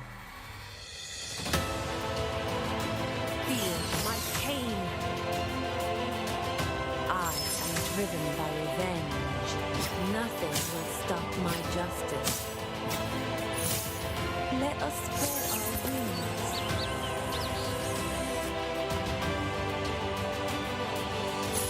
Nothing will stop my world. The sky. The hot world.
monsters rise from the ashes, keep getting stronger.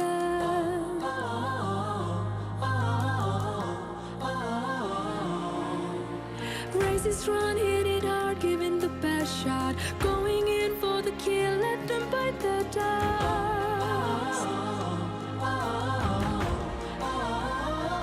Let it all out, our superpower head with the crown.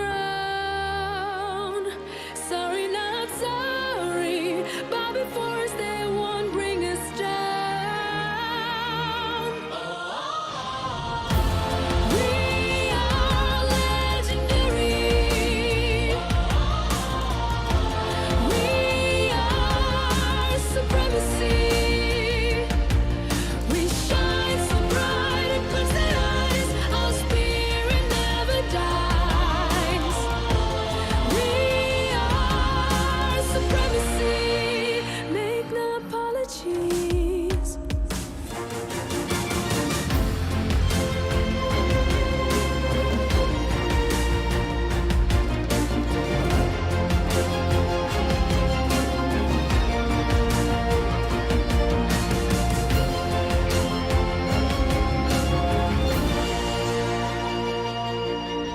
Fight on to the last drop of blood. Fight on to the last beat of heart.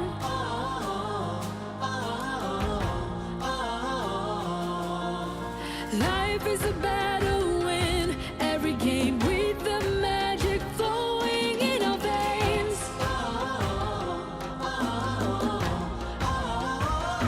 Let it all out, our superpower head with a crown.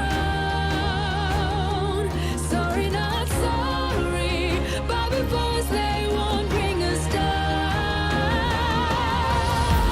We are legendary. We are supremacy. We shine so bright it burns the eyes. Our spirit never dies. We are supremacy. Make no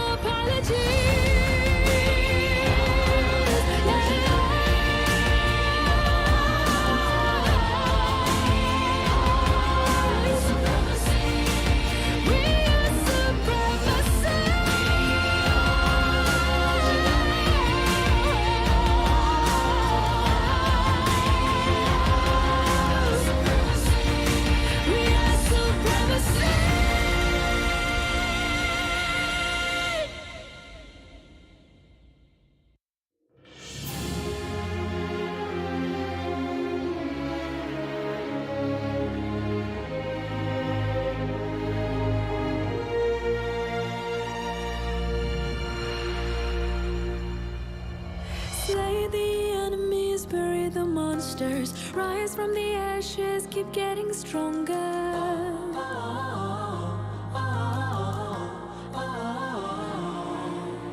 Races run, hit it hard, giving the best shot, going in for the kill, let them bite the dust. Let it all out, our superpower head with the crown. Sorry, not sorry, bow before us, they won't bring us down. We are legendary. We are supremacy. We shine so bright it puts the eyes. Our spirit never dies.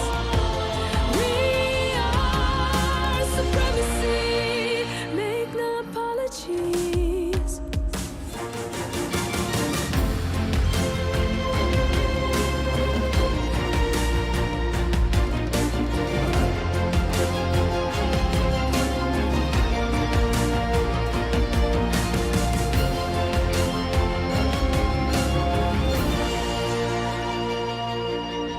Fight on to the last drop of blood. Fight on to the last beat of heart.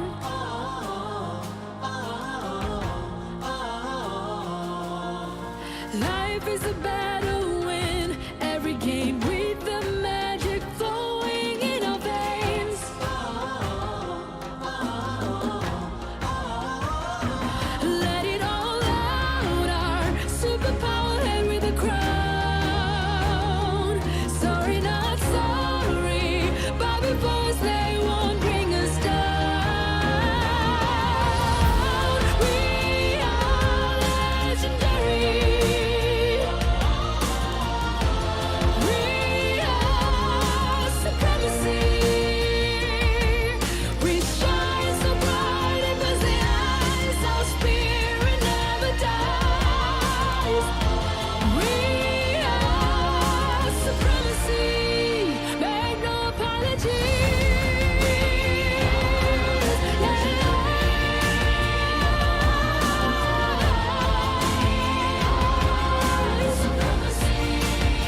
monsters rise from the ashes, keep getting stronger.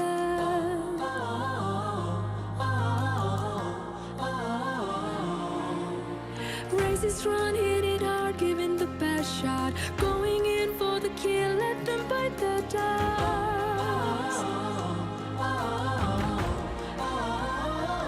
Let it all out, our superpower head with the crown.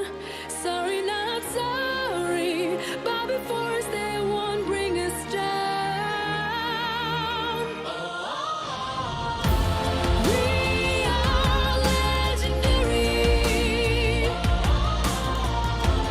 We are supremacy.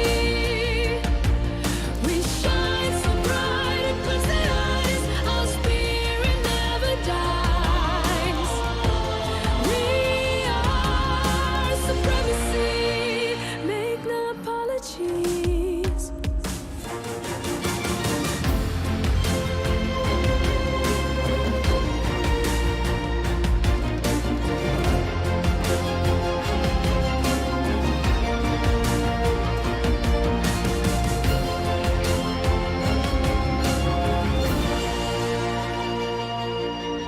Fight on to the last drop of blood. Fight on to the last beat of heart.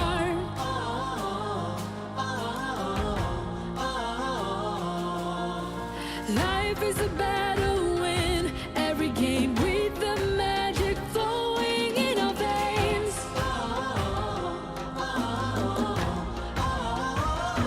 Let it all out, our superpower head with a crown.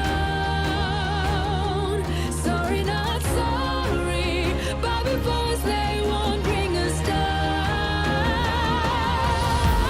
We are legendary. We are supremacy. We shine so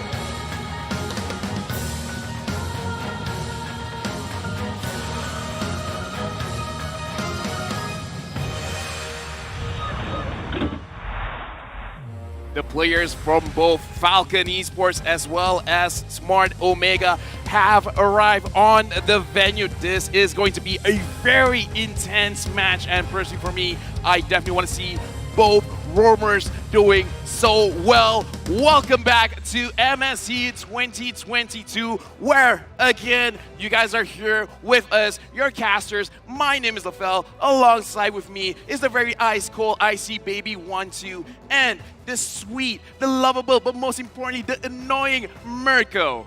I like that. I like how you added the annoying, because we are annoying, LaFell. MLBB, that's the name of the trio cast right here. More Mirko, LaFell. Well, we don't talk about the IC part. Baby, MLBB. Yeah, you can call me Baby anytime, baby. I really don't want to, Mr. Baby. All right, Mr. Baby is the dad. But either way, I do have to say, MSC 2022 is powered by Moonton, supported by our lovely sponsors, TikTok Live, official content partner, Secret Lab, official gaming chair, eSport charts, and we gotta say, MSC event right now is active now, so make sure you guys get the exclusive rewards, including the Farsa new skin, which you guys have seen the cosplayers rocking it out. Yep, It's and on been top, crazy. yeah, and on top of it all, I want to shout out to our official media partners, EGG Network and MeWatch, for providing all these coverages as well. Because without these guys, we will not have such an amazing setup up on screen. But of course, today's match is going to be the important one, because right now up on stage is going to be FCON Esports as well as Smart Omega going up head-to-head. But before that, let's take a look at what the predictions are from most of the talents about this matchup. Well, let's just see, right? Because I feel like it's going to be kind of mixed here, honestly, in terms of the audience. I mean, literally left and right here, right? Omega, well, technically, Omega is the right side. Yeah, and the rest, MLBB. Oh, it's left on screen. There you go. Thank you, Mirrored, producer. boys. But, okay, so why did we all go for Falcon here on the desk? You know what? I want to talk about Falcon a little bit more, right? Based on the stats so far, ever since their loss against RSG-PH from the upper brackets, they have had clean 3-0 sweeps all the way through until this stage. And it just shows you that they are one of the strongest contender thus far here in MSC. So I'm looking forward to see whether or not can they do it again, because as of yet, they seem to be undefeated after their loss against RSG-PH. Whereas now, in case you're just tuning in, the match to watch as of yet, it is going to be representing from Myanmar. We have Falcon Esports, and from the Philippines, we have Smart Omega. Yeah, right now, again, both these teams have been performing very, very well. And the thing is, for me personally, looking at Falcon over here, I'm looking for Justin as well as Naomi. Both of this mid duo has been performing so well, so insane. And whenever you go late game, Silent is going to be there. From Myanmar, Falcon Esports. I would normally say the same thing, right? We saw Justin, we saw Naomi, but at this point, we've seen every single member from Falcon pop off.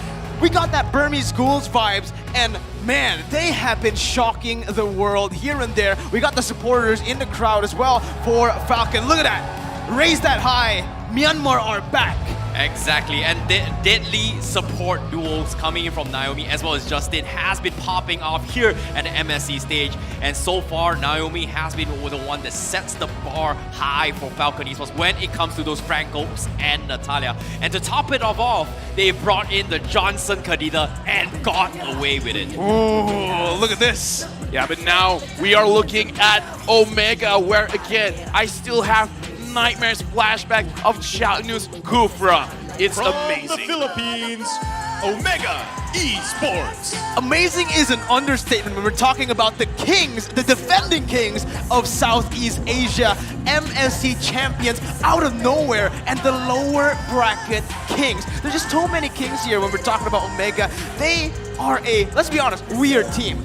They are so good under pressure. They go towards the lower brackets and they get a buff instead of a nerf. Agreed, and on top of it all, Omega, after an epic comeback against Orange in a 3-2 slugfest yesterday, almost not qualifying here into the day number 5. I feel like anything can happen, but it just shows you that sometimes, you know, with a little bit of luck, with a little bit of skill, anything can happen. And so far, the kings of the lower brackets title still remains for Smart Omega, unless Falcon says otherwise. Looking at both teams, Ollie, I kind of feel like luck is not really a factor because they force things out. Naomi, how do you get those many hooks on? And Chatnu on the Kufra, how does he get those engages? How does he get the counter engages? But looking at both these teams, we can't forget the coaches, right? Ooh. Over here, we gotta shout out Coach Zaya from Falcon as well as Coach Huckbet of Omega. Both of these coaches, we can definitely hear from the players themselves. Whenever anything goes wrong, they look to their coaches to see,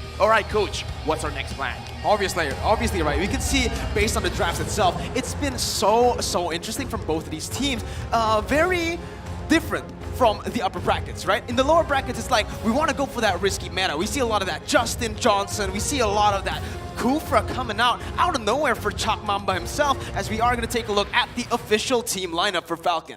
Yep, representing from Falcon Esports of Myanmar, we have Silent, Naomi, Justin, Ken, as well as Yellowfash to top the rosters representing from Myanmar. And so far, making a strong statement as a support coming from Falcon Esports, Naomi is going to be the top contender to be focused on with those Franco and Natalia pickups. However, their opponents to stop them in this track, representing from Philippines, we have Smart Omega. Yeah, we got Kelra, Chatnu, Ethomax, Ryzen, as well as Renzio, where again, I really want to look at Chatnu over here as a roamer going up against Naomi and Kelra yesterday, securing a Savage, the Filipino Savage. Can he do it again today?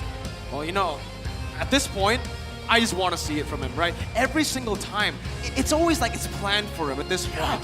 every single time. Even in MSC 2021, he just shines brighter than all the other members. But it's not to say that the other members are underperforming. It's just Kelra stands out. Now, this is going to be some stats between Falcon Esports as well as Smart Omega. And so far, let's pay attention towards the objectives wise. Win rate, KDA, as well as first tower rate is going to be favoring on Falcon Esports. This shows you that how Falcon Esports really prioritize that early aggression and early objectives. And that's the reason why Naomi has been a force to be reckoned with. Somehow, he makes it happen for the team and helps them win the early engagements. Whereas Smart Omega has a different alternative, which is going to be playing towards the later stage game. And what I like to see from both of these teams is they have interesting dynamics because they're so similar to one another. Exactly, sure, I agree. Falcon is a little bit more objective-oriented when compared to Omega, but they both really likes these flippy fights, these crazy compositions that's based around just dive, full team fight. Let's go and compete for the neutral objective. But let's take a look at the keys to victory for Falcon Esports. Yeah, for Falcon, they gotta be aware of Chatnu's hero pool because again,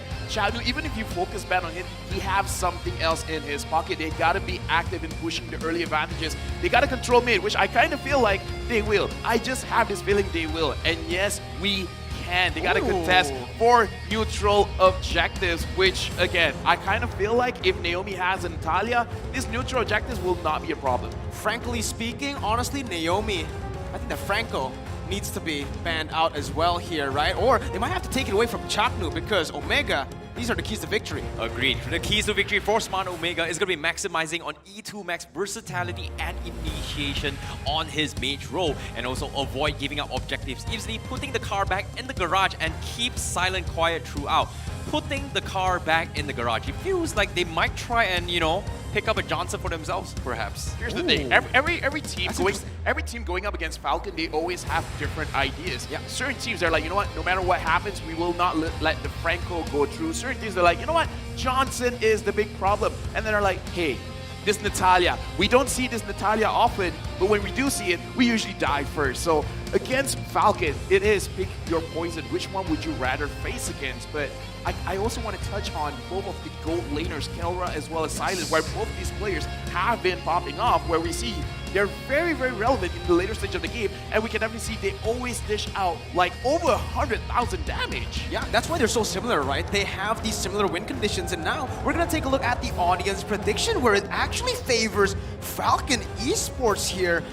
Yeah, they deserve that's surprising, yeah? They deserve it. You know, it's so difficult to make a prediction, but seems like there is going to be, of course, for representing from Team Philippines, is going to be winning by a big margin for Smart Omega, but the rest seems to be 50-50 for both sides. And after the interview early on, especially coming from RRQ, they want to see Falcon Esports. So I'm not surprised that Indonesia is going to be siding on Falcon Esports. And everyone here, make sure you guys scan the QR code. Make sure you guys get the survey through because we want to improve every single international event moving forward. But now I want to refocus on the game because, as you said, Mirko, both these teams are very similar. And I feel like we can also say the same thing about Omega because it is a situation of pick your poison. Who do you really want to ban against? Because Endo Max has been showing a lot on his Julian. Chatnu, give him any kind of tank, you know, the Chos, the Kufras, the Francos. I really feel like this is going to be a rogue matchup. That's what's really tough, right? When we take a look at this matchup, the draft, how's it going to play out? There's just so many prio heroes when it comes to these two teams. Johnson, Kadira, there's also obviously the Natalia that you mentioned, the Franco as well. Both teams really use it well. And now that Chatnu has revealed it, Kufra. Yeah, I agree. And on top of it all, I feel like out of all the teams here at MSC 2022, Falcon Esports is the only most unique team out there. And why? The reason why I say it is because they pull off a strategy that is so off meta that the off meta-ness seems viable. And so far, I feel like target banning Falcon Esports draft is gonna open up the hero pool a little bit more in terms of S-tier picks. So I'm looking forward to see what S-tier picks are gonna be going through, or Smart Omega has figured out the strategy on how to deal with either Natalia or the Johnson. Either way, I do not envy the coach's position because it is going to be very difficult right now. Let's look at the numbers for the side of Falcon over here. And Naomi, his most big hero is the Natalia. And you know what? Omega, they're very strong. People know them as the Venom of Philippines. But I kind of feel like you do need to show a little bit of respect. And like we said, you got it. Like, it's hard to prioritize hero because Silent on the Beatrix, amazing. Esmeralda, the most big hero in MSC. So either way, yeah, draft is gonna be difficult. It is going to be really difficult, absolutely. And I agree with you to a certain extent, right? Omega, sure, they need to play it safe. We saw that against Orange, they actually lacked a lot of this respect for Orange, and they let go a lot of these different heroes. But honestly, against Falcon, go with your strengths. Go with the crazy drafts because that's where they find comfort. Those experimental drafts. And same goes for Falcon here with the statistics just here. Naomi with that average KP. Usually, this is pretty high. This is really pretty high, right? We saw it from Vin earlier. It was like at 68%. This is 70%. This is a guy who really likes those enabling type of roamers. I like that you brought up Vin as a good comparison when it comes to Naomi. These are the two really, really huge standouts here at MSC 2022. But at the same time, let's look at the comments here as well. We're Malaysian, but we don't know who to support, so Falcon lah. I like the Malaysian spirit. That, you know what? I'm completely with the guy because like we're Malaysian, but you know what? Falcon has our hearts. But right now, let's look at the Omega lineup. And honestly, for this, I really want to look at Etomax because it's either he is going to win the mid or he's going to take a lot of pressure in mid. It's not going to be an easy game for Etomax, personally. It really isn't, right? We've seen that a lot of these games, when Omega lose, is through that mid lane prio, through that mid lane pressure. And guess what? Falcon really like to go in, really aggressive in that early game in the mid lane. Up against Etomax, he's going to have to be a little bit safer, but it really depends on how Chaknu plays and what hero he plays. Because if he picks up a Franco, I think it's going to be a really easy lane for him to just follow up on. Yeah, I want to talk a little bit more on Chaknu's approach when it comes to playing a role, right? Look at his average KP. It's 61%. It's a little bit lower compared to the rest, such as Vin, such as Naomi to a certain degree. But he plays a different approach. He loves flanking from behind and then setting up a play, and you catch him. You don't expect him to make this kind of play. So far, his backline Kufra catches has been very, very successful in a lot of his engagements. Even though it's just unfortunate that just now Light tried to pull the same, but come on, man. This is the Chuck Mamba we're talking about. It's map control, baby. It's map control for the side of Omega. If they can control one side of the map, they can control one part of the jungle. When they have one part of the jungle, Chaknu has the world. It really doesn't matter where you position yourself as a Falcon player. If Chaknu has one part of your jungle, yo, that is very scary. Like, you gotta be prepared. Even though the rest of Omega is in front of you, Chaknu might come from behind. Yeah, again, Chaknu is just weird. He's weird. That's it, right? That's how you put it in. You like weird? The thing is, you know what else is weird? What is weird? Well, we're gonna see because the drafting phase is gonna start. We don't know if it's gonna be weird or not, but I hope it is. I want to see some crazy picks here as we are gonna jump straight to it. Now, back to the point though. Chaknu, Omega, they actually make less mistakes when they're behind, and they make more mistakes when they're ahead. So that's the point that I was trying to make, you know. With map pressure, sure, he does well, but without map pressure, he does even better. No, take it. Terrence. Yeah, I definitely agree. When it comes to smart Omega, anything can happen, right? Like when it comes to... You're smart. Yeah, we're all smart. You know, that's why three of us are here. Not me. No, we're definitely You know what is smart? What? The 1-1 ban. Oh, yeah. But you don't like the 1-1 ban. Yeah, because I'm a 1-1 player. I want to see 1-1. No, because Falcon, they are first pick though, right? Yeah. You gotta respect Helra though. The thing is, we haven't seen Silent on the 1-1. It is gonna be really risky, and I honestly believe that they just want to prioritize Naomi's heroes here as a first pick. You can already see the crowd cheering. They love the Johnson ban. Justin Johnson, bro. Exactly. And on top of it, Falcon Esports has one of the most games played with Akai. Reason being that why Akai is always lit off is because that every single team has forced the pop ban of Justin's Johnson, which is a force to be reckoned with. However, Falcon Esports not following the recurring trend for today, banning off the Valentina, but allowing Xavier as well as Karina up in the grabs. At this point, I don't really feel like it's Justin's Johnson anymore, LaFell. It's just Justin Johnson. It's a part of his name now. Justin Timberlake? Oh wait, sorry, what? Yeah, Johnson. Yeah, I get it. I get it. That was pretty bad. It's pretty old. Yeah, pretty bad. Either ways, right now looking at Falcon, for Omega, they have banned out the Franco.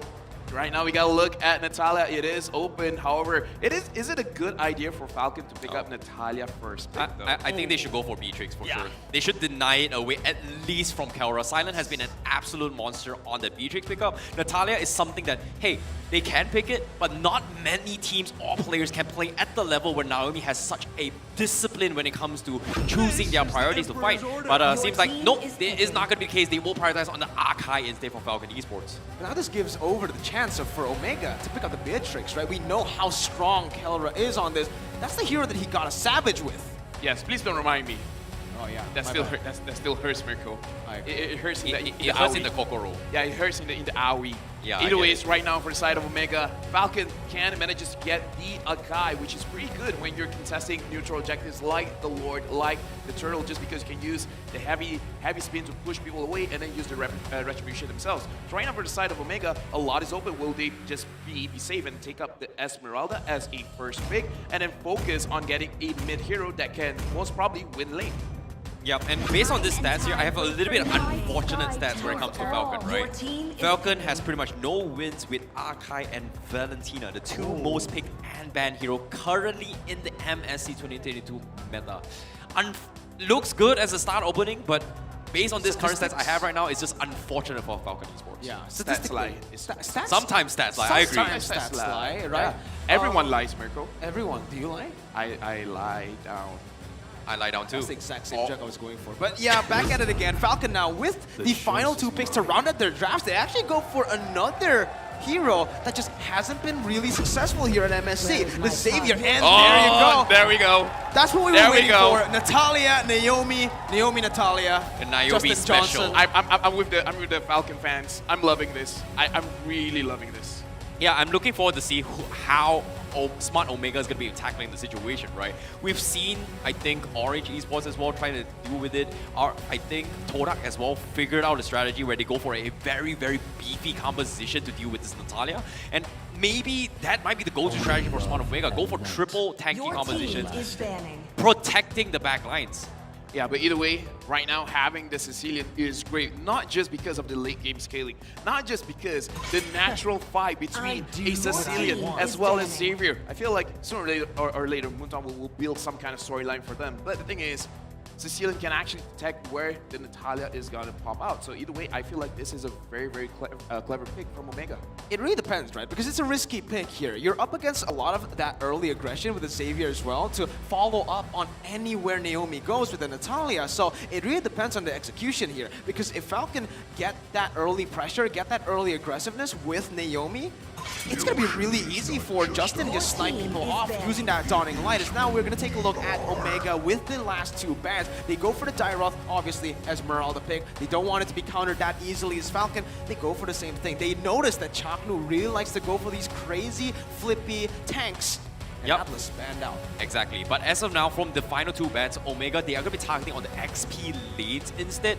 And it feels like at a situation they ban off the Dyroth, they could potentially ban off either the Damos or Uranus, stopping Yellow Flash from doing what he needs to be doing, which is going to be making space for the team. However, from side of Falcon, they have to respect Chaknu. So far, Atlas being banned off, Kufra is going to be potentially the next swap coming from Chaknu. But I don't know, is it ban-worthy to a point that the Kufra deserves the respect coming in from Falcon, but looks like that's not going to be the case coming from Omega. They are going to ban off the Irritail instead.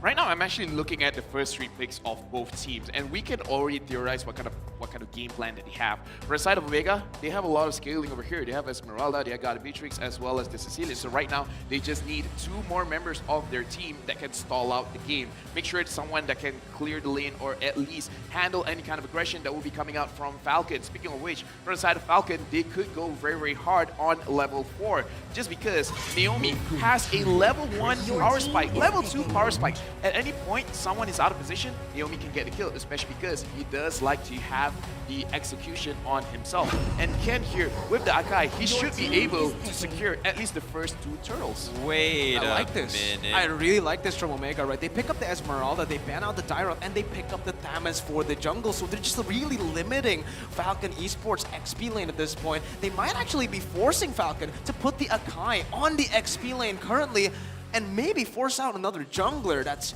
different. But what is up for grabs here? Technically, currently we still have the Ling, the Lancelot. Ken really likes the Lancelot tank. Oh yeah, I feel like the Ling is a possible shout out as well, but they could look to go for a tanky composition, right? They could go for the Uranus. Yes, this is something that Yellow Flash is very, very comfortable at coming from Falcon. They want to make space and rely on Naomi being that roaming, annoying DPS assassin playstyle. So it makes sense they need another tanky composition. Cloud not out of the vocabulary of Falcon Esports, considering that it has been making a lot of waves here, but I like this response coming from Smart Omega. This Lolita to block the Blazing Duet. Yes, it does actually. It does block the Blazing Duet and the Dawning Light as well. Both Dawning Light, enhanced and normal. So this is a really solid draft for the side of Omega and also Falcon. It really depends on how they execute their game plans here. One's more early game centric, oriented. The other's more stall out, wait for late game, wait for that Omega timer to click. Either way, right now, we're going into the game. Both Falcon as well as Omega have done with their draft. Looking at both of these teams, I feel like it's gonna be a bloodbath. And I hope the fans here are ready for a very gut-wrenching game, because we're going in to the first game of the series between Falcon and Omega. Let's get right into it. Into the Land of Dawn we go, ladies and gentlemen. Let's take a look at the drafts once more, right? Let's identify the win conditions for both of these teams, because I mentioned it a little bit, but they're already pushing the pace here. Naomi using that early aggression to chunk Chaknu to open up the map so that he can go and maybe just harass Ryzen a little bit in that jungle. Yeah, and Ryzen is going to be the key opponent, winning factor coming in from Omega East. Smart Omega, just because he needs to be able to pressure Naomi to a certain degree. Naomi not going to have an easy time going up on Ryzen. However, he can look to focus on E2 Max later on. But seems like that's not going to be the case, because this is an early skirmish coming from Falcon Esports. That is going to help them win out the lanes a little bit more and try and threaten Ryzen later on. Yeah, looking at the rotations, looks like they are trying to control the Riverside. Right now, Ryzen is taking a lot of damage, but it looks like they're going to focus on to Chanu. Chanu taking a lot of damage, but the Flicker has been pushed out. And right now, for the side of Falcon, I think they got a lot there just because they got the Flicker from Chanu. Yeah, it's a small win for Falcon. They force a Flicker out, and they also get the Lethal Wanderer, right? But this is what we expect from their composition. Just crazy aggression as Naomi does the same thing, goes and invades, and Ryzen's having a tough time. I'm really surprised by the confidence coming from Naomi. This technically should not be possible, considering that Ryzen is such a tanky jungler as of yet. But he is there to annoy him, not for the sake of killing him, but threaten his position to a point that he doesn't farm efficiently, making enough space for the rest of the team. However, this is pretty much Smart Omega's game plan, right? Focus on the Ryzen, it's good, because eventually E2 Max is going to have a better laning phase. It's all about stalling if we're talking about Omega. That Omega timer clicks at usually 18 minutes, 16 minutes in the game, and Falcon, they do not want that to happen. Yeah, Ryzen right now is getting targeted. Right now, he has 4 people onto him, and the first blood goes to Naomi. Oh, you can see, again, the early aggression is coming through. But what Falcon does so well that we haven't noticed is the timing of when they use this aggression. They time it perfectly for the turtle to spawn, and they get the setup based on that pick alone. Ryzen can't really get here, and they might even be able to steal away the purple. Notice how Ken did not use the retribution. Yeah, he's going to try and threaten it as well. Look at his positioning. He still have the position as well. He's threatening with the heavy spin, even though he doesn't have it here. It's all about those mind games, and I don't think Smart Omega realized this. But as of now, what was really big about the catch is making sure that Ryzen doesn't have a good day. And at the same time, you saw how tanky and how much commitment they needed to actually take him down. But on the top side, Naomi getting threatened a little bit by Kelra. Yeah, looks like that was a failed attempt, but this is the thing. Falcon, they don't even have to really succeed. All they have to do is actually apply pressure, because if they don't apply pressure, then Naomi on this Natalia is not going to feel good. Make sure that they control River. Make sure that they can control the jungle. Because for the side of Omega, yes, they want to stall. But for the side of Falcon, right now, what they really need is at least a 2.5 gold lead to make sure that for the side of Omega, they will have a difficult time to re-control the lanes. I feel like right now, it's a very even game, but it looks like Falcon wants to force something. Yeah, they cancel it out, noticing that Chaknu was up there to help Kelra. But back again to the point, Omega, they want to stall the game. I feel like they're going to be really comfortable if Falcon just stays at least like maximum 3,000 gold lead. That's where you're comfortable, right? But if Falcon keeps on getting these little victories in the lane, in the enemy jungle, getting the turtle, it's going to add up into that XP diff. It's gonna add up to where the Claude will do more damage than Kelra. We saw this earlier in the first match. Yep, agree. And then let's take a look at the emblems real quick as well. You can see Naomi going for the usual high and dry as well as penetration. He is looking to seal the deal. He's got 1 kill, but as of now, he can look to threaten Ryzen once again. Look at the damage with the Dawning Light on top of it all. Ryzen might be in a little bit of trouble. However, he's going to be able to sustain through the burst, and that is going to be the shutdown coming from Ryzen. Yeah, and over here we can definitely see that for the side of Falcon, they want to focus on to Ryzen because as a jungler, for the side of Falcon, they do want to control the turtle. Right now, Ken is there, and looks like he was able to actually pick it up. He able to actually get the purple buff. Oh, he's going for more than just the purple buff. Looks like he still wants to go up, but here's the Kelra. Kelra is there dishing out the damage, but Justin manages to get out with the flicker. The sprint, actually, right? That's why I really like the choice of sprint here, but look at Naomi! Yeah, Naomi over here is going crazy. But again, Kelra always knows when the engage is coming in. A fight here, Yellow Flash is taking a lot of damage, but that is Uranus. Uranus will be able to say that no problem, but we can't say the same for Ryzen. Right now, Falcon with a 1,500 gold lead is going over for the turtle, but on the top side, we can see 2 members of Omega still not able to pressure Silent. That was a huge catch coming from Naomi as well, alongside with Justin's setup with play. Omega did not expect it at all. They thought they got the kill on Naomi, but if you think about it, this is a roaming Natalia. Him dying early on is not that much of a bigger deal because he's got a relatively quick respawn timer. And I'm pretty sure Smart Omega wasn't expecting that fight. However, with bottom side, they get the catch on Razio. Can they focus him down? Unfortunately, no, they cannot. The Numinum Blast coming from Chagnu is going to provide a little bit of assistance, and that is going to be enough to scare him off. Razio is too tanky, man, but here's the thing. Falcon, they can't let up because we're at 5 minutes and 30 seconds. Omega is just getting stronger and stronger, and looking at the jungle, looks like Ryzen is trying to find any farm that he can, and even if he can't, as long as he has the information of where everyone is. Right now, Kelra, 0-0-0. This is not good. Falcon needs to shut down Kelra early. Yeah, speaking of which, right now, Naomi, but Kelra over there, almost managing to kill him out. Kelra, the map sense on this kid is beyond this world. The instinct, right? It's coming out to that killer instinct. That instinct that he has here in the game is just so phenomenal. But back on your point here, they're going to the top side. Chaknu here, just waiting for Ken to show up. He's going for a dive, actually. Yeah, Ken over here, he used his retribution, but it is not enough. Chanu trying to engage Naomi, stopping him off. Ken over there in the middle, managing to catch Ryzen, but Ryzen is a very tanky boy. Looks like he is able to get out of there with no problem. Yeah, you can see the difficulties coming from Naomi. He wants to threaten this, but hold that thought for now. Ryzen, okay, is he going to go over fight? Looks like he is going to try it as well. But it seems like he will give up for now because as of yet, the tanky composition from Omega is starting to shine. But Naomi, he's not giving up. He wants to try again, and he gets the kill on Ryzen. He underestimated Naomi. Naomi, man, he doesn't have a role. Naomi is whatever Naomi wants to be. But again, look at Ethomax. He's still scaling. For the side of Falcon, they're winning, but they're not winning enough. Pressuring mid lane is great. Getting Turtle is great, but they gotta handle Ethomax as well as Kelra. As long as these two members don't die, it's still gonna be Omega's win condition.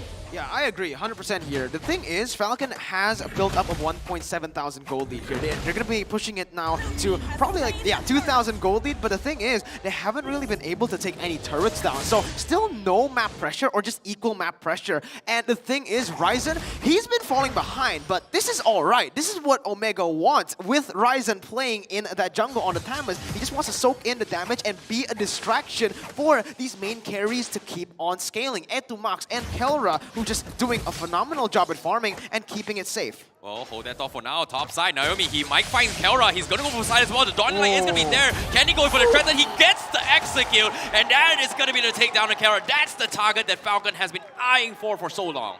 2,200 gold lead, and right now, Falcon still, again, I want to take what Mirko is saying. Yes, they got the gold lead, they got the kills, but you need to actually control the map. And the way that you control the map is you got to take turrets. Right now, Yellow Flash is being targeted by 3 members of Omega. He's trying to run away, but he will die on the hands of Ethomax. That was close. That was really close, right? I feel like that last Numinum Blast kind of sealed the deal, but Naomi's looking for something again. Yeah, Ethomax right now is getting targeted. However, he did manage to run away with the sprint. That was very clutch, but right now, 92 seconds. They can try again later. Yep, and as of yet, Falcon is in a very, very good position to actually jeopardize that, right? Justin, imagine if that Dawning Light would have hit. That was a boosted Lightning Truck, and he just got it about 10 seconds prior to that fight. So this is a position where Omega, they don't realize how much he hurts yet. And as of now, I feel like Naomi is still going to be in the front of their mind, lurking and just haunting the presence of what Omega needs to be doing, which is going to be roaming around and setting up opportunities for Kelra to go for this fight.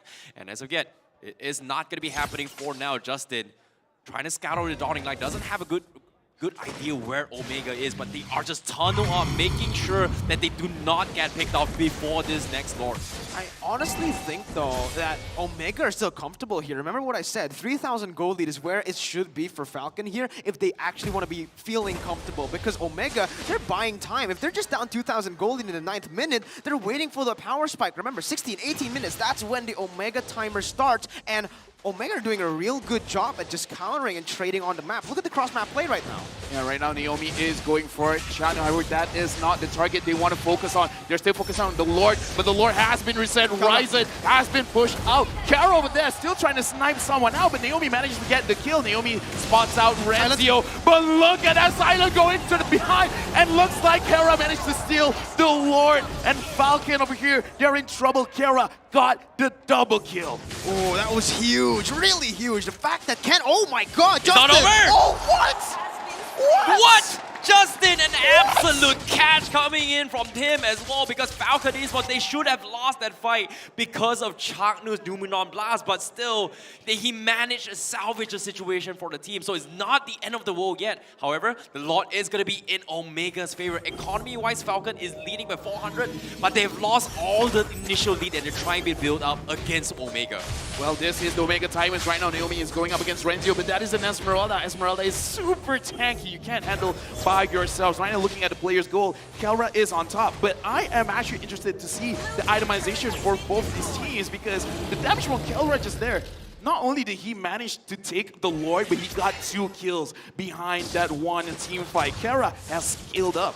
Yeah, he has, and this is the thing that we were scared of. This is the thing that we were mentioning. Falcon had a 2,000 gold lead. How do they push that into a 4,000? How do they push that to that late game so that they just make Omega unable to reach that Omega timer? But now it's looking very, very scary. It's down to a 200 gold lead because of Omega's just precise timing on when to engage on the Lord. Because they were able to steal it, now they're back on track to what they were doing. And Kelra is massive. Look at the positioning coming from Naomi as well. He's looking around behind, trying to find a Sicilian as well as Kelra. This is actually prime position for Falcon to actually force an issue. But Omega, they're still grouping up as a fight. They don't want to take the risk. They want to make sure that whenever Falcon takes a jump, they are going to be able to quick to respond on what happened. So it's all about playing a safety net, because eventually playing it slow, dragging the late game is going to be the key winning factor for Omega. And you can see the items are starting to build in as well. A2 Max looking to build a little bit more defensively on top of going for those bursties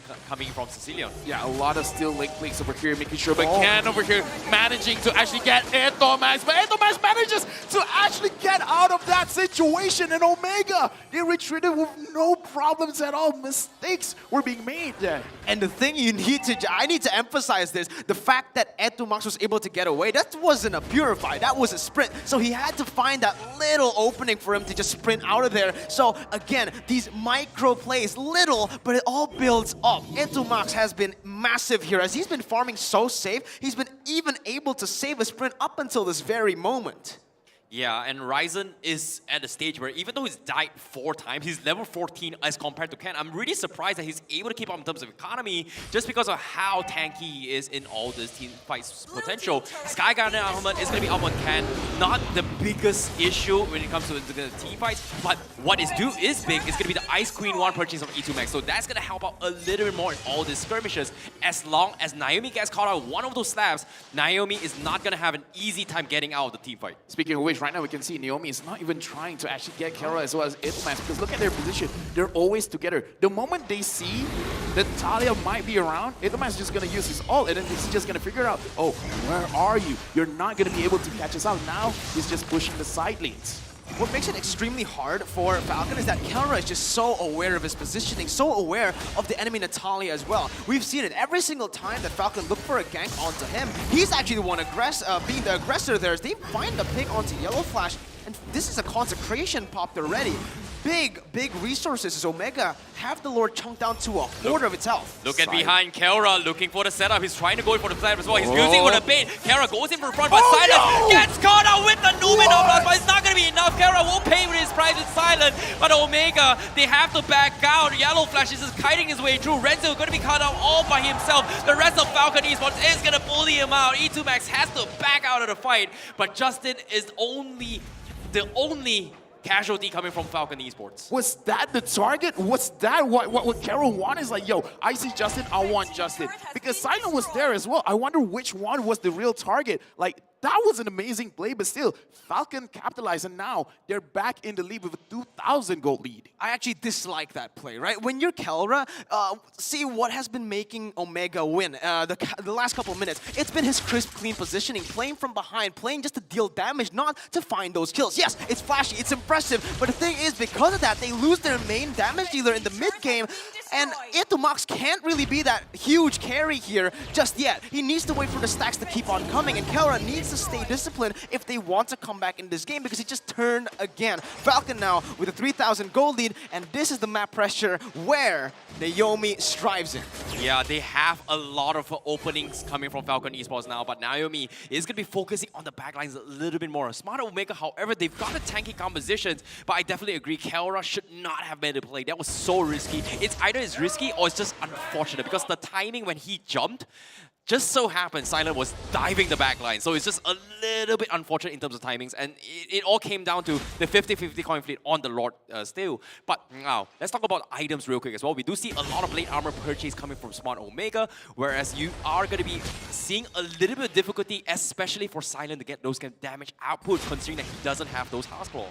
3 more minutes, man. 3 more minutes to the Omega timing. And just like Mirko said, somehow Omega, they make less mistakes when they're behind, right? So right now, Omega is actually, perhaps they're setting up their own win condition. Right now, they're gonna scale up. Look at Kelra, already have 3 main core items and then having that Wind of Nature to make sure that if he does get engaged on by Naomi as well as Silent, he can take care of himself. Looking at Itomax as well, the thing that is important is his stacks, and I feel like he's been stacking up pretty well. Can over here in the front side, not being able to catch anyone. That's why it's called one-shot Omega, right? They look for that one fight to turn the tides, and they instantly use the momentum to usually end the game or secure a big objective. Usually, it's the Evolved Lord, Enhanced Lord, and this is, yeah, like you mentioned, maybe a strategy by Omega. Give it up, give it over to Falcon, and then we just play perfectly. Wait for that moment where Falcon gets a little bit too comfortable, punish them, and for the orange buff, it's actually taken by Ken here, not Kelra. So, again, that's a little victory for Falcon. Yeah, it's the small victories that counts. Eventually, it will scale. But like you said as well, it's all about that one-shot potential. You can see Naomi is constantly face-checking and checking every single positions. But Smart Omega, as long as A2 Max and Kelra is not caught out of position, all is well in their favor because they can turn their tides in terms of damage output as well. A2 Max, he's got his Dominant Eyes a little bit tankier as well. But the big item pickup is going to be Renzi on the Ice Queen's one in slowing down this aggression coming from Falcon Esports. See that read? Oh, yeah. Kelra over here, he knows exactly where Naomi is, but Naomi's still looking for to get a catch. Yellow Flash taking damage a little bit from Ryzen. Right now, they're just dancing around the Lord. But look here, Omega, they're positioning well. They're positioning super well. They're moving together. Renzio try to catch someone from behind, but look at Naomi. Naomi engaged onto Itomax, but he will get punished, shut down onto himself. Renzio from behind, trying to distract, but Kelra right now on the West Coast. Looks like they're just pushing Falcon away from the Lord. They just want better positioning in the map. And Shanu got 2! And look at that, man! Crazy play from Kelra, double kill over that. Ken has to escape. The same thing can be said from Yellow Flash. Omega completely won. Disengage. They are better when they are behind, and again, one-shot Omega. This is what I'm saying when I say that this team is weird. They find these crazy fights when they are behind, and when the enemies get too comfortable and they're looking for more. Are they ending? Oh my god, right now we can look at Omega. All of them are here. Only Ken and Yellow Flash. Yellow Flash right now is trying to proxy the wave. Ken has to run away, but looks like Omega They're being very, very respectful for Falcon. They're going to back off. Yeah, and as of yet, that is going to be the free Lord in the hands of Smart Omega. On top of it all, another Blade of Despair has been purchased coming in from Smart Omega. And now with the Divine Glaive on top of Atomax, they are going to be slapping very, very hard. But what I do know, Naomi has overestimated his damage a little bit too much, thinking that he could have killed Atomax. But let's take a look at the replay real quick on Brought to You by TikTok.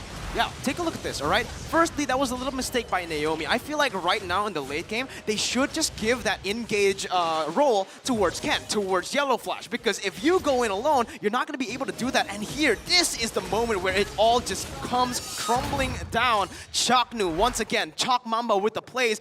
That's the play that you need. That's the play that Omega has been getting a lot of success with throughout their entire careers, throughout their history. It's crazy as well that Omega, they forced Falcon into a choke point, making it so much easier for Kelra to really dish out the damage right now. The Lord is in the base. The damage from Justin is a lot, but still, Atomax, he can do a lot of damage from such a big range. In fact, that's the thing about Omega. They can dish a lot from far away. So from the side of Falcon, they're really looking for Naomi to catch someone out, but that's difficult. Look at the positions, right? You have a rough idea of what Falcon is thinking as well. Do you want to use the Dawning Light to get Atomax into its kill range for the Natalia? But as soon as that happened, everyone for Omega is going to go for the protection. But now, another attempt comes in, but unfortunately, it is not going to be able to catch anyone from the side of Falcon Esports. Look at Naomi, though. His positioning here is very, very interesting. The fact that he's trying to just look for the flanks, but Omega, again, they're so aware. Look at how they're roaming across the map here. It's almost as if they know where Naomi is, and it feels like they want to try to sandwich him here. Naomi doesn't really have an opening to do anything at this point, and Omega, they're just using his map control to control the entirety of the enemy jungle here, invading, taking the orange buff, the purple buff for Etomax, and Ryzen is at a point where I think he's just a little bit too tanky for anyone to burst down. Yeah, and right now, Kara on this Beatrix, this is what makes Beatrix unique. Even though he doesn't have a target, he can shoot anywhere. So he keeps aiming for those bushes. And Natalia is not tanky, so if she gets hit by a Renner shot, she's going to take a lot of damage. If she gets hit by Wesker, that's basically KO. So right now, for the side of Omega, they're playing their vision very, very well. Both Etomax as well as Kara, they're just shooting all their shots into all of the bushes. And right now, Naomi, he figures that out. And right now, I think even he has a difficult time. Like, he's trying to aim for a Renner cooldown, a Wesker cooldown, and then he'll try to engage. They spot him. They spot him in the jungle here. They might look to collapse. Oh, seems like that's going to be the case as well. Naomi's going to get caught out. He's all by himself, but here comes the Dawning Light, trying to scare off Omega, but there's absolutely nothing they could have done. They're just so far apart, and Smart Omega manages to catch him off guard, and that is huge for Smart Omega because right now, 5 seconds left, the Evolved Lord is going to be up for grabs. Falcon will have no choice but to force the issue. And it's about the timing again, right? We mentioned it's about Falcon in the early game. Well, this is Omega in the late game. Chaknu gets pinned down. Yeah, but that is super tanky, and they're not focusing on to Chaknu, so it looks like Ken got the engage. Looks like Falcon say, you know what, this is not a good target. We gotta wait this out and look at the Lord. The Lord is gonna get secured by Omega. Whereas Silent goes in, tries to dish out the damage onto Etomax, but Etomax manages to run away. Right now, Yellow Flash trying to get the kill, but Justin manages to take down Ryzen. 1 kill for the side of Falcon. However, I don't think it's enough. I agree with that. You know, I don't think that's enough, but I feel like that's the only thing they could have looked for. If they went for the engage onto the Lord, it would have been a 50-50, and if they lose it, Ryzen gets it, it's going to be a one-shot, one-push thing for Omega. This time, though, they find compensation at least onto Ryzen, and they're actually able to keep the man advantage so that the Evolved Lord might not be able to end the game, but it really just depends on Omega. How do they clear out the waves? How do they manipulate the waves? As now, we are going to take a look at the items in the 22nd minute. Yeah, pay attention to the items coming from Smart Omega. They've got Athena shields up on towards Thamos as well as Lolita just to deal with the burst coming in from the Xavier itself, and because of that, that is just going to put a very, very difficult spot for Falcon Esports to actually threaten this, because if Justin doesn't get this 5-man Dawning Light, things are not going to look good for him, and to top it off, you've got this Lolita shield that just constantly provides so much I would say sandbag for the side of Smart Omega to allow Falcon to do anything about it. So it all comes down to whether or not can they find an opportunity, especially for Naomi, to kill off either Atomax or Kelra before the fight begins. This is just a very intense game at this point, right? You can see Omega, the respect that they're giving over to Falcon there. They had the Evolved Lord, but they choose not to group up with it, knowing that, there you go, that's the reason. The Dawning Light comboed in with Silence, fully stacked Blazing Duet is going to hurt. It's going to melt everyone. We saw it in the Lord Pit, and this is what Omega needs to be scared of. Perhaps Falcon, this is their strategy all along. They're waiting for the late game as well. But this comes to the question for the side of Omega. What are they waiting for? What is the go button to be like, okay, you know what? This is our opportunity to push. Because right now, again, Justin can keep spamming that, and Ken tries to catch Renzio. However, Renzio still manages to escape. As of right now, Ken hasn't been able to really catch a priority target from the side of Omega. It's a pretty good trade, though, in my opinion, right? You trade the heavy spin for a sprint on Renzio. I think I'll take that any day. The thing is, I feel like they need to be able to utilize Naomi properly. Naomi needs to start executing instead of initiating in a lot of these team fights, and that's been the difference here. When Naomi just goes over-aggressive into the enemy jungle, Omega's been so aware, he gets punished every single time. But how? That's my question right now. How can they actually utilize Naomi? Because if you think about it, the two important people that he needs to kill is going to be the Sicilian as well as the Beatrix. But the question here is that Changlu is providing shields. E2max got an ultimate that kind of allows him to sustain the initial burst coming from Xavier, alongside with a Heart's Claw he's already up and complete for this Beatrix. So I feel like it's such a difficult thing, but at the same time, it all comes down to execution. It comes down to luck as well. If they get like a 5-man wombo combo, maybe it's doable, especially with the heavy spin on Akai.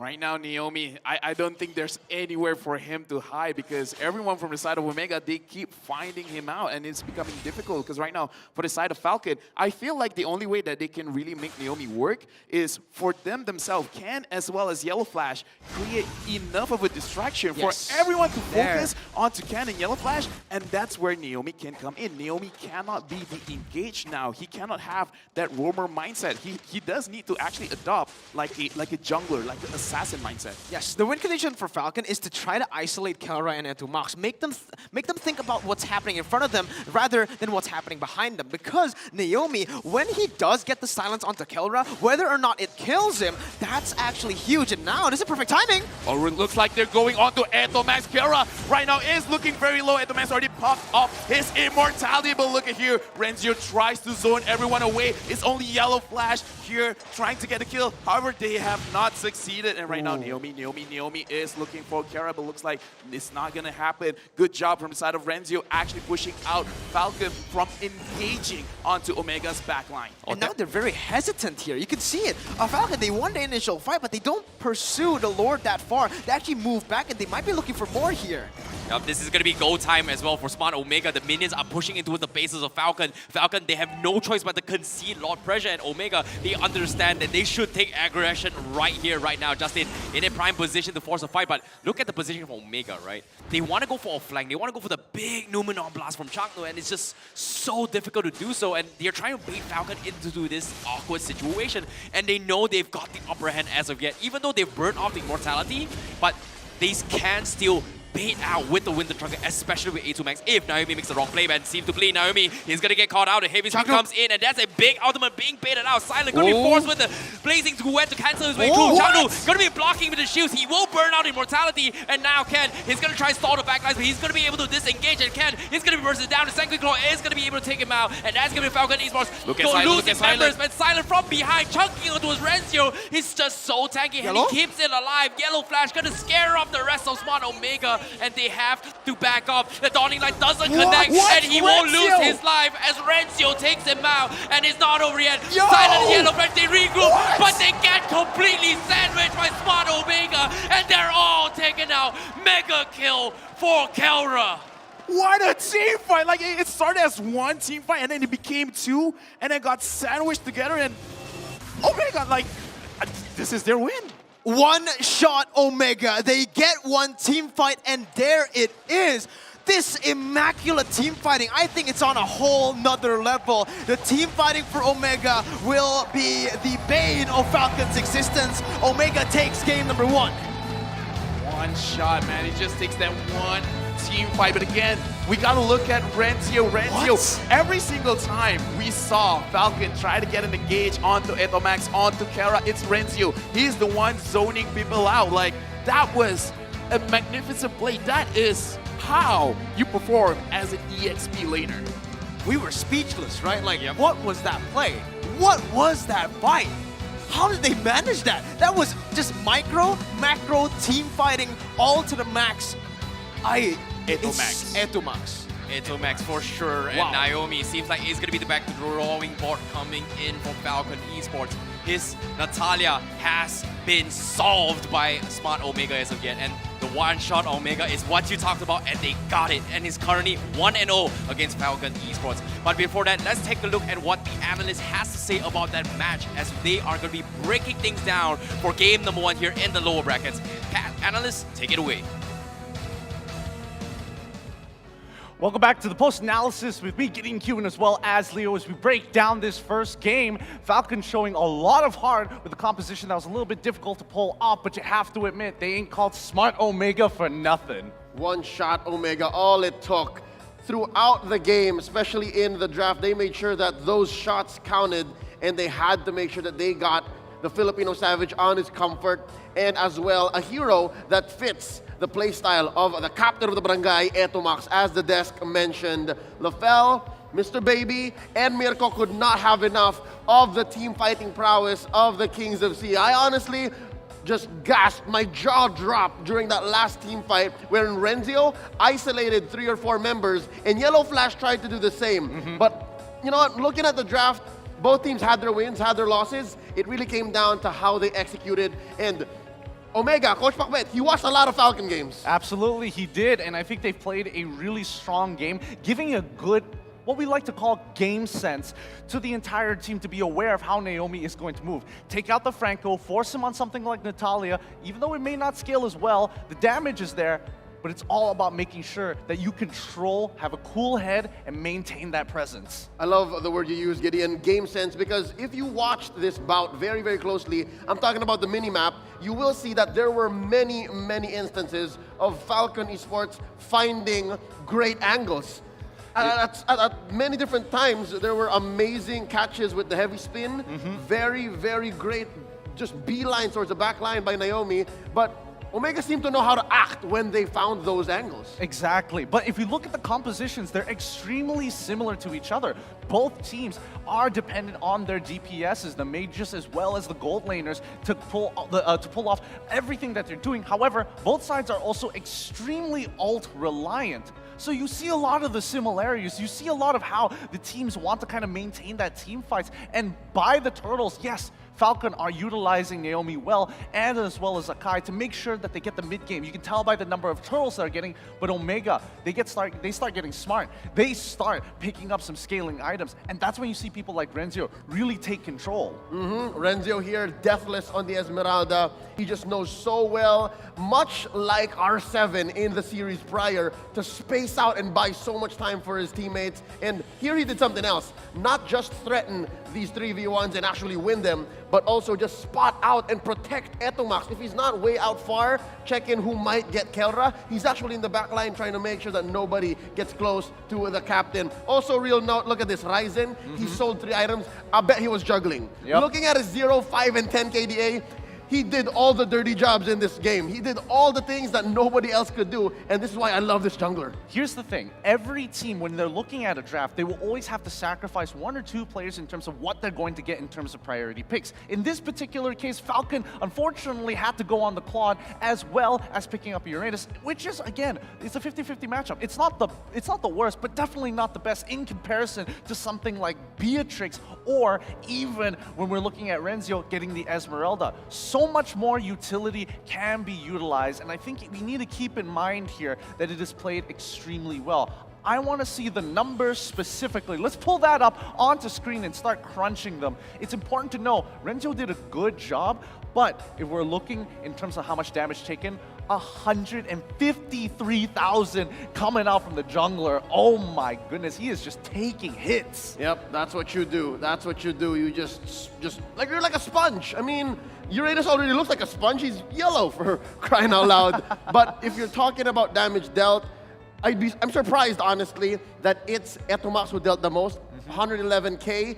I would have been more comfortable if it was the Filipino Savage, but I think the Beatrix this time around took a more how do I say, precision route. Like he took fights that won Omega big, but that aside, he really chose his shots. He chose which ones to take. And one more thing to note here, we're adding numbers again to the Beatrix-Claude matchup. Yep.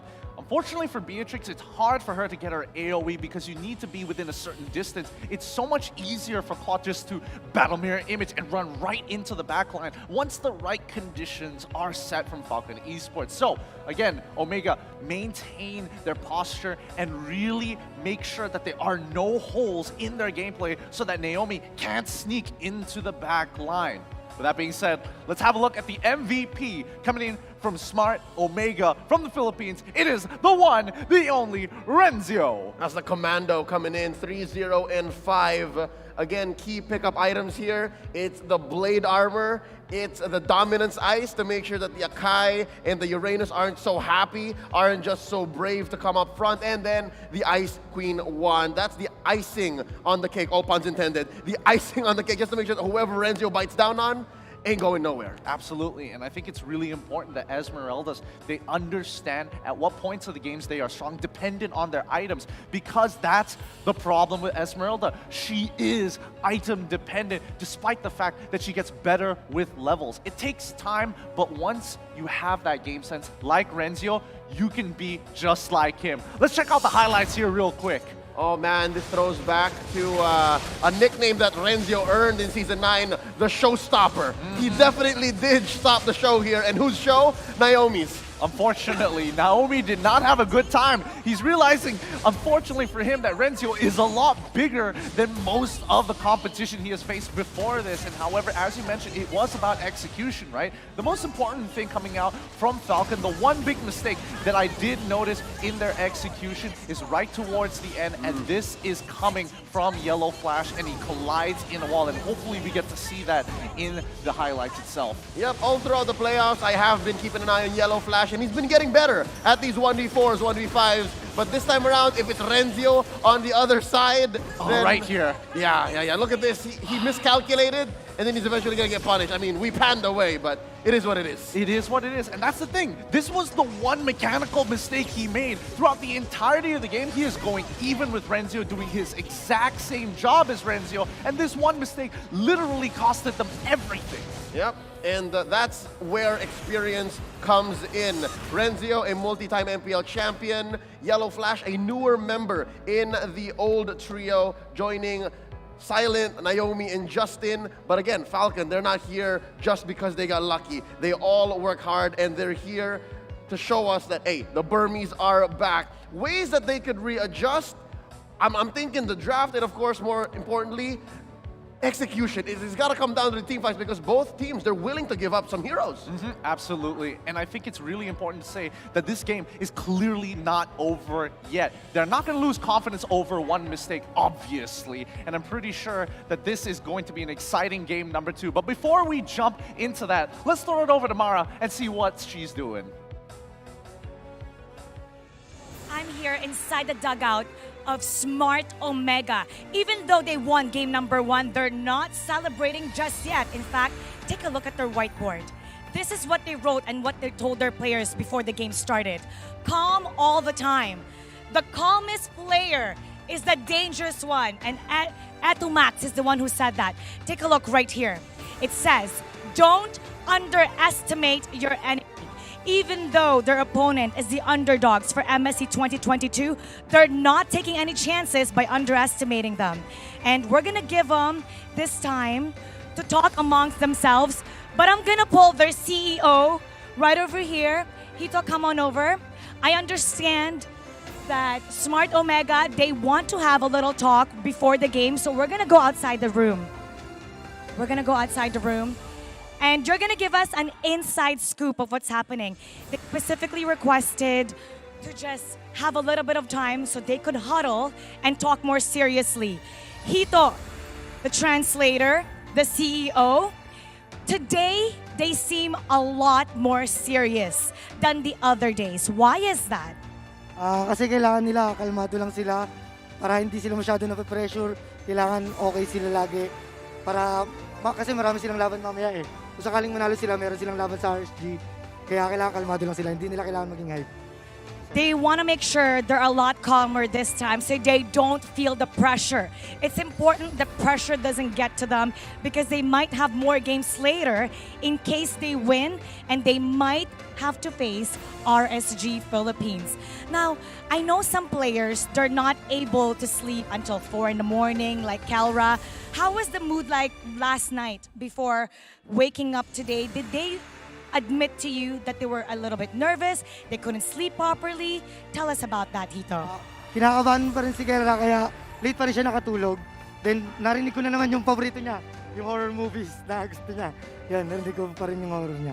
So the player, specifically Kelra, he's actually feeling really nervous last night. So again, he had to do his ritual, watching horror movies to help him sleep. Now I'm wondering, Hito, why are you always wearing a robe when you come into the game?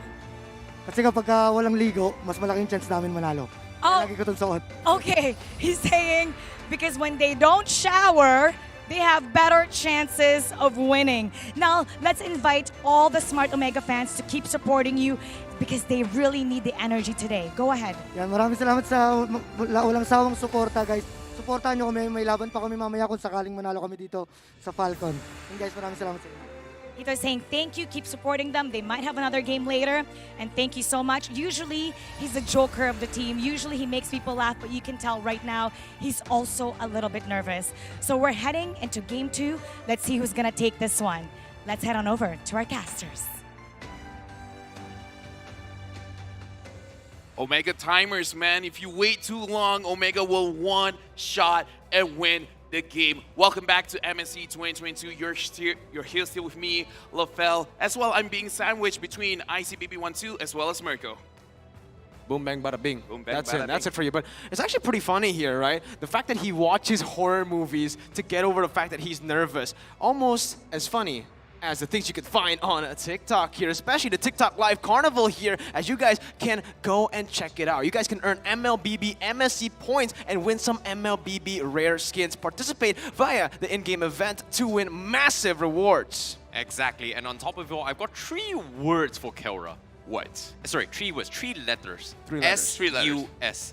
Kinda sus. Horror movies? Sus. Hey, no, dude, I watch Really? horror movies to pump myself up, yeah. 4 a.m. Would you watch horror movie to go to sleep? Would you I wouldn't be able to scare- sleep. Yeah, I literally was saying that. No. Here's the thing, right? Here's the thing. Certain people, they feel calmer when they're in danger, right? And we saw on the whiteboard, the calmest person is the most dangerous. So Kelra is most calm when he's in danger. That's why when Naomi is there, he's like, you know what? I feel good. Yeah. I'll shoot every bush around, and that's why they got to win. And when they have map pressure, it's the opposite, right? They're like, oh, Yeah. yo, this is not where we should be. They need to be scared. Yeah. Yeah, quote of the year by LaFell. Watch horror movies to be calmer. Bro, To be calmer. Omega games are literally like horror movies, right? There's Yeah. just one jump scare. I mean, the jump scare is constantly coming out, and then Falcons just get too scared. True. That's exactly what happened That's the for story, game number 1 as well. Hopefully they do, snap out already for game number 2. You can see they are very, very focused on making sure what needs to be done. But as of yet, let's talk shop a little bit. Draft-wise, it feels like, Smart Omega, they figured out the Natalia composition. Is it going to be the same case in game number 2? Because as of now, we're heading in towards the draft for game number 2 in the lower brackets. And Falcon will take blue side once again. Yeah, right now Falcon taking the blue side. And here's the thing, right? I feel like part of the problem with the previous game is just because both the Beatrix as well as the Sicilian is there because they can attack the bushes. Like, imagine if that was any other marksmen that can't really do anything. Like, they need a target to actually do damage. I feel like that might have been a better Natalia game. And again, this just shows how focused Kelra is in the match because he was so prepared. Like, every single time we look at the highlights, he's not shooting forwards, he's shooting backwards because he's like, if I am a Natalia, I'm not going to attack from the front. I'm going to come from behind. All right, yeah, but Johnson here going to be banned out from the side of Omega, right? This is another hero that can really be good when it comes from behind. Oh, What? yeah. Johnson. What? Johnson from Yeah, behind? yeah. You want to bang all the way from the behind? Crash Dude, from come on, behind? man. Like- Crash and burn? Yeah, crash and burn. And the thing is, for the side of Falcon, we talked about this before we even start the series, right? How for the side of Falcon, when they are proactive in their imagination, that's where we see them shine. And right now, the Valentina has been banned out again for the side of Omega. In terms of the ban, it's still same old, same old. Now, Akai is open, but I kind of feel like having the Beatrix first is better, and the Beatrix has been picked. This is one of the mistakes I feel like they made in game 1. Yeah, the Akai is a mistake.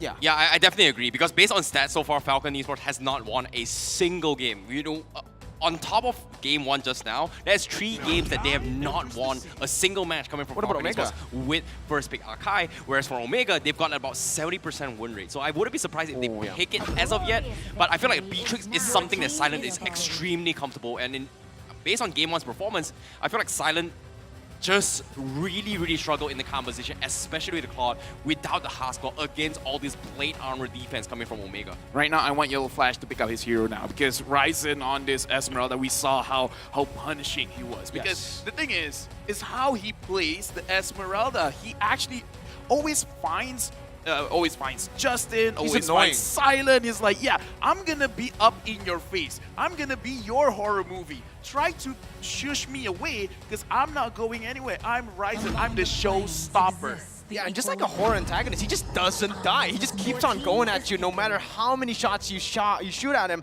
But there you go. All those shots, man. Yeah, all the shots coming in as well. From the real world manipulation here as they picked it up, and the Tamas. The Tamas, you mentioned, give Yellow Flash his hero. Here it is. The Tamas will not be let go anymore by them, so Omega will need to find a different hero for the jungle. I feel like Ryzen, Ling works, but they already have that Akai. They're just going to pick up the Claude for themselves. Is this on purpose? Claude Beatrix, is Omega really trying to show up? It's like, yo, let me show you how to use the Akai. Let me show you how to use the Claude. Is this what they're trying to do, Terrence? You know, that's the thing about Keora, right? He's shown a lot of signatures coming from his Claude as well as Beatrix. So maybe not much of the Mia pickup. I'm not a big fan of it, even though it is kind of a pretty cool thing, you know, winning a pro team with a Mia composition. But at the same time, I feel like based on the current composition, it's just safer to deny pick off the Claude right now and just straight up ban off the Natalia, because it's very stressful in game number 1. You saw how Keora is always up on edge, and taking away that stress away is just making things a little bit easier for him. But the question remains, what jungler is Falcon going to be playing?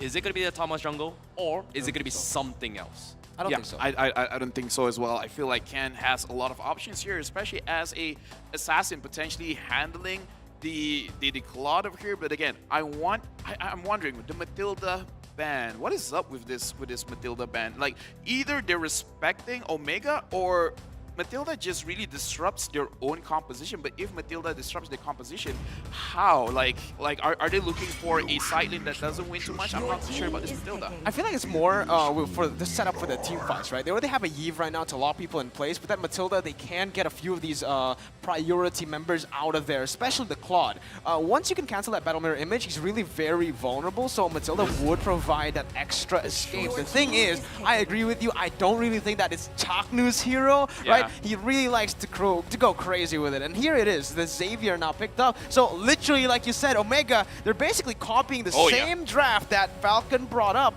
and they're trying to show how it's done. And on the other side, you know what? I'm okay with this. You know, it feels like a mirror matchup from game number 1. Only difference is that both teams playing each other's composition with a little bit of plot twist, and that is going to be the Yve. And Natalia being taken on our equation, so Falcon not going to be able to replicate a little bit more, but I'm a little bit curious on Chaknu's composition, because he's got so much options to deal with it. Kufra is something that is pretty good as well when it comes to cancelling. I'm really liking either the Cho or even the Ruby up on Chaknu, just to try and go to the backlines and deal with real elimination. But looks like Chaknu going for the Chak Mamba. Kufra coming from Smart Omega. Looks like Omega, they're right now they're looking very scary. But here's the thing, Ken on this Lancelot, we've seen 2 different types of Lancelot from him. One is the damage dealer Lancelot, but also the tank Lancelot. Right now I'm wondering which is the best for this game, because I feel like Ryzen will pop up again this time. I feel like it's fine right now. We don't really need to decide that because I don't think Ken has decided yet. It all depends on the game, how it's going. If they get the early snowball, I don't doubt that he's going to go for the damage, right? Just to instantly dive for that back line. But if they do fall behind, going for the tank route, safer. You don't even need to change the emblems. Demon Slayer all the way just to secure more objectives on the land slot with your passive. You also just get better retributions here. So based on the draft here, this is set in stone. We'll see how they perform in the Land of Dawn, ladies and gentlemen. We're going to get straight into it. Game number 2. Will it be an equalizer or will Omega push it to match point? Yep, Falcon Esports as of yet going for a very, very unique composition. Naomi now going to be playing on the Lolita, and I believe this is going to be his first time playing the Lolita up on the main stage, and this time is against Smart Omega. Right now, we got to look at the win conditions for both of these teams because we look at how Falcon played in the early stages of the game. They were not able to really do anything to both Kelra as well as Eto Max. Right now, we got to see whether they can actually do it this time. However, for the side of Omega, the fact that Ryzen is on this Akai, Changno on this Kufra, I'm not so sure they can really get any engages on the side lanes. Yep, it comes down to whether or not can they execute those kind of slow compositions, right? They've got the Eve that gives you a little bit more slow setups for his compositions, but he needs to time it well with the Lolita. And as of now, when it comes to setting up kills, Falcon, they don't have the catch potential that they're known for with those Francos, with those Natalia as well. So it all comes down to whether or not can they slow them enough for the Beatrix to do something about the next team fight. Whereas Omega, once again, they're in a situation where they can stall for time for all they want to. Back again, if we take a look at the keys to victory, right, mid control is just so prevalent in these matchups here, especially when we talk about Omega. And that's what's scary. The fact that they didn't really get mid control because of Naomi playing the Natalia in game 1, and they still were able to get the victory. At this point, you really do need to just shut Kelra down here. Silent. Oh, unfortunate. That was just unlucky. Yeah, well, even though I said they don't really need luck, I'm going to take that back. Maybe a little bit of luck would really help. Right now, on the side of Omega, it looks like they're really better in terms of control over here. Naomi is not really finding any good ways to engage as of yet. But right now, Renzio is going to get picked off. Yeah, Renzio still able to pop that sprint right now as he will be able to disengage. They're looking for more in the bottom side, though. Bottom side River rising to get caught here as Yellow Flash goes in. But Ken, he's just waiting. He's just going on to the turtle. Ryzen taking low, going in for the heavy spin, bringing Yellow Flash back under the turtle all the way. He pins him down, and there it is. First blood for Ryzen. Good play, but it's going to be traded back for the turtle here as Falcon have the pressure. They spot out Chaknu as well. 1 for 1. Yeah, sacrificing his life for the cause wasn't exactly a good plan. I like how Ryzen was very, very patient by holding on a heavy speed towards the last moment. As soon as he realized that Yellow Flash was greeting it out, he punished him for his aggression. However, the fight is about here as Renzio gets caught out, and that is gonna be another kill in the hands of Falcon. So 1-1 as of yet, trading blows after blows. Right now, I gotta say, I wanted to see how Omega, they were playing quite clean, where Ryzen was able to pick up the mistake coming in from the side of Yellow Flash, but Falcon, it looks like they're more decisive now. It's like, hey, let's get this kill. Hey, let's get this turtle. I don't know what they were discussing back in their own dugout, but it looks like now everyone is in one cohesive plan. Do this, do that, just execute. But looking at it, oh, Chaknu just goes in for the Tyrant's Revenge there, and it's going to be Silent actually still able to survive, even with a Dawning Light. He lands the Renner shot as well, just to give a little bit of pressure back as he clears out the wave. Yeah, there was a little bit of a close call coming from Smart Omega, but you do see the kill potential coming from Omega. But hold that thought for now. Looks like they are going to get caught out. Yeah, now it's personal, right? Yellow Flash, again, is the target of their operations here. Ken jumping in all the way onto the purple buff. Look at the retribution. He will be able to... No, actually, it's Ryzen who takes it here. And Ken just backs up, goes to his own orange buff. Yellow Flash clearing out the wave in the bottom side. Well, that was a good try. Honestly, a very good try. But we've seen from both these teams, they can take fights earlier in the game. Right now, Falcon, it looks like they're doing okay. But again, against Omega, specifically Chaknu on this Kufra, you can't give them one side of the map. So either way, no matter how they play the lanes, they got to make sure that from the side of Omega, you got to look out for Ryzen. You got to look for Chaknu. If they engage onto the gold or EXP and then they control that side of the lane, Justin is going to have a hard time really playing any kind of team fight just because he's going to get focused down. Oh, top side, Kelra losing out the Blazing Duet. Then he's going to be forced to recall out of there. That is going to be total contention coming from Falcon and Smart Omega. They're in no position to contest this without the Cloud. However, on the bottom side, Renzio already cutting off the creep wave, so they are going to be setting up for the turtle. They need to clear this quickly. They have a lot of pressure here. They're going to go for the collapse here. Chaknu's actually going to be the target here, as it is going to be Falcon who goes onto it first. The turtle was taken away, and yeah, I feel like both teams just disengaged. Very good move by Omega. They don't really want to contest that turtle, knowing that Falcon has this Lancelot, has that pressure. 2 turtles to their name, no contest so far. As I said, they are a little bit more decisive now for the side of Falcon. It looks like they've already planned out, say, the first 7 minutes of the game. It's like, all right, guys, this is the path that we want to take. This is the things that we want to focus on. But look at this, for the side of Omega, they keep hovering around top, but so far, Kara 0-0-0. He has not been engaged on as of yet. So, I don't know, for the side of Falcon, they have an idea when to shut down Kara, but Kara is really not giving any space for them to do anything. I don't know, man. This is a very difficult situation coming from Falcon. Like, what's the game plan? I know as of yet, Yellowflash, he just got his Corrosion Scythe. He wants to win his 1v1 matchup, but it's going to be very, very difficult considering how Renzio has been dodging all of these fights. Ryzen, however, looking for the cash. Falcon is going to be scouted out from them, but looks like he is going to be able to disengage from that fight as of now. Yeah, I agree. And again, we're just back to the reset, right? We're back to both of the teams playing it really passive. As now we're going to take a look at the emblems here. Anything special, Lafel? I'm actually looking at Ken, and it's a bit weird because it looks like he did not have enough points on his substat. So I don't know, perhaps it's just a visual bug over there, but if not, he got to check that out. By the way, right now looking at the player gold, Kara over here has the most gold, but it's not far off from Silent. And again, looking at for both of these teams, it really doesn't matter. There's basically no goal difference. It's just them playing a little bit slower, playing a little bit more patient. Yep, and then bottom side as well, you see the Dawning Light comes in. Renzio is going to be able to lose the tier 1 down bottom, but as long as he doesn't die and he matches Yellowflash's clearing speed, all is well. And like we said as well, Smart Omega's composition right now is all about those late game potential, especially coming from the Cloud and also E2 Max on that Xavier.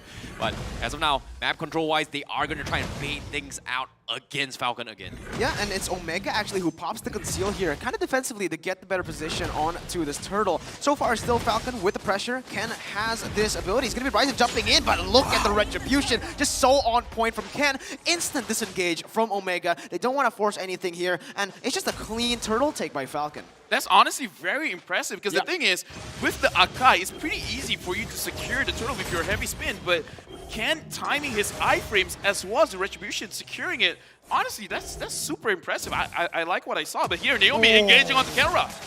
That was insane, right? The fact that they were able to chain it together here. Chaknu now caught in the bad situation, but is still able to get away with a bouncing ball. I was just not prepared for that. What? He stunned it up, the Renner shot, and the Nuon Blast all chained together perfectly to get the one shot that they needed. Yeah, Naomi was just so quick. He wanted to get the instant lock before Kelra could actually react, and that was a big catch coming from Falcon. That's exactly what they needed. But the question still remains. They got a small win against Kelra. But the big threat here is still going to be E2 Max as well as Renzio, who's currently uncontested so far. And look at this, Yellowflash, he's going to try and pick a fight against Razor, but he's taking so long to fight these fights. And Falcon Esports, they're not even committing. But meanwhile, on the sides as well, we do see Chaknu looking for the catch. Does he get it? He seems like he does. Yeah, he goes in straight into Justin right here. Naomi goes in for the re-engage Rising to be able to bring him back onto the turret once again. It's just his specialty. He brings people back. And now look, even in the bottom side, Renzio with the solo kill on Yellowflash once again. I wonder what happened over there because, again, Yellowflash was the one, he was the aggressor. He was the one that said, yo, fight with me. I want to take this. But off screen, I feel like it's just because the damage coming in from the side of Ito Max actually dished out a little bit more damage than what Yellowflash expected, and Renzio just capitalized on it. And I don't know, I kind of feel like Renzio was able to use 2 Falling Star Moons in that one team fight, well, at that one skirmish. A little bit of miscommunication as well coming from Falcon, considering that he was starting the fight. But what they did not expect was Chaknu stopping the supports from the sides, and because of that, they were caught off. And on top of it all, I love how Renzio was baiting out the outs coming from Yellowflash. As soon as the out from the Tamus went down, that is where you know Renzio is going to be able to win his 1v1 against Yellowflash. Arguably getting a Corrosion Scythe, but not good enough in terms of sustains, however. Very low kill game so far. It is the 9th minute mark though. Now that we're hitting the 9th minute mark, I actually do want to ask this. Who actually scales to the late game better? Is it going to be Falcon or is it going to be Omega here? Because I really just don't know. Because I feel like right now it's based on the execution. Yeah, again, right? no, I agree. It's not about scaling because look at Chanu, look at where he's positioning. He's always positioning in the enemy's backline. So for the side of Falcon, even though you have all the damage in the world, it's really not going to matter if you're stuck to a wall. And the thing is, it's not just him, it's Ryzen as well. So I feel like the disruption coming in for the side of Omega is a little bit too much. So yeah, it's totally about execution, not about scaling. Debatable. Okay, debatable. Based on the composition, I feel like Omega has the better chance because they have the Esmeralda, right? The idea with the Lolita shields is great to block some sort of damage mitigation against the Xavier. It makes a lot of sense. But you block the damage coming from Xavier, but on the contrast, you're helping Renzo survive longer in this late game teamfight. So I feel like it is going to be debatable, but I agree, execution comes in place. Can they get the setup? Can they punish the 2-bags? And once that happens, maybe, and just maybe, Falcon is going to be able to come up on top. Well, let's see, because both teams are already prepping for this Lord. Again, they're just playing it really passively, not really risking too much here, because both sides, they don't really have much to gain for these crazy fights in the early stage. Both of these teams really kind of want to scale up. Oh, you can see Silent on point with a render shot. I don't think he has missed a single one here in this game so far. Either way, again, I got to talk about is how Omega, look at how they're positioning each other. Ken is here up front. Can he do it? Can he steal this Lord? Ryzen is prepping for it, but he's just there alone. One guy there, 4 people from Falcon. Omega, they have a lot of information. Yellow Flash engages onto Ryzen. Yeah, they're going to go on to Ryzen here, who is able to disengage for now. Kara with Blazing Duet jumping to the back line. There's Choknu! Oh my god, he finds 2 on the board, and they collapse. Once again, Omega find the fight they need. It's a 3-for-0. Yellow Flash is next. He won't be able to run away from this one. He buys a little bit more time with a vengeance, but in the end, the damage coming through as Chaknu goes onto Naomi. The Dawning Light connects. Yellow Flash will be pinned down. Naomi looking for the one on blast, trying to find compensation. Gets the stun, but Ryzen wasn't in the turret aggro. Omega, they're going for the end. Chuck Mamba strikes again from behind, and that is how Smart Omega does it. From behind, ladies and gentlemen, that was a pretty sick combo coming from Chaknu. Hey, this is what we were talking about. It's not about scaling, man. It's about the disruption. Look at how Omega, the way that they initiated the fight, Chaknu going in, but look at how Ryzen just pushes everyone away. How can you position well? How can Justin really do anything over here? 0, 2, and 2. Whenever he opens his real world manipulation, he's a standing target. There's really nothing that he can do to protect himself, because even the peels coming in from Yellow Flash as well as Naomi, they can't do anything against an Akai as well as a Kufra. Now, in the 12th minute, right, it's going to be Ken jumping in. Dawning Light just does so much at this point, and Chaknu once again. Oh no! Chaknu! He just keeps on doing this! It's not fair, but it's actually going to be traded back. It's actually going to be bad for Omega. Naomi gets the Numenon blast, and it's just instantly turned here. Way too aggressive by Omega. What looked to be a good play is now turned on its head. Into Max still on the back, trying to deal the damage here. Falcon is able to defend. They're able to punish 3 members there, and wow! Yo, that should have been a TikTok moment if they got away with it. I think it's still a TikTok moment. It's still a TikTok moment. Pretty cool. Not gonna lie, pretty cool. But still, they had to lose 3 members on their line coming from Smart Omega. But here comes to my question again, right? Late game territory. Here he goes, Renzo. Look at how tanky Renzo is in all this fight. But before that, I want to see that Style Points TikTok moment again. Okay, we kind of missed it. No, but the thing is, look at Ken as well. Idomax tried to kill him off. He basically had no HP left. But here, he just avoids it, used the Ivrim on time, manages to survive.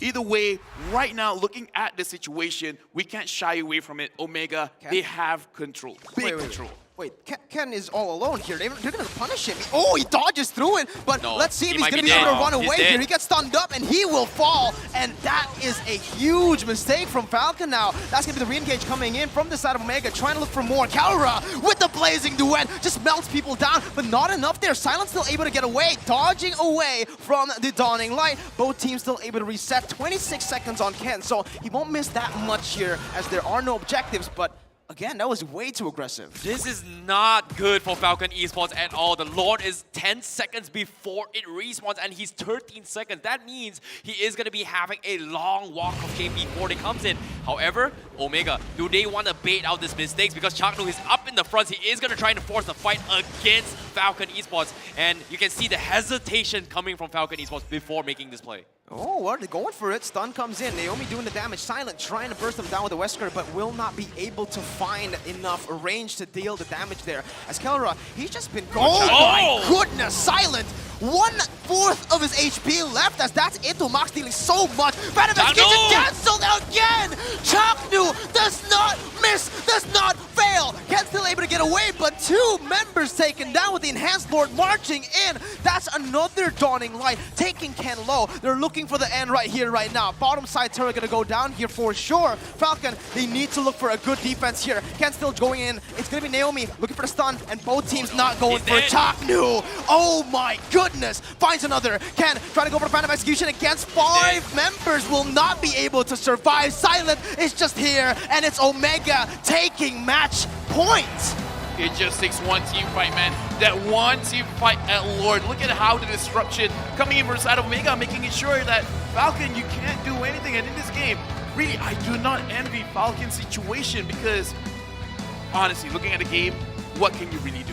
It was so difficult, right? Like, it all comes down to that one play. Chaknu from behind slaps them off the map, especially in the first map. That was just a difficult moment for Falcon Esports to actually rebound off that.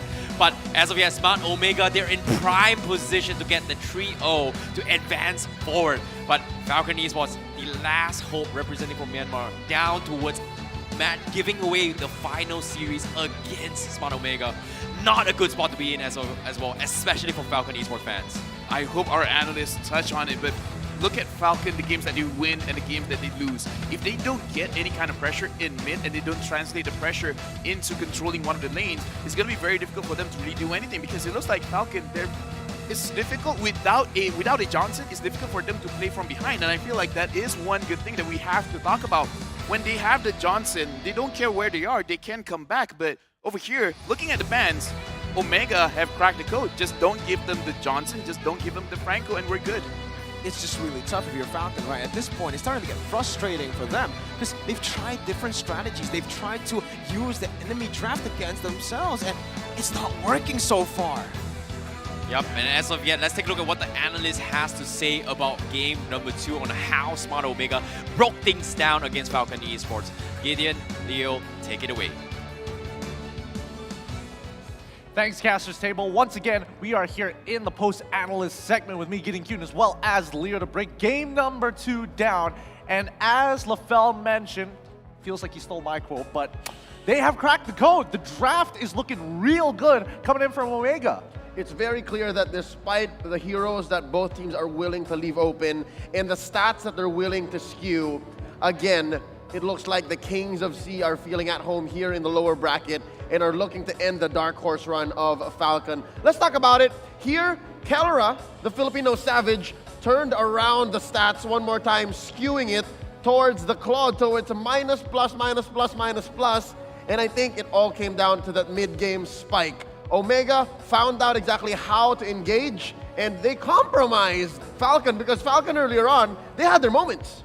Yeah, they definitely have their moments, and especially for Ken specifically, he is mechanically gifted. There's no doubt about it. He has made TikTok after TikTok each and every time with a full tank build. You don't get to see this very often, especially during the group stages where we were kind of speculating on why exactly it was relevant. But when you got mechanics looking as sharp as Ken's, he is making them work. All right, so I guess that's still 100%.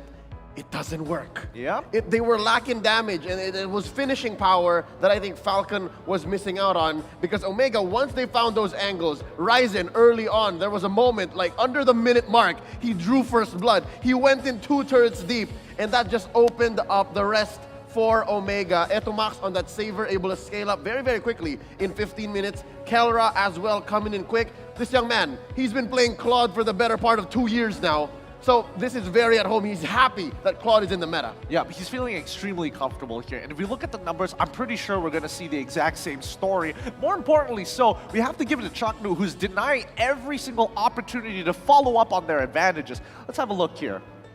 Starting things off, we're already seeing, coming in from Falcon, yes, a lot of damage taken, a lot of decent damage dealt, but not in comparison to what Omega has to offer. Xavier specifically, way too much damage, and especially threatens that backline of Falcon without having to put themselves at risk. And with almost a 15-second cooldown timer, as long as you maintain that enlightened form, it makes it so easy for peelers like Renzio, and more importantly, for Kelra to jump right into the backline. Yep, 55k dealt by the Filipino Savage here, the most damage dealt.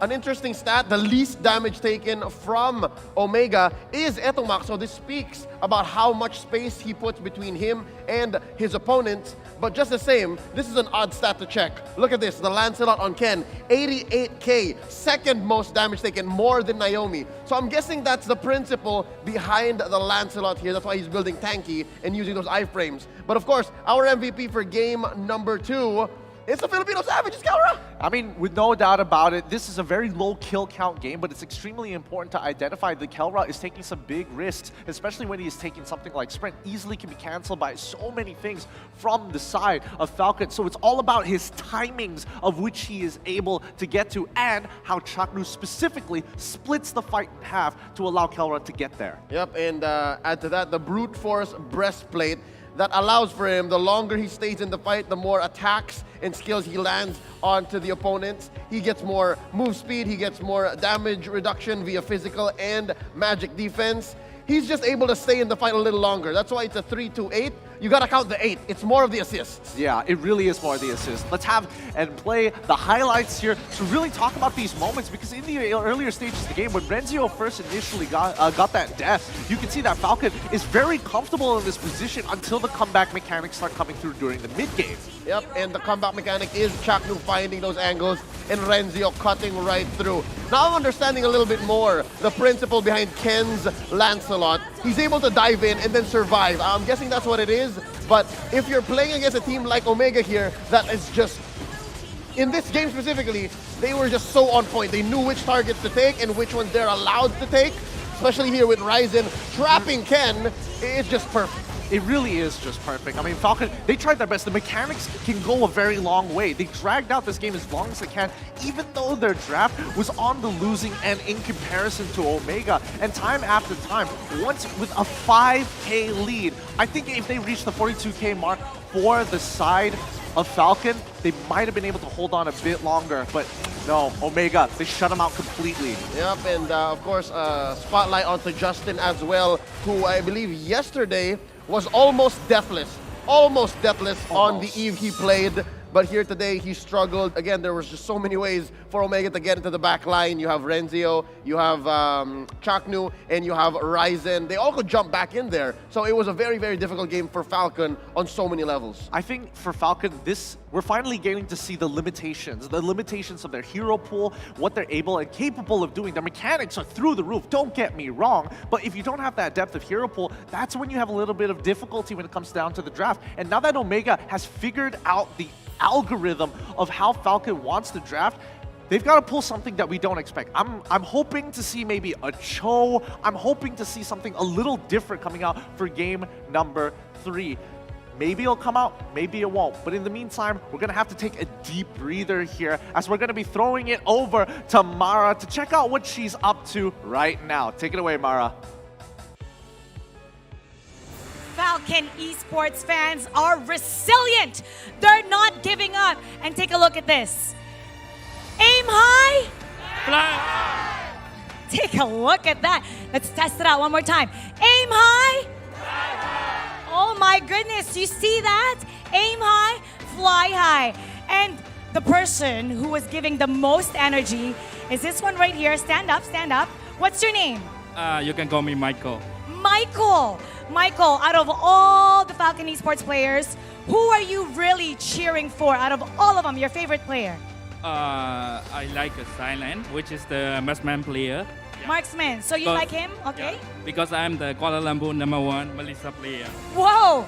Kuala Lumpur #1 Melissa player. Did you see that? Even the crowd is cheering. Okay, I'm gonna test out your Melissa. Let's pretend you're Melissa. What does Melissa do? Go ahead.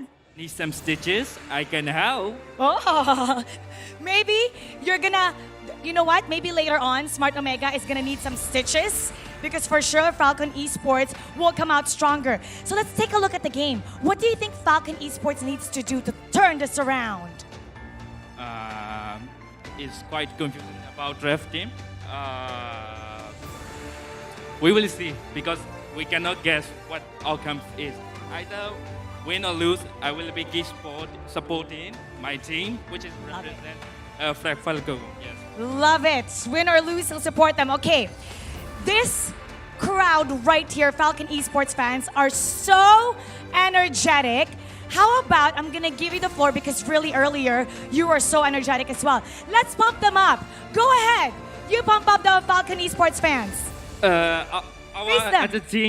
Our underdog team has been already eliminated. Singapore, Indonesia, Malaysia already. Today, if we have a chance, we will eliminate Philippines also. Yeah. How about let's do a cheer with them? Aim high. I'm gonna do it as well. Let's do it together. 1, 2, 3. Aim high. Aim high. One more time. Aim high. Fly high. Oh my gosh. The energy in here is so electric. Let's take a look around and see who else we can interview right here. How about some Smart Omega fans? Well, oh, who is that right there? Come on over. Come on over. I just saw someone. Come here, come here, come here. Come here. Come on over. I just saw you post. Who is this? Oh, okay. Who is this right here? Let's show him. Let's show them. Who are you showing? I'm showing Aura. Okay. So you are a Falcon Esports fan. Okay. So what do you think about the game so far? Are you really nervous right now? Actually, I want Falcon to win. Oh, you want Philippines? You're a Falcon Esports fans, but you want Philippines to win. I want Falcon to win. You want Falcon. You want Falcon to win.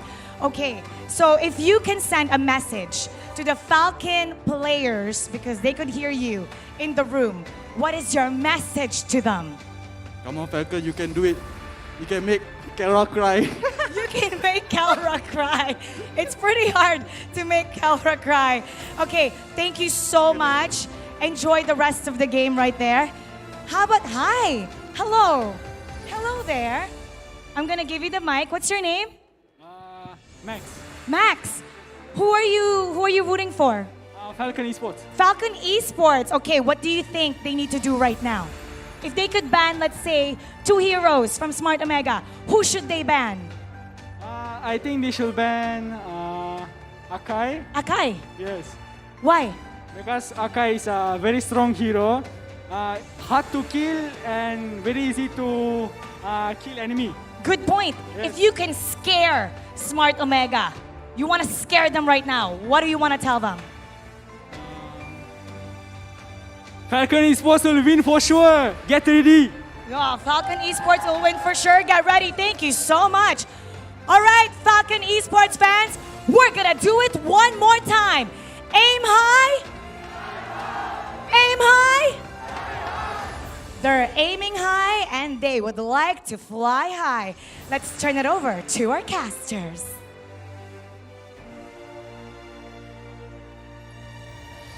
Aim high, fly high, go high. Okay, here's the thing. Nice. Right? Welcome back to MSC 2022. Almost backfired. My name is Afel, and with me is the most iciest of babies, the 1-2 guy over here, IC Baby 1-2, and Daddy Mirko. Thank you, Baby LaFell. Welcome back, ladies and gentlemen. But yeah, talking about Falcon, yeah, they really do need to aim high, and they need to fly high now. The stakes are all against them currently, right? It's all on them currently. 0-2, match point for Omega. Risk, this is just really, really tough. One more game, and it's over. Yeah, it's gonna be their elimination match as well. The tournament lives at stake. One game, it's all they need, but at the same time, it's all it takes for them to get taken out. So that's going to be a little bit of a plot twist coming from Falcon Esports. Hopefully, we will see a little bit of a 3-0 sweep. But in case you missed out on the act, this is going to be the previous game's recap of game number 2. Right now, let's look at Omega, man. They're so good. Look, 3 members, over 40,000 damage. Kara, 55? Yo, Kara, that's a number. Kara is amazing, right? What are the chances of this game coming up that Kara does not die? It's pretty high, I think.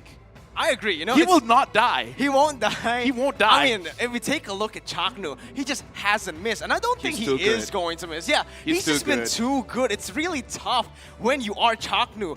At this point, right, Chak Mamba, it's hard being him because he doesn't miss. He's the best roamer in the world right now. Yeah. And, Well, yeah, I mean, they're the best team fighting team, I believe, right now. You know, Oh. all the team fights have just Straight been up. going their way. Straight up. Well, as of yet, based on these 2-0 records, I kind of agree as well. And based on the stats early on between Naomi and Chaknu, he does have a relatively lower kill participation because he always sets up for this kind of, I would say, follow-up engagements rather than the initial engagement. So he has been able to slap some really, really big Tyrant's Revenge on that Kufra for a number of times, and it just shows you why he's known as Chak Mamba. Mirko, I think we are on the same wavelength, all right? We're gonna say one player's name that we feel is gonna be a big impact in the game. Okay, ready? In 3, 2, 1. Etomax. Yeah, There see, you go. me and Mirko, we're on the same wavelength, right? Looking at how Omega plays, they're so amazing. I just hope that this doesn't become a situation of a caster curse, right?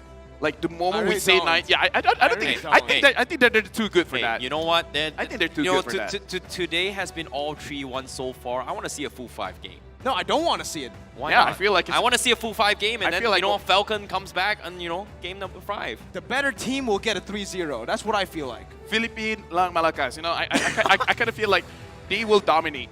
Philippines will dominate. It's gonna be a Filipino grand final. You know it. Oh, you can. Well, Dude. well, Oh wait, no, technically, can't, just, yeah, you it's- can't. it's not- yeah. What is going on? Like, you No, know, we're just loving Omega, right? Mirko, do you not love aren't we Omega? all on Falcon's page as of yet? I mean, After game 2, right? We're like bandwagoners here. So we jump on the train of someone who's winning. 2-0 is a pretty good stat. in Malaysia we call it lalang. Lalang. Yeah, it's like the moment you're, like the other team wins, you just go for the other team. So yeah, let's go Cassacres. I mean, let's go Omega.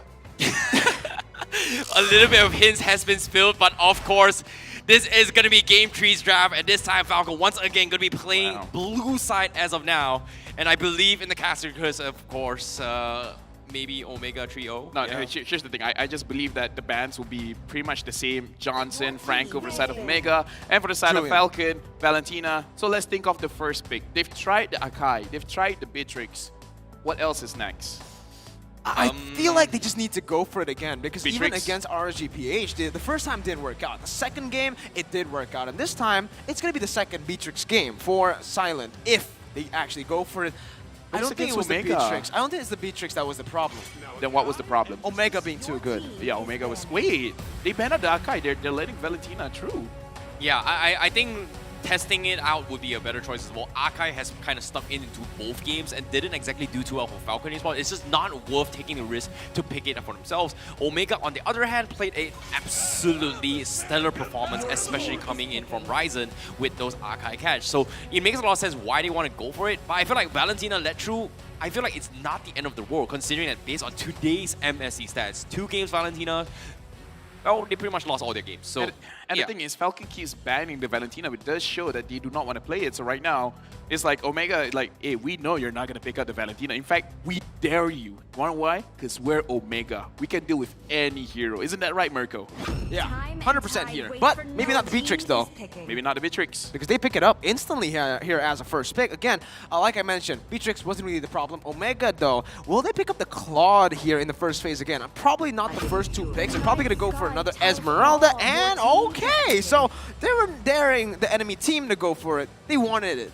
Okay, based on some stats as well, 40% win rate thus far from the group stages of MSC until now on that Valentina. One of the highest pick and ban rate thus far here, but hasn't had a good succession run for the Valentina in today's game. So hopefully maybe Spot Omega is going to be able to pull it off, but as of now, the Dirov response against the Esmeralda and the Grok on top of it all, anticipating and baiting Kelra to pick up the Claude once again, because we've seen wall charges to cancel Blazing Wit time and time again in these past few days in MSC. Good and bad, all right? Right now, let's look at Yellow Flash. He has the Dyrov. The Dyrov is very, he's very strong in lane. He can really rip the armor apart, right?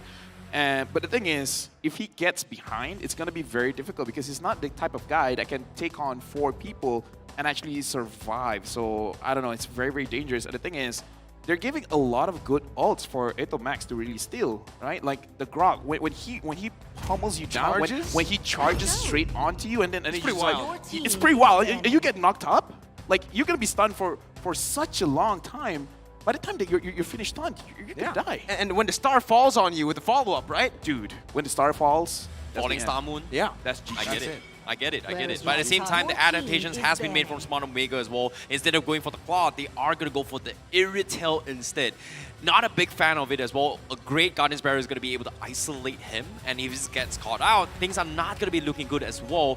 But all in all, it feels like it's more... It comes down to whether or not Omega is able to set up the situation for them to allow Kelra to be able to run rampant with this Irritel, or maybe even make enough space for him to get some farm. But this is really interesting, right? When we're taking a look at it here, Omega's actually opted to go for the Natalia ban here, kind of trying to say that maybe this Grok isn't going to be the roamer here in this maybe game. Justin. Perhaps Justin could be the one on the Grok as a mid laner, and yeah, they're trying to force it now as a roamer. They do not want Naomi to get his hands on Franco, Natalia, and that Selena. And I think Falcon's going to do the same thing here. They ban out the Kufra. Probably not another one. Maybe like a Cho or something? Probably not another one of Chaknu's heroes. I really hope they don't do that. But either way, I do have to say, right, because this Irrital pick, I kind of like the Irrital pick just because... I'm more surprised. The thing why I like the Irrital is because you yourself said the Grok can stop the Claude ult, right? The moment he gets knocked up, then that's over. So I feel like they are worried that might happen. So they might as well just opt for a marksman that does not really get disrupted. Like, yes, the Grok going up onto any marksman, they're going to cry for help, right? But at least for the side of Claude, at least he won't cry for help and then waste his ultimate. Yeah, and on to top of it all, I feel like the Yeeth pickup coming in from either Omega or even Falcon is pretty good as well, but good read with the Cho as well. We've seen this happen coming from Changnu, and he is going to look for those catch. He's trying to show his phone, but it's not horizontal. Okay, one more time. Oh, never mind. The camera panned away. But look at this, actually. The Paquito picked up here with the Kagura. We saw this yesterday up against Omega. Gary picked up the Paquito. Yeah. And we're seeing it here. They won in that game. The Paquito is very strong against an assassin jungler. Right now, for the side of Omega, if they do pick up an assassin jungler, perhaps the Paquito is going to really shine. But are they going to pick up an assassin jungler? I think right now, the assassins are what's left, right? We already have the Akai banned out, the Fanny as well here. He can go for a Lancelot here for Ryzen. Ling is open, and I think that's what Falcon are trying to push him into. And that's exactly what we're going to get. The Ling comes through for Omega, one of the signature picks. Ryzen. Yeah, I was hoping maybe a Damus jungle matchup, but at the same time, Ling isn't too bad against when it comes to split crossplay engagements coming from Smart Omega. But I feel like if one wrong move on the Ling, that means that's going to be the full KO punch coming from Paquito, and Falcon Esports is going to be able to shut them down. So hopefully, with 2 games down in the bag, Falcon Esports will rise up from the ashes as a Phoenix, heading into his game number 3, and that is going to be the game to watch, because this is going to be the decider match point for Smart Omega, or will Falcon Esports draw it out for a long-drawn battle of a series? What Omega needs to do is win. Exactly, and I feel like that is what Omega will do, because you know why? Because they're so strong. Now we're going to come into the game of Falcon going up against Smart Omega. I want to see the level of aggression. I want to see this Grok shine. I want to see this Grok pummel Omega to the ground. Caster Curse. But back at it again, Land of Dawn. Ladies and gentlemen, Falcon versus Smart Omega. In the early stage, I would actually think that Falcon will have the early game advantage here, knowing that, again, Ken, on Paquito, really good against Assassins. We know how good he is. On the Paquito, we haven't really seen him, though, so far on this Paquito and MSC.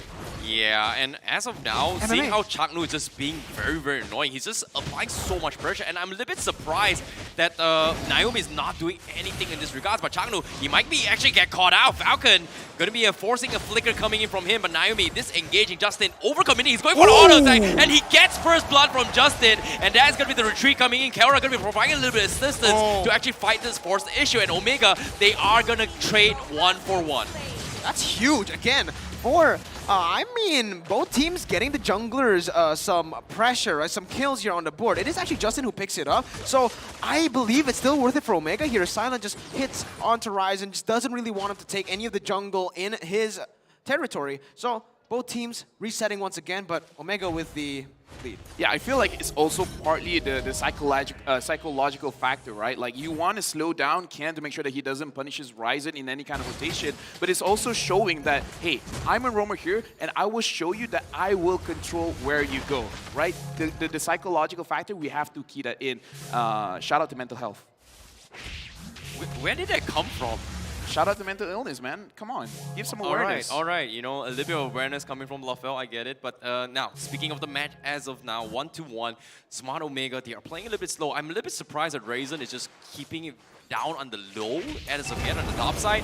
And the top turtle is going to be a very big priority. And Falcon Esports, they always tentatively win the first engagement. And I feel like Omega, they don't really want to take the risk. Ryzen, however, doesn't have the purple buff. He might be jeopardized as well. Renzo is going to try and harass Yellow Flash. Is it going to be the setup coming in? Yellow Flash forced the flicker out. But here comes the Temple's Blade. And they do get the Retribution steal on the turtle from Falcon. But they have to disengage Omega. They're forcing the issue. But Ito Max, he steals the wall charge, stops them in their track. But no follow-up coming in from Omega.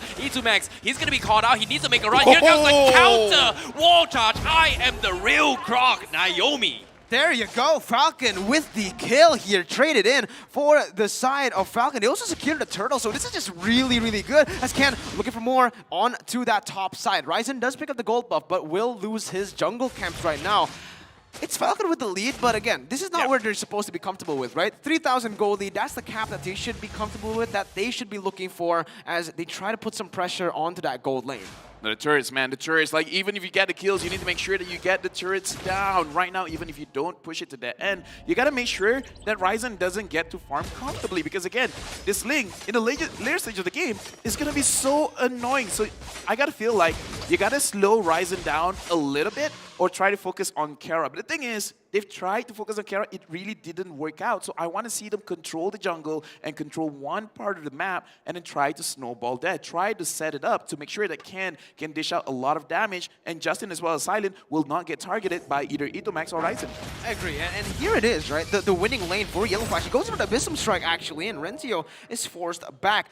With this, you can actually see that Ken is starting to play on that top side, not really going for that bottom side. It's a 3-2 formation currently, as Justin is also looking for a pick down below. Kelra, though, again, just so aware. Game 1, Game 2, we saw this, but Game 3, it's still present. Yeah, it's all about playing it safe. And this is what Smart Omega likes, right? Play it safe, drag this later stage of the game, and then come up on top. Because eventually Falcon, they have a very, very small timing window. But at the same time, they have to get kills in order to snowball. In this case, Ken, as of now, he's got 2 assists so far, and he needs a little bit more. This second turtle is going to be very, very crucial for Omega to come in for contest. But as of yet, he has won pretty much all their retributions. But here comes the burst down. As soon as I say it, the casters come in. Ryzen gets caught out, and that's going to be Falcon coming up on top with that. However, Silent did get picked off on the bottom side, though. I agree, and this is what Omega needs to do, right? In the early stage, I feel like they should just avoid these fights. Don't go for the turtles aggressively, and just as I say that, they go in, they go for the kill, and Ken picks it. I mean, Ken gets picked off here. Yellow Flash looking for the trade, but he actually goes in a little bit too aggressive. Might be just targeted down by Renzio, who is going to just, zone them away from that mid lane.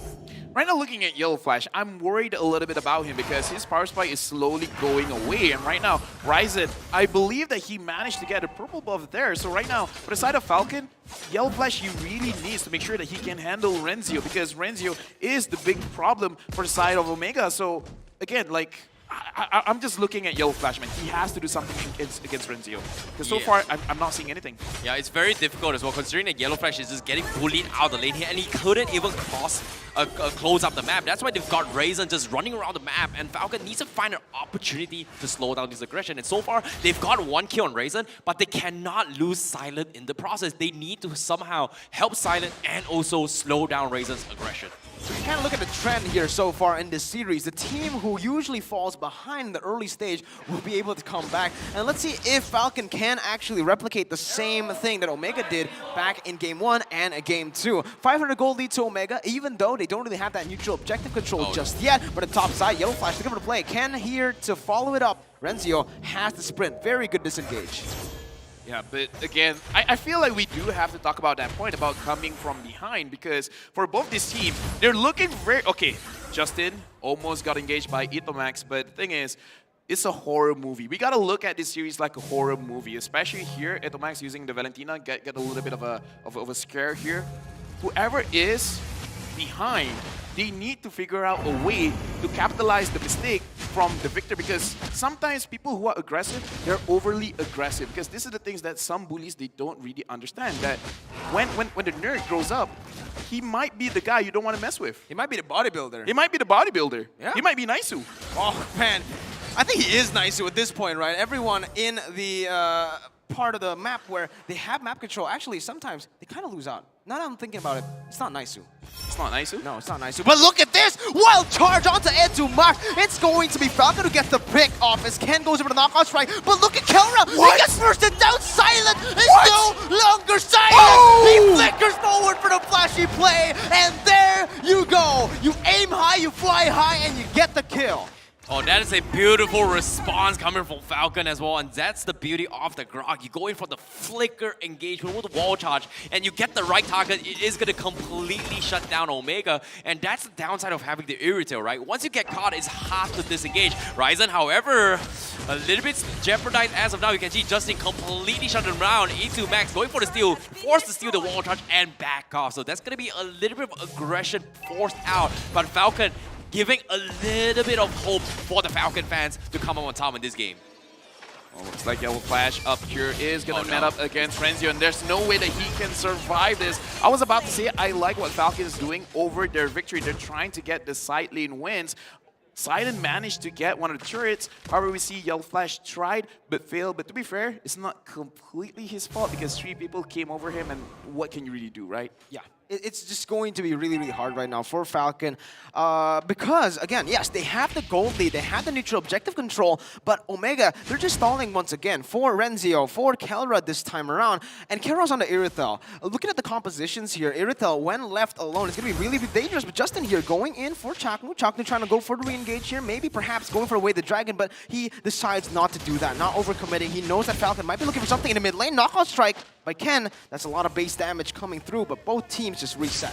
Yeah, the amount of damage that Falcon is dishing out in terms of this poking war, they are coming up on top. But as soon as they go for this poking fights, Omega, they immediately trade cross-map plays, and that's annoying to deal with because the biggest threat right now is going to be Ryzen. Look at the positions on what Ryzen is doing as well. He's making for cross-map plays, trying to buy a little bit more time for Kelra, and that's exactly what Smart Omega is doing. And I don't think Falcon should be letting this slide, and now they are going to force the issue, but the disengage from Omega, now they have to focus on the tier 2, the counter wall charge comes in, and but from the side, Renzio gets a big catch on Falcon, and Silent, he is also going to be caught out, and Smart Omega completely turns the tides. They get 4, they're looking for the 5th, and that is going to be a wipeout by Smart Omega. A wipe out for Smart Omega. They find the fight once again here. 1,000 gold lead, and look at the timing. They instantly go and convert onto 2 objectives. Ryzen onto the Lord, Omega, the rest of them here onto that mid lane turret. Omega, I just feel like they got like a tarot card reading because they anticipated the engage coming in from the side of Falcon because we saw how fast the disengage was. They were waiting, and once Naomi actually engaged, everyone disengaged, forcing Falcon to actually overextend. We're going to look at the replay, but look at all the reaction time coming in from the side of Omega. This is too fast. They knew exactly what was going to happen. Everyone disengaged, and look at the re-engage coming in from the side of Renzio, and then they instantly focus on to Silent. This was telegraphed. They knew what was going to happen. They were waiting for Falcon, so Falcon, unfortunately, they got baited out. They waited too long, in my opinion. I mean, they overextended is what I'm trying to say here. They got the mid lane turret. They took it away. Yes, Naomi got sacrificed, but that's a roamer. I feel like they should have just went back because of the timers again on that Lord. Lord was just so, it was like 5 seconds or 10 seconds from being up, and yet they decide to fight after burning their resources on trying to take the turret. Now, they're in the back seat. Again, Omega, they're the ones in control here. They're going to be able to push that Lord in, although it's very good defending from Falcon. I feel like it's just going to be really, really tough for them as Omega will just put on a show here and might just go for the base turrets. Well, A2 Max now going to be stealing the wall charge once again. However, Chaknu just got his anti-Kira, so Silence ultimate is going to have a little bit of a deficit later on in this team fight. So that's going to be a little bit of an uphill battle once again. However, if And only if Silent is able to get that pick off against A2 Max, or even, maybe even Ryzen in the one-shot combo, that might be the saving grace for Falcon Esports. Right now, Omega, they're in prime position to close out the game, making it a 3-0. Looking at the players' goal right now, Ryzen, Renzio, as well as Kara have a lot of goals. Silent is not far off from Kara, but oh, look at this. What is Falcon doing? They're bunching up together. Make sure you guys don't say it too loud to make sure that the players don't know what's going on. Just whisper. Just whisper. Well, it seems like they've shown their hands and Chagnu was able to scout things out. So they do have a rough idea what Falcon is trying to do. But the same can be said for Omega as well. Look at this. They're just waiting for the right opportunity. Ryzen is trying to play those kind of cross-map plays. But it seems like it all comes down to this next Lord fight. 60 seconds of waiting game, and they're not even shoving the lane. They just don't want to give the economy into its Falcon's favor. But before that, let's take a look at the quick items before the next fight begins. Yeah, let's take a look at the items here. We see that, actually, I thought that Ken would go for like a tankier build here. He actually went for literally all offense with the War Axe. That's a lot of penetration, actually. Yeah, a lot of penetration is really good to make sure that Ryzen cannot do anything. Make sure he gets a lot of pain, and then he will feel the pain back in his own base. But the thing is, I kind of feel like for side of Ken, he needs a Bloodless Axe because you can dish out the damage, but you need to take the damage. That is a fighter kind of mindset. It doesn't matter how much I deal, it's how much I receive, and then still get back up because you gotta be tanky. You gotta be, how do I say, you gotta be keras, you know? You gotta be hard enough to actually dish out the damage and take the damage. Yeah. That's the thing, right? Being hard is the secret to success and making people happy, man. Sustain. It's all about sustains and making sure that your backlines are all the way safe and sound. Well, they actually, Yellow Flash there, jumping in with the conceal, was looking for the back lines there, was looking to just engage from behind, but Omega, well, as you said, they were grass. Omega see it coming. Renzio is hoping for someone to engage onto it, but Naomi engages onto Kara, and Kara got popped off.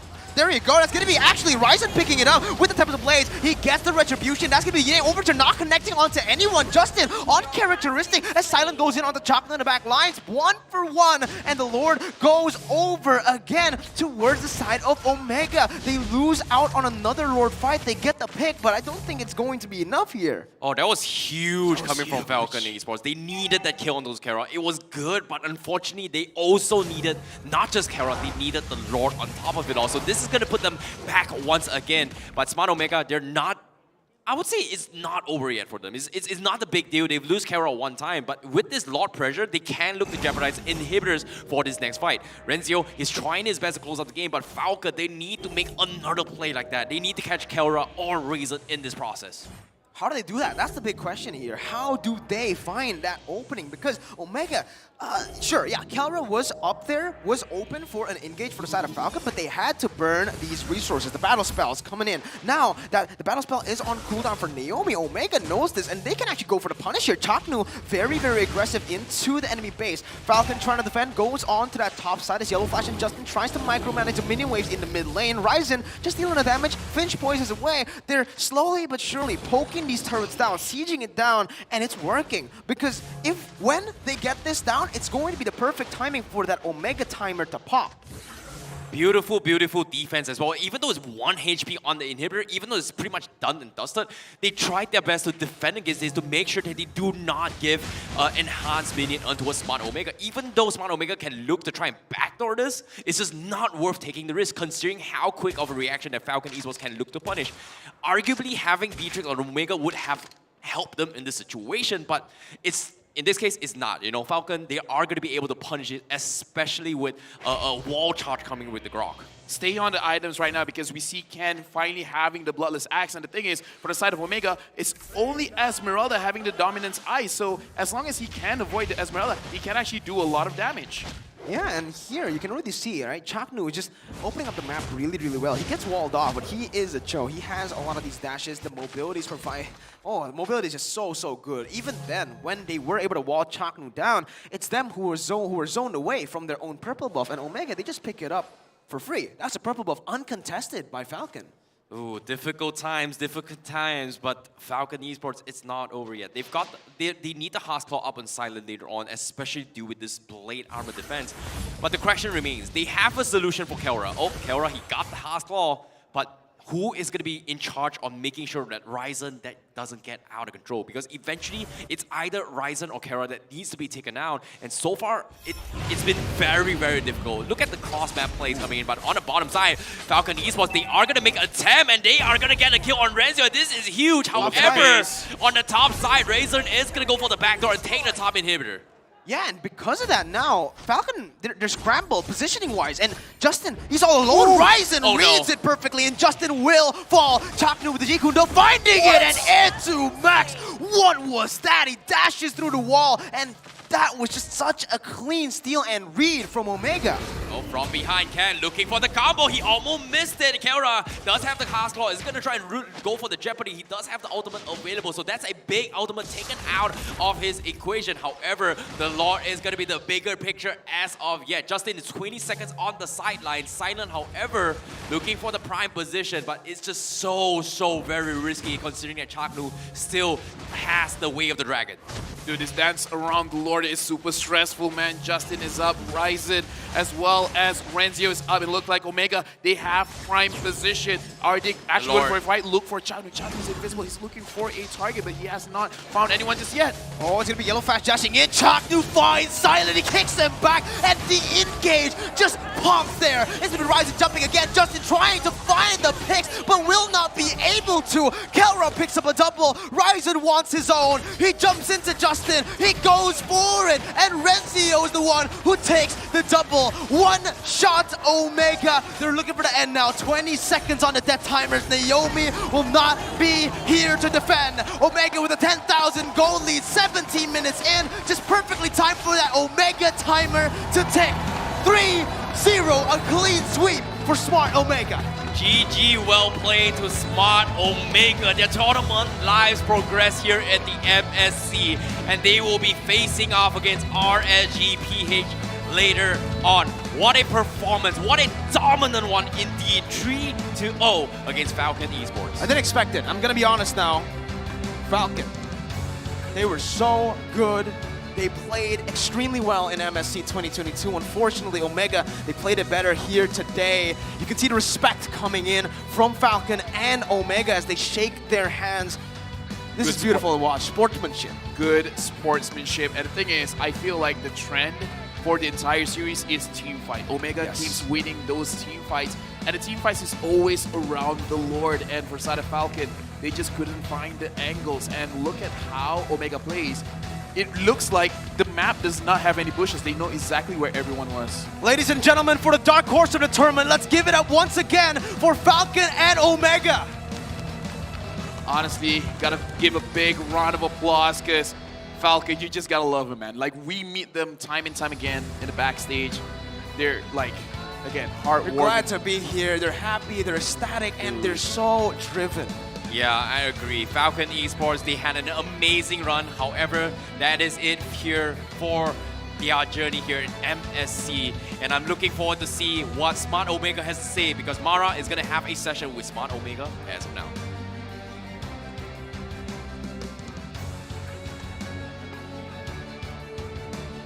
Smart Omega sweeping their opponent, and here with me, Ed to Max. Congratulations.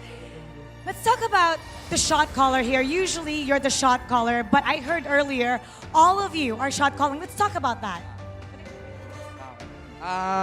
Pagdating naman sa shot call, kung may idea naman yung lahat, open naman kami na pero madalas talaga pagdating ng dalawa kami ni Chakno para hindi masyadong magulo. Tapos focus lang silang tatlo sa lane nila, sa ginagawa nila, si Rencha sa ginagawa niya, si Ryzen sa jungle, si Kelra sa lane. Para mas mas secure sila pagdating sa laning. Tas pagdating ng early ikot, tas mga safety kami. Pero pagdating naman ng late game, lahat naman na may idea. Lalo sa mga info, yun. Sobrang importante pag lahat kayo nagbibigay ng info. So usually, they get to all say their thoughts when it comes to shot calling. Just so it doesn't get confusing, it's usually Chaknu and Atomax, so the other three can concentrate on the roles. Did I get that right? Okay. Let's talk about your mood because every single time when you win, you're always the most calm. While everybody is jumping for joy, Hito is kissing everybody on the cheek, you're very composed. Why? What's going on? Is it because you don't want to get way ahead of yourselves? Why are you the most calm out of everybody? Kasi hindi kami pwede mag-celebrate sa mga ganong klase ng win kung hindi pa yun yung championship match. Kaya focus pa rin kami dun sa goal and lagi namin iniisip na kung ano yung lang yung kalaban namin, yun lang iniisip. Wala kaming iniisip na advance. Kung ano yung present, dun lang kami. Kaya di pa, yun lang. Max is saying that he tries to remain calm because he doesn't feel they should be celebrating too early unless they win the championship match. He wants to focus in the moment, not to think way ahead of what they're gonna do for the next game or the next opponent. He wants to live in the moment. Now, you were able to sweep Falcon Esports. Let's talk about your relationship with them because yesterday you had a long talk, you were exchanging jerseys, you're actually friends with them. So let's talk about the conversation that you're having with them and your relationship. Kasi nung pagdating nila dito, nung nakita kami, parang nagulat kami, sobrang friendly nila. Tapos di rin nila in-expect na ganun din kami. Kumbaga yung tingin namin sa isa't isa, parang kala namin masungit. Kaya nung parang nag-jive, parang masaya pala sila kasama. Kaya parang nag-click agad kami. And sobrang babait din nila lahat ng mga players ng Falcon. He's saying that at first, they were really surprised that Falcon Esports are really friendly. They thought they look a little snobbish, but then when they got to know them, they were all so nice and they got along really well. And they said all of Falcon Esports fans are very pleasant. Let's talk about the next match coming up. It's going to be Philippines versus Philippines. Smart Omega versus RSG. So how do you think this is going to go? Because for sure, the Filipinos, they're all happy. You get to face each other. One of you will get a chance for the grand finals, but only one of you will move forward. Did you get to talk to RSG Philippines? Siguro yung before nung match nila sa RRQ, sinabi namin na ipanalo nila para magtuloy pa rin yung parang consistent na PH to PH yung maging goal. Kaso ngayon, syempre parang magkalaban muna kami. Siguro tutuloy-tuloy lang muna namin yung momentum namin. Tapos hanggang sa makarating kami ng finals, makalagpas sa RSG. Pero sobrang lakas ng RSG, alam kong babawi sila. Pero bibigyan namin kayo maganda laban kasi talagang gutom na kami ngayon. He's saying right before RSG went to face RRQ Hoshi, they told RSG to give it their best because they want a Philippines versus Philippines. And so RSG lost. They know that RSG will be able to recover. But Smart Omega is just as hungry and they're gonna give it their all.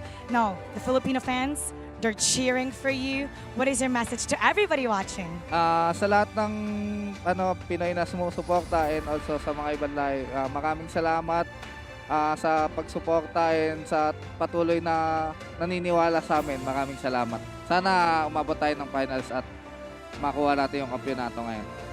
He's thanking all the Filipino fans for the continuous support and he's hoping that they get to battle in the grand finals to be able to defend their title. Thank you so much, Max. You're such a great leader and you're inspiring your teammates to do even better. Now let's turn it over to our analyst.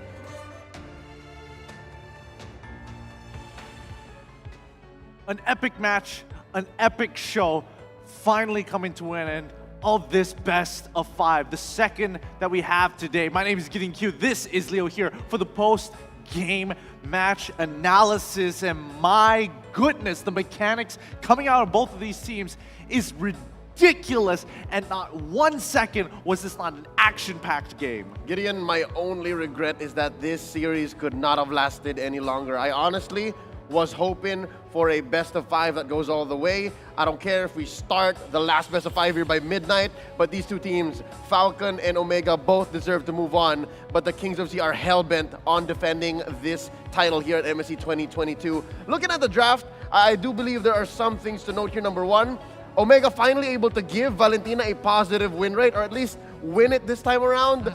Because looking at the draft that Falcon brought over, I believe it's not even in the case of what ults he can steal, right? You have the Grok and you have the Spectre Step. I think those are the two better ults to steal, because if you go for the knockout punch or if you play with whatever Silent might be carrying at the time, might be dangerous, and you don't want to put yourself in a weird position if you steal the yin-yang overturn. So Etomax, he played with what kit the Eve has without even the ults. Exactly, and let's not forget that the IMU does get the initial slow as soon as you activate it, so it's a quick follow-up for the rest of Omega to look to collapse onto Falcon. Just notice what they are taking, even for Ryzen, understanding, yes, I have an important role, but there is a good chance I am going to die. So he does take the chilling, the chilling retribution to make sure that he can slow his opponents for the rest of his team for the cleanup crew. And the one thing that I've learned about this game, Omega, Shaknu, whatever he touches is gold. He has been making play after play after play. I haven't seen him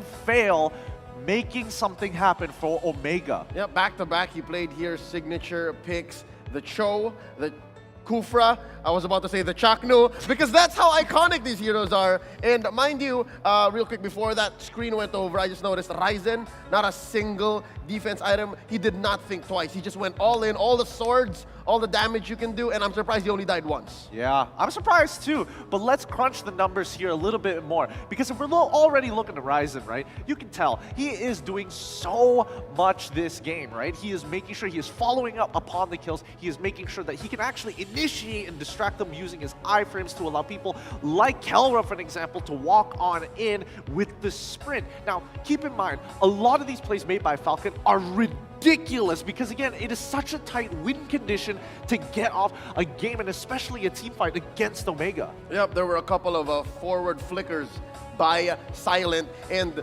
as he has made his introduction in the group stage, we know that we can expect him to do that. He is one of the linchpins of Falcon Esports' strategy, their modus operandi. But I'm guessing the MVP here, it's got to be somewhere between Ryzen or Renzio. Looking at the numbers and the performances, both of them deserve it. I'm guessing this time around, Omega, it's going to go over to Ryzen. There it is. Well done, Ryzen coming in from Omega, playing a solid game, even though there were questions about this pick on the Ling, especially when you're up against a Paquito who's generally good at looking for those big punches. A clean combo would have put him way in the negative. Yep, there's so many reasons Ryzen should not have picked up the Ling. But again, the space that the rest of his teammates allowed for him to do what he's exactly needed to do. And again, just die once. It just shows you how well acclimated he is to this meta, playing this hero that he's so used to playing.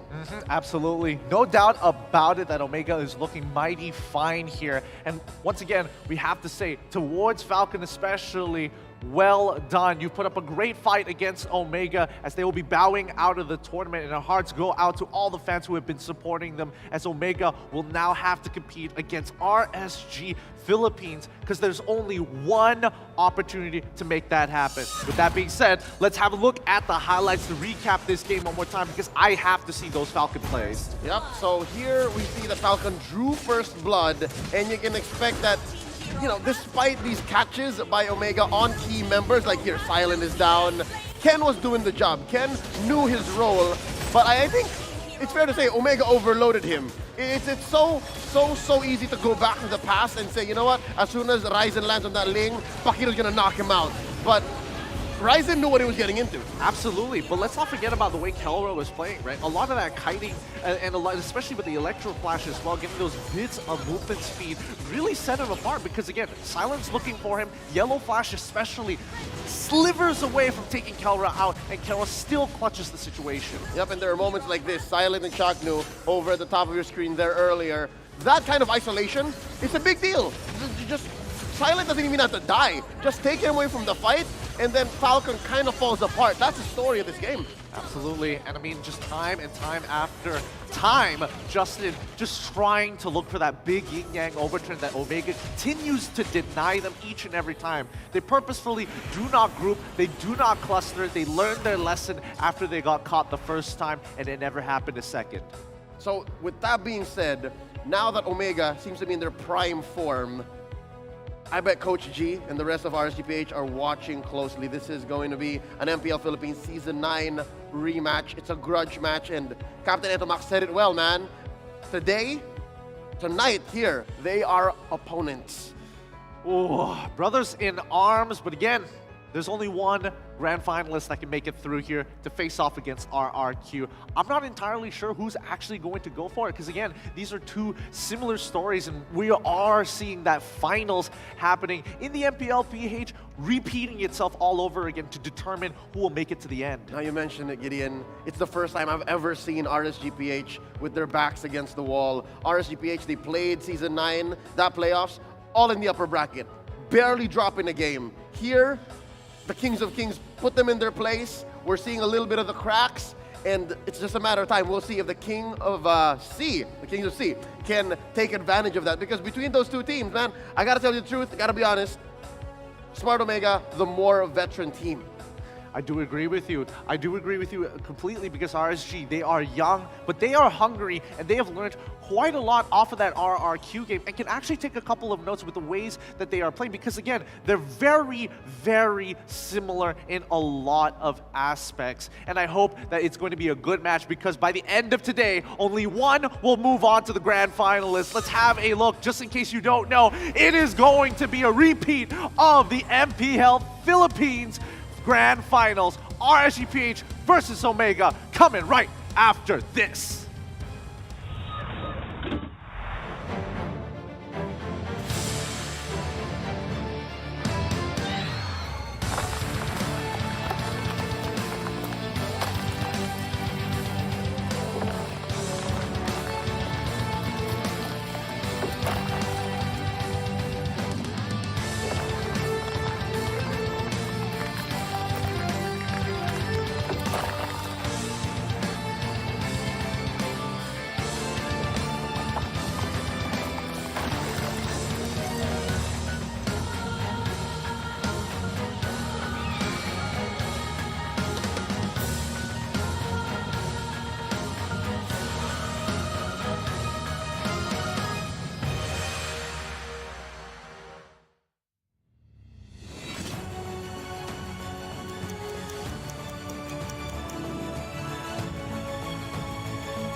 Saya lahir di Palembang dan besar di Manado.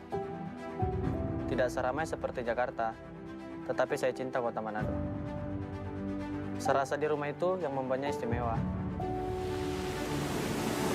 Ang probinsya ko ay Naik, Cavite. Maliit lang na baryo na bandang dagat. Sobrang ganda. Natutunan ko ang halaga ng buhay. Atin to. Untuk saya berasa tenang apabila saya berdoa dan tetap fokus pada kepercayaan saya. Hindi naging madali ang buhay ko. Sobrang daming paghihirap at sagabal. Kaya gusto kong nasa taas, sa ibabaw, at natutunan ko na laging tumungo pataas. Itu adalah bagian dari budaya bangsa kita. Tidak pernah berhenti untuk bekerja keras tanpa melewati batas.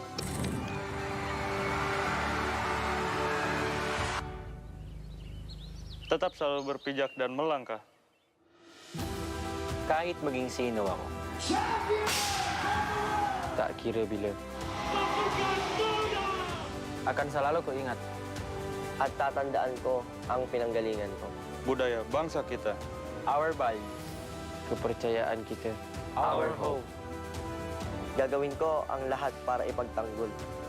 Apapun untuk membuat negaraku bangga. Galing sa pinanggalingan ko ang lakas ko. Motivasiku. Dan selamat datang.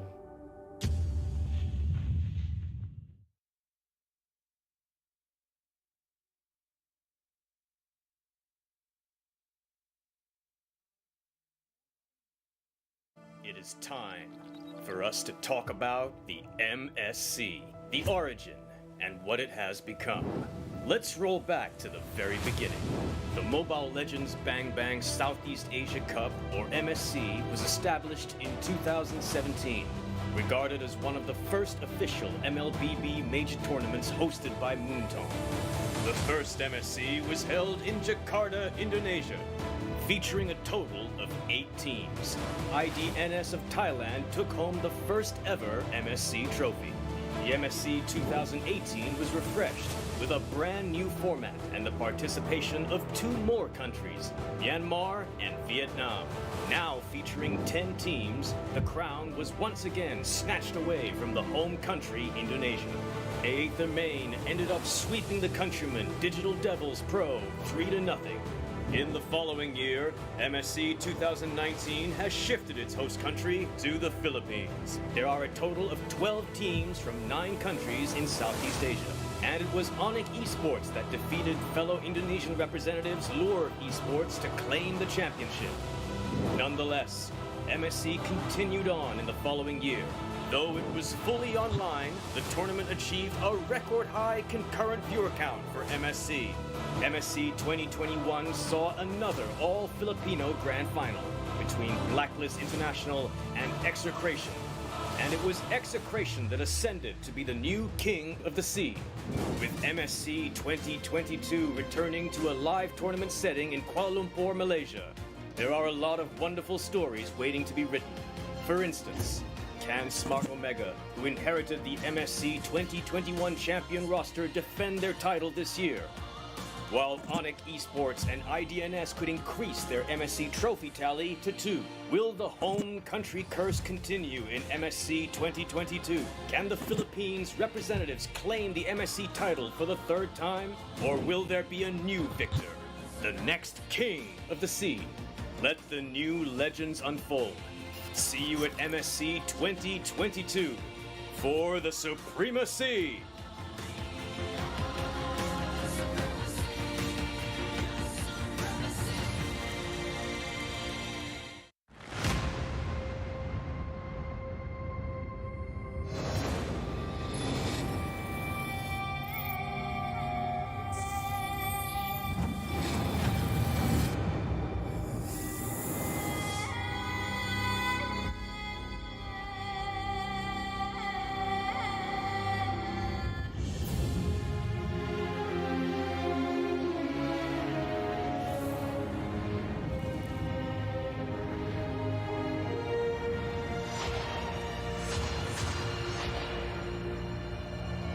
Slay the enemies, bury the monsters. Rise from the ashes, keep getting stronger.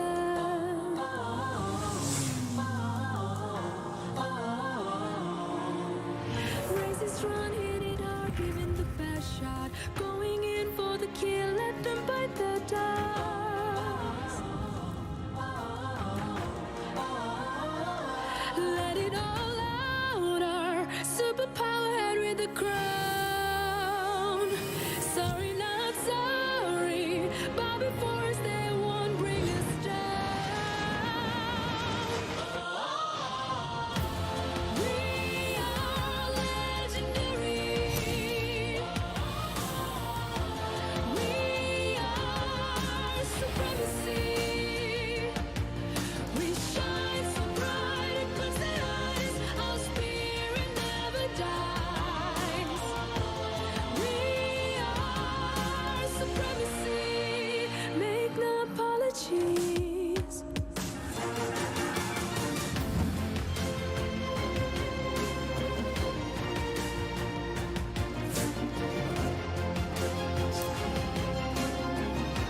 Life is a battle win every game with the magic flowing in our veins.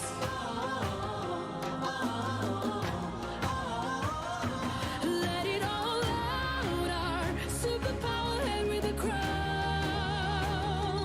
Sorry, not sorry, but before us they won't bring us down. We are legendary. We are supremacy. We shine so bright in the eyes, our spirit never dies. We are supremacy. Make no apologies. Let it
Payback time.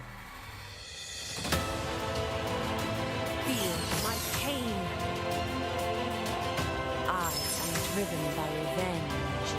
Nothing will stop my justice. Let us spread our wings.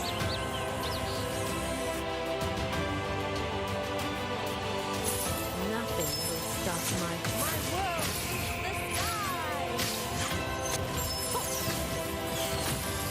The sky.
Saya lahir di Palembang dan besar di Manado. Tidak seramai seperti Jakarta, tetapi saya cinta kota Manado. Serasa di rumah itu yang membuatnya istimewa. Ang probinsya ko ay Naik, Cavite. Maliit lang na baryo na bandang dagat. Sobrang ganda. Natutunan ko ang halaga ng buhay. Atin to. Untuk saya berasa tenang apabila saya berdoa dan tetap fokus pada kepercayaan saya. Hindi naging madali ang buhay ko. Sobrang daming paghihirap at sagabal. Kaya gusto kong nasa taas, sa ibabaw, at natutunan ko na laging tumungo pataas. Itu adalah bagian dari budaya bangsa kita. Tidak pernah berhenti untuk bekerja keras tanpa melewati batas.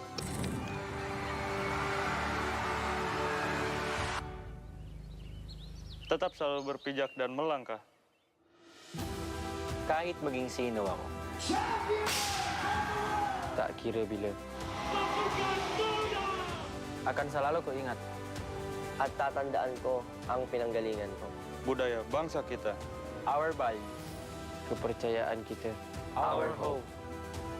Gagawin ko ang lahat para ipagtanggol. Apapun untuk membuat negaraku bangga. Galing sa pinanggalingan ko ang lakas ko. Motivasiku. Dan selamat datang.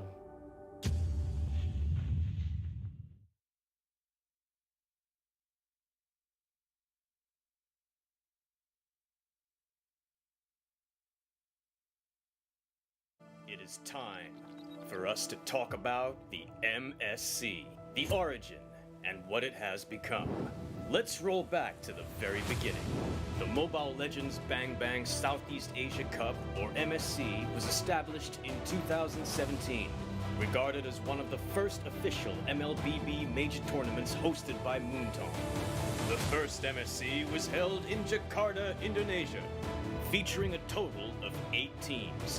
IDNS of Thailand took home the first ever MSC trophy. The MSC 2018 was refreshed with a brand new format and the participation of 2 more countries, Myanmar and Vietnam.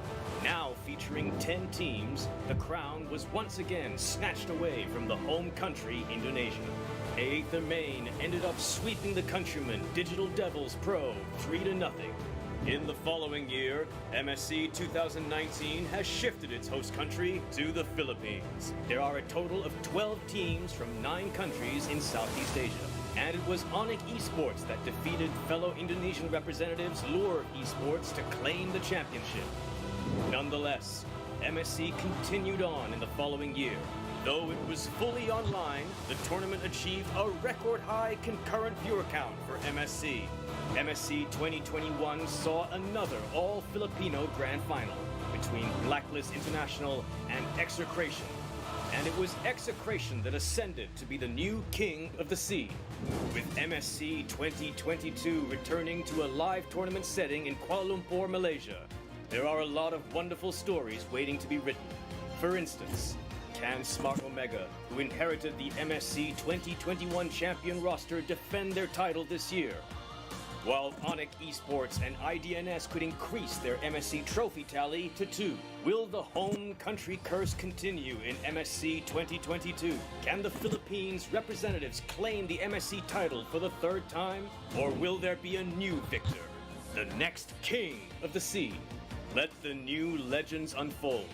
See you at MSC 2022 for the supremacy!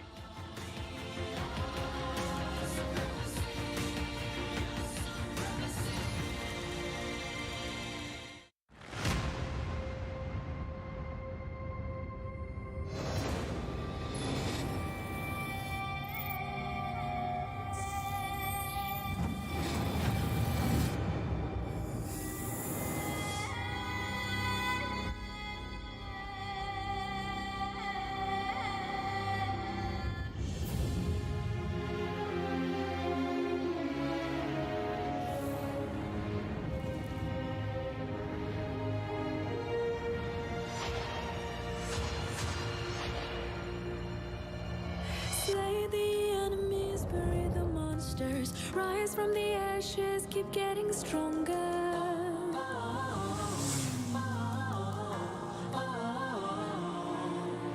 Race is strong, hit it hard, giving the best shot. Going in for the kill, let them bite the dust. Let it all out, our superpower head with the crown. Sorry, not sorry, bow before us, they won't bring us down. We are legendary. We are supremacy. We shine so bright, it puts the eyes. Our spirit never dies. We are supremacy. Make no apologies.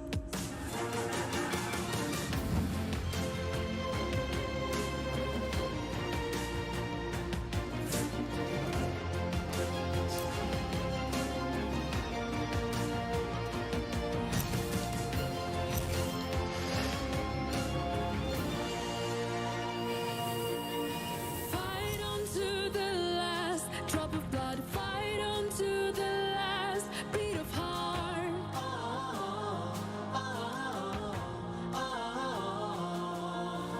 Life is a battle, win every game with the magic flowing in our veins.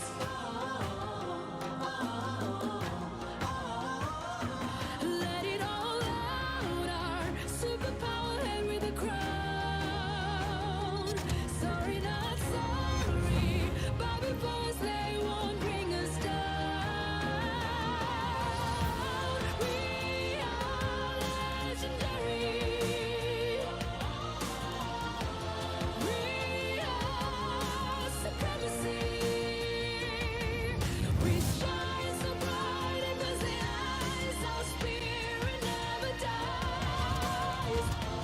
We are supremacy. Make no apologies.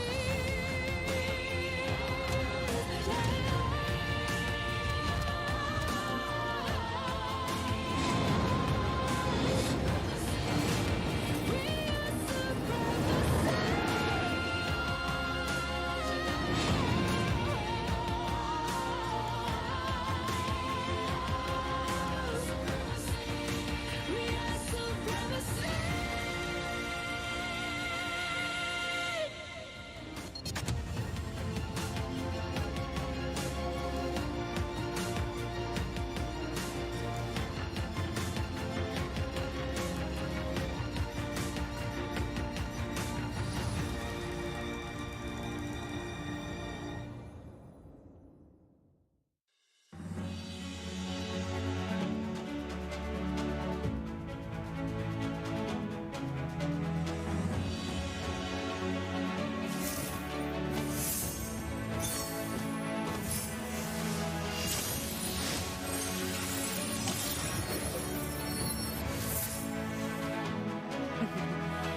Payback time. Feel my pain. I am driven by revenge. Nothing will stop my justice. Let us spread our wings.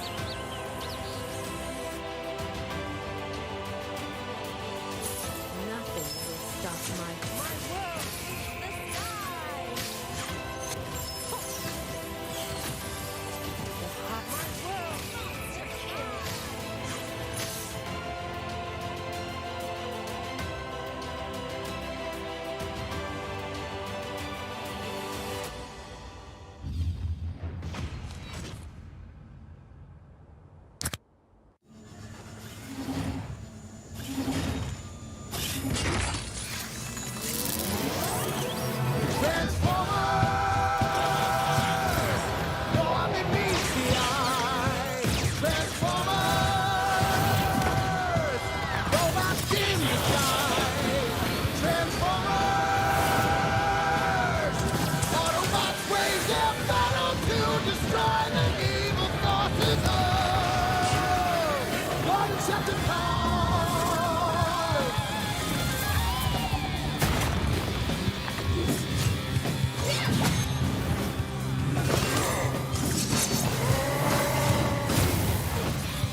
Saya lahir di Palembang dan besar di Manado. Tidak seramai seperti Jakarta, tetapi saya cinta kota Manado. Serasa di rumah itu yang membuatnya istimewa. Ang probinsya ko ay Naik, Cavite. Maliit lang na baryo na bandang dagat. Sobrang ganda. Natutunan ko ang halaga ng buhay. Atin to. Untuk saya berasa tenang apabila saya berdoa dan tetap fokus pada kepercayaan saya. Hindi naging madali ang buhay ko. Sobrang daming paghihirap at sagabal. Kaya gusto kong nasa taas, sa ibabaw, at natutunan ko na laging tumungo pataas. Itu adalah bagian dari budaya bangsa kita. Tidak pernah berhenti untuk bekerja keras tanpa melewati batas.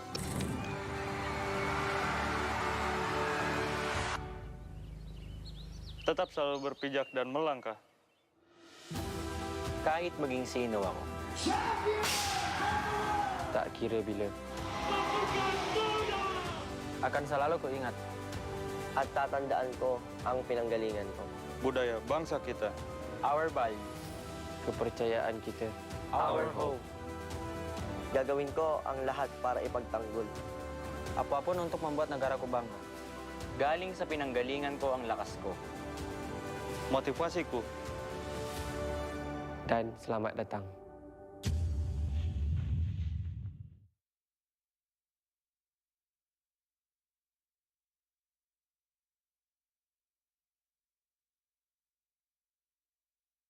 It is time for us to talk about the MSC, the origin, and what it has become. Let's roll back to the very beginning. The Mobile Legends Bang Bang Southeast Asia Cup, or MSC, was established in 2017, regarded as one of the first official MLBB major tournaments hosted by Moontone. The first MSC was held in Jakarta, Indonesia, featuring a total of 8 teams. IDNS of Thailand took home the first ever MSC trophy. The MSC 2018 was refreshed with a brand new format and the participation of 2 more countries, Myanmar and Vietnam. Now featuring 10 teams, the crown was once again snatched away from the home country, Indonesia. Aether Main ended up sweeping the countrymen Digital Devils Pro 3-0. In the following year, MSC 2019 has shifted its host country to the Philippines. There are a total of 12 teams from 9 countries in Southeast Asia. And it was Onyx Esports that defeated fellow Indonesian representatives Lure Esports to claim the championship. Nonetheless, MSC continued on in the following year. Though it was fully online, the tournament achieved a record high concurrent viewer count for MSC. MSC 2021 saw another all-Filipino grand final between Blacklist International and Execration. And it was Execration that ascended to be the new king of the sea. With MSC 2022 returning to a live tournament setting in Kuala Lumpur, Malaysia, there are a lot of wonderful stories waiting to be written. For instance, can Smart Omega, who inherited the MSC 2021 champion roster, defend their title this year? While Onyx Esports and IDNS could increase their MSC trophy tally to 2. Will the home country curse continue in MSC 2022? Can the Philippines representatives claim the MSC title for the 3rd time? Or will there be a new victor? The next king of the sea. Let the new legends unfold. See you at MSC 2022 for the supremacy!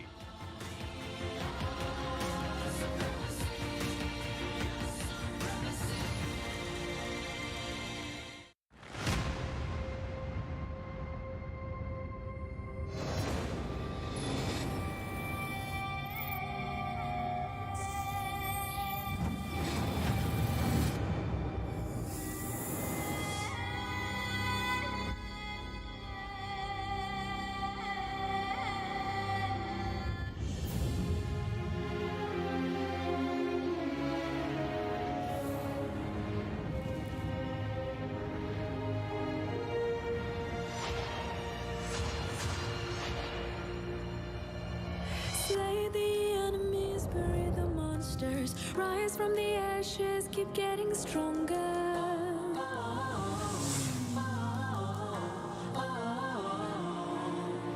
Race is run, hit it hard, giving the best shot. Going in for the kill, let them bite the dust.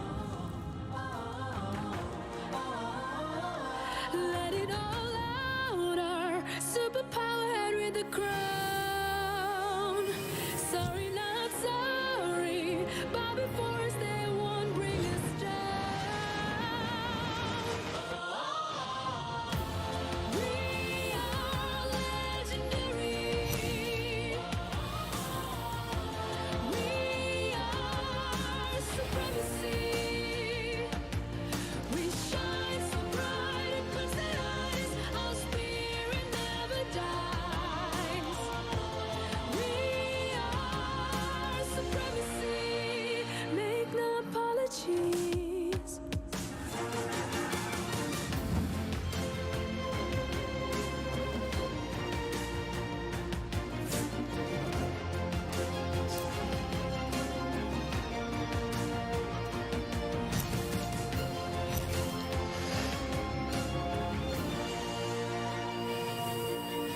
Fight on to the last drop of blood. Fight on to the last beat of heart.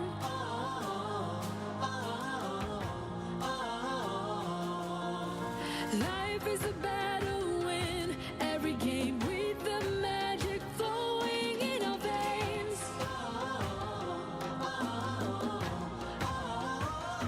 Let it all out, our superpower head with a crown. Sorry, not sorry, bow before us, they won't bring us down. We are legendary. We are supremacy.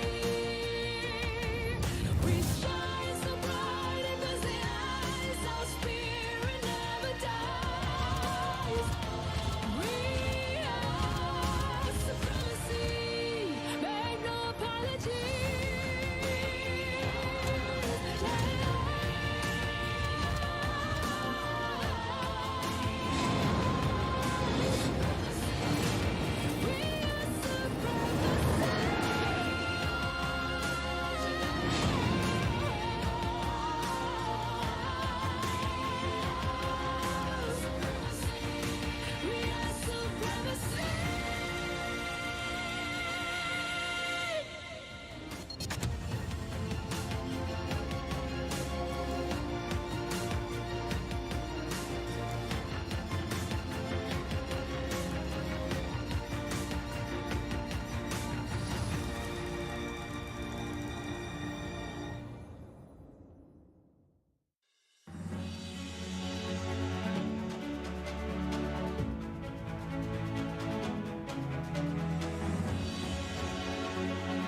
Payback time.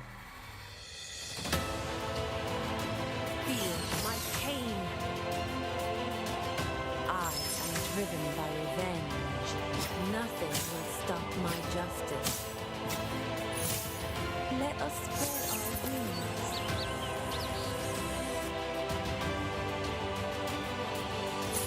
Nothing will stop my world in the sky. The heart my world moves to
Saya lahir di Palembang dan besar di Manado. Tidak seramai seperti Jakarta, tetapi saya cinta kota Manado. Serasa di rumah itu yang membuatnya istimewa. Ang probinsya ko ay Naik, Cavite. Maliit lang na baryo na bandang dagat. Sobrang ganda. Natutunan ko ang halaga ng buhay. Atin to. Untuk saya berasa tenang apabila saya berdoa dan tetap fokus pada kepercayaan saya. Hindi naging madali ang buhay ko. Sobrang daming paghihirap at sagabal. Kaya gusto kong nasa taas, sa ibabaw, at natutunan ko na laging tumungo pataas. Itu adalah bagian dari budaya bangsa kita. Tidak pernah berhenti untuk bekerja keras tanpa melewati batas.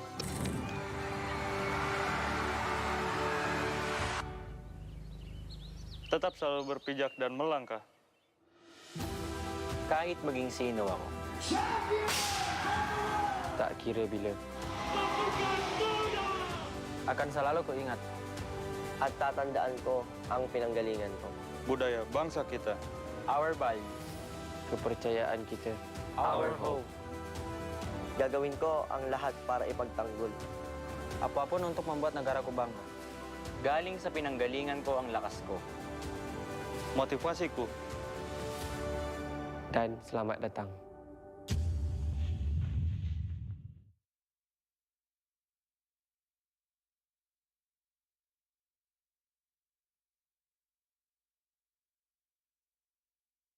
It is time for us to talk about the MSC, the origin, and what it has become. Let's roll back to the very beginning.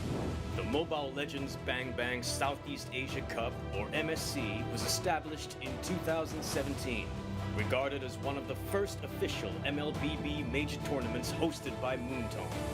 The first MSC was held in Jakarta, Indonesia, featuring a total of 8 teams. IDNS of Thailand took home the first ever MSC trophy. The MSC 2018 was refreshed with a brand new format and the participation of 2 more countries, Myanmar and Vietnam. Now featuring 10 teams, the crown was once again snatched away from the home country, Indonesia. Aether Main ended up sweeping the countrymen Digital Devils Pro 3-0. In the following year, MSC 2019 has shifted its host country to the Philippines. There are a total of 12 teams from 9 countries in Southeast Asia. And it was Onyx Esports that defeated fellow Indonesian representatives Lure Esports to claim the championship. Nonetheless, MSC continued on in the following year. Though it was fully online, the tournament achieved a record-high concurrent viewer count for MSC. MSC 2021 saw another all-Filipino grand final between Blacklist International and Execration. And it was Execration that ascended to be the new king of the sea, with MSC 2022 returning to a live tournament setting in Kuala Lumpur, Malaysia. There are a lot of wonderful stories waiting to be written. For instance, can Smart Omega, who inherited the MSC 2021 champion roster, defend their title this year? While Onyx Esports and IDNS could increase their MSC trophy tally to 2. Will the home country curse continue in MSC 2022? Can the Philippines representatives claim the MSC title for the 3rd time? Or will there be a new victor? The next king of the sea? Let the new legends unfold. See you at MSC 2022 for the supremacy!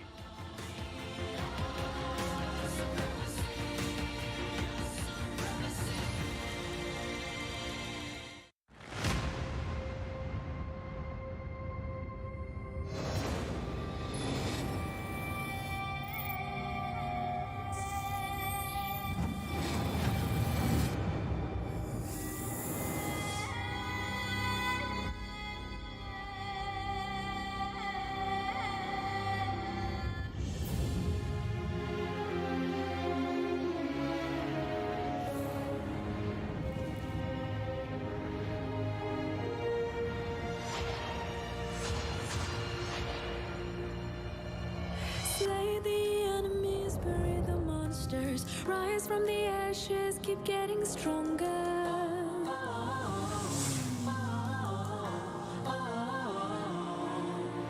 Races run, hit it hard, giving the best shot. Going in for the kill, let them bite the dust. Let it all out, our superpower head with the crown. Sorry, not sorry, bow before us, they won't bring us down. We are legendary. We are supremacy. We shine so bright in the eyes, our spirit never dies. We are supremacy, make no apologies.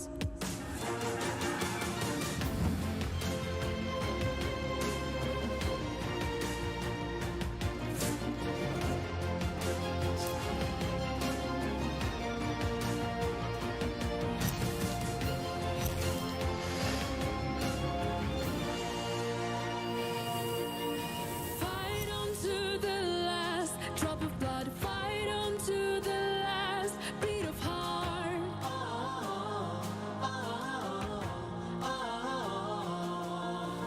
Life is a battle, win every game with the magic flowing in our veins. Let it all out, our superpower head with a crown. Sorry, not sorry, bow before us, they won't bring us down. We are legendary. We are supremacy. We shine so bright in the eyes, our spirit never dies. We are supremacy, make no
Payback time. Feel my pain. I am driven by revenge. Nothing will stop my justice.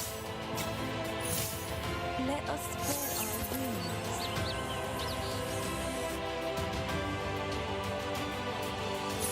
Nothing will stop my world in the sky.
In the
Saya lahir di Palembang dan besar di Manado. Tidak seramai seperti Jakarta, tetapi saya cinta kota Manado. Serasa di rumah itu yang membuatnya istimewa. Ang probinsya ko ay Naik, Cavite. Maliit lang na baryo na bandang dagat. Sobrang ganda. Natutunan ko ang halaga ng buhay. Atin to. Untuk saya berasa tenang apabila saya berdoa. dan tetap fokus pada kepercayaan saya. Hindi naging madali ang buhay ko. Sobrang daming paghihirap at sagabal. Kaya gusto kong nasa taas, sa ibabaw, at natutunan ko na laging tumungo pataas. Itu adalah bagian dari budaya bangsa kita. Tidak pernah berhenti untuk bekerja keras tanpa melewati batas.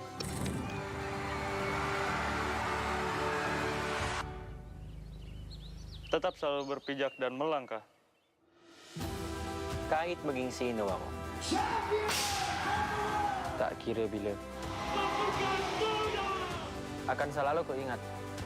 At tatandaan ko ang pinanggalingan ko. Budaya bangsa kita. Our value. Kepercayaan kita. Our hope. Gagawin ko ang lahat para ipagtanggol. Apapun untuk membuat negaraku bangga. Galing sa pinanggalingan ko ang lakas ko. Motivasiku. Dan selamat datang.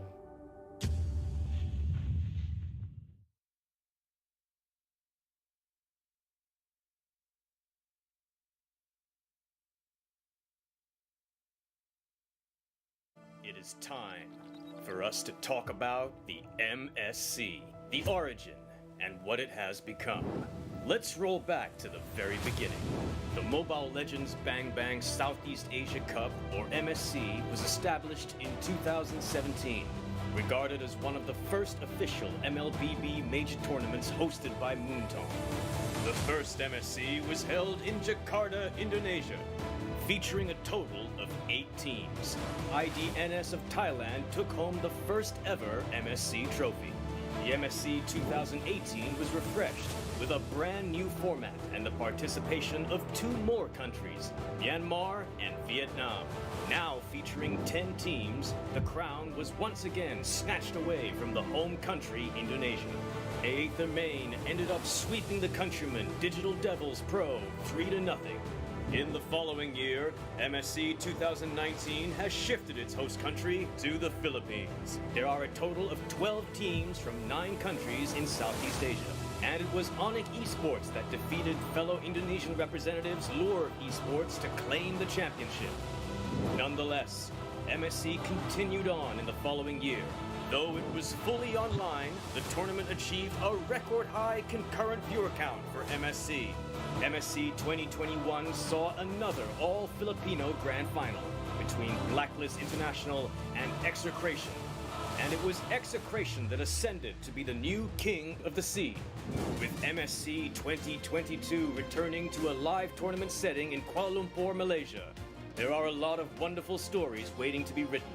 For instance, can Smart Omega, who inherited the MSC 2021 champion roster, defend their title this year? While Onyx Esports and IDNS could increase their MSC trophy tally to 2. Will the home country curse continue in MSC 2022? Can the Philippines representatives claim the MSC title for the 3rd time? Or will there be a new victor? The next king of the sea? Let the new legends unfold. See you at MSC 2022 for the supremacy!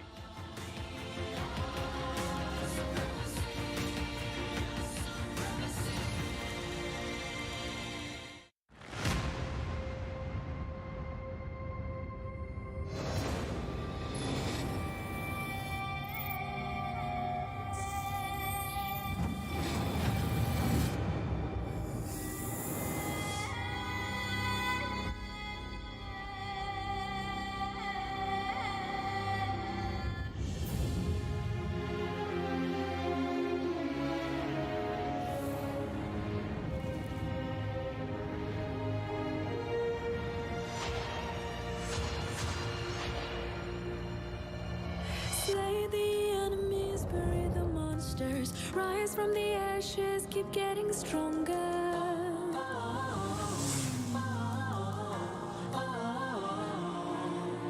Races run, hit it hard, giving the best shot. Going in for the kill, let them bite the dust. Let it all out, our superpower head with the crown. Sorry, not sorry. Bow before us, they won't bring us down.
Life is a battle win every game with the magic flowing in our veins.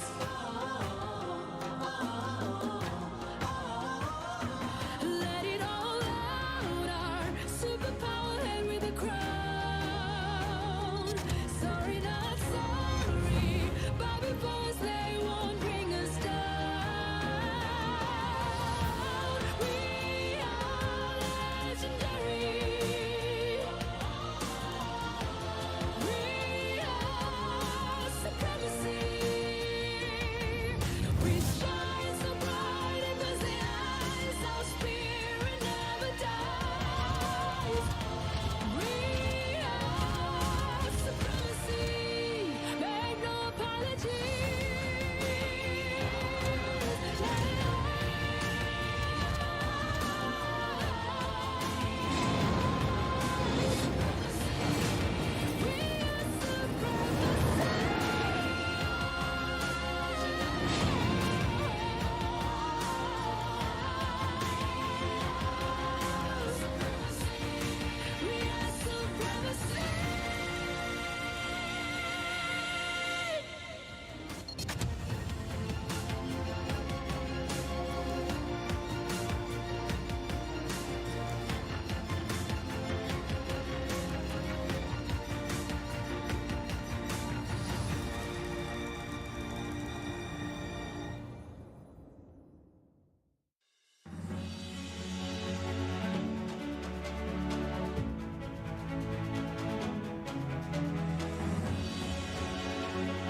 Payback time.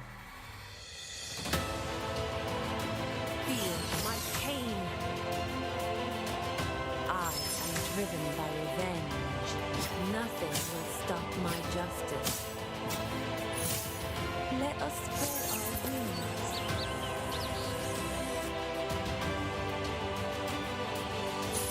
Nothing will stop my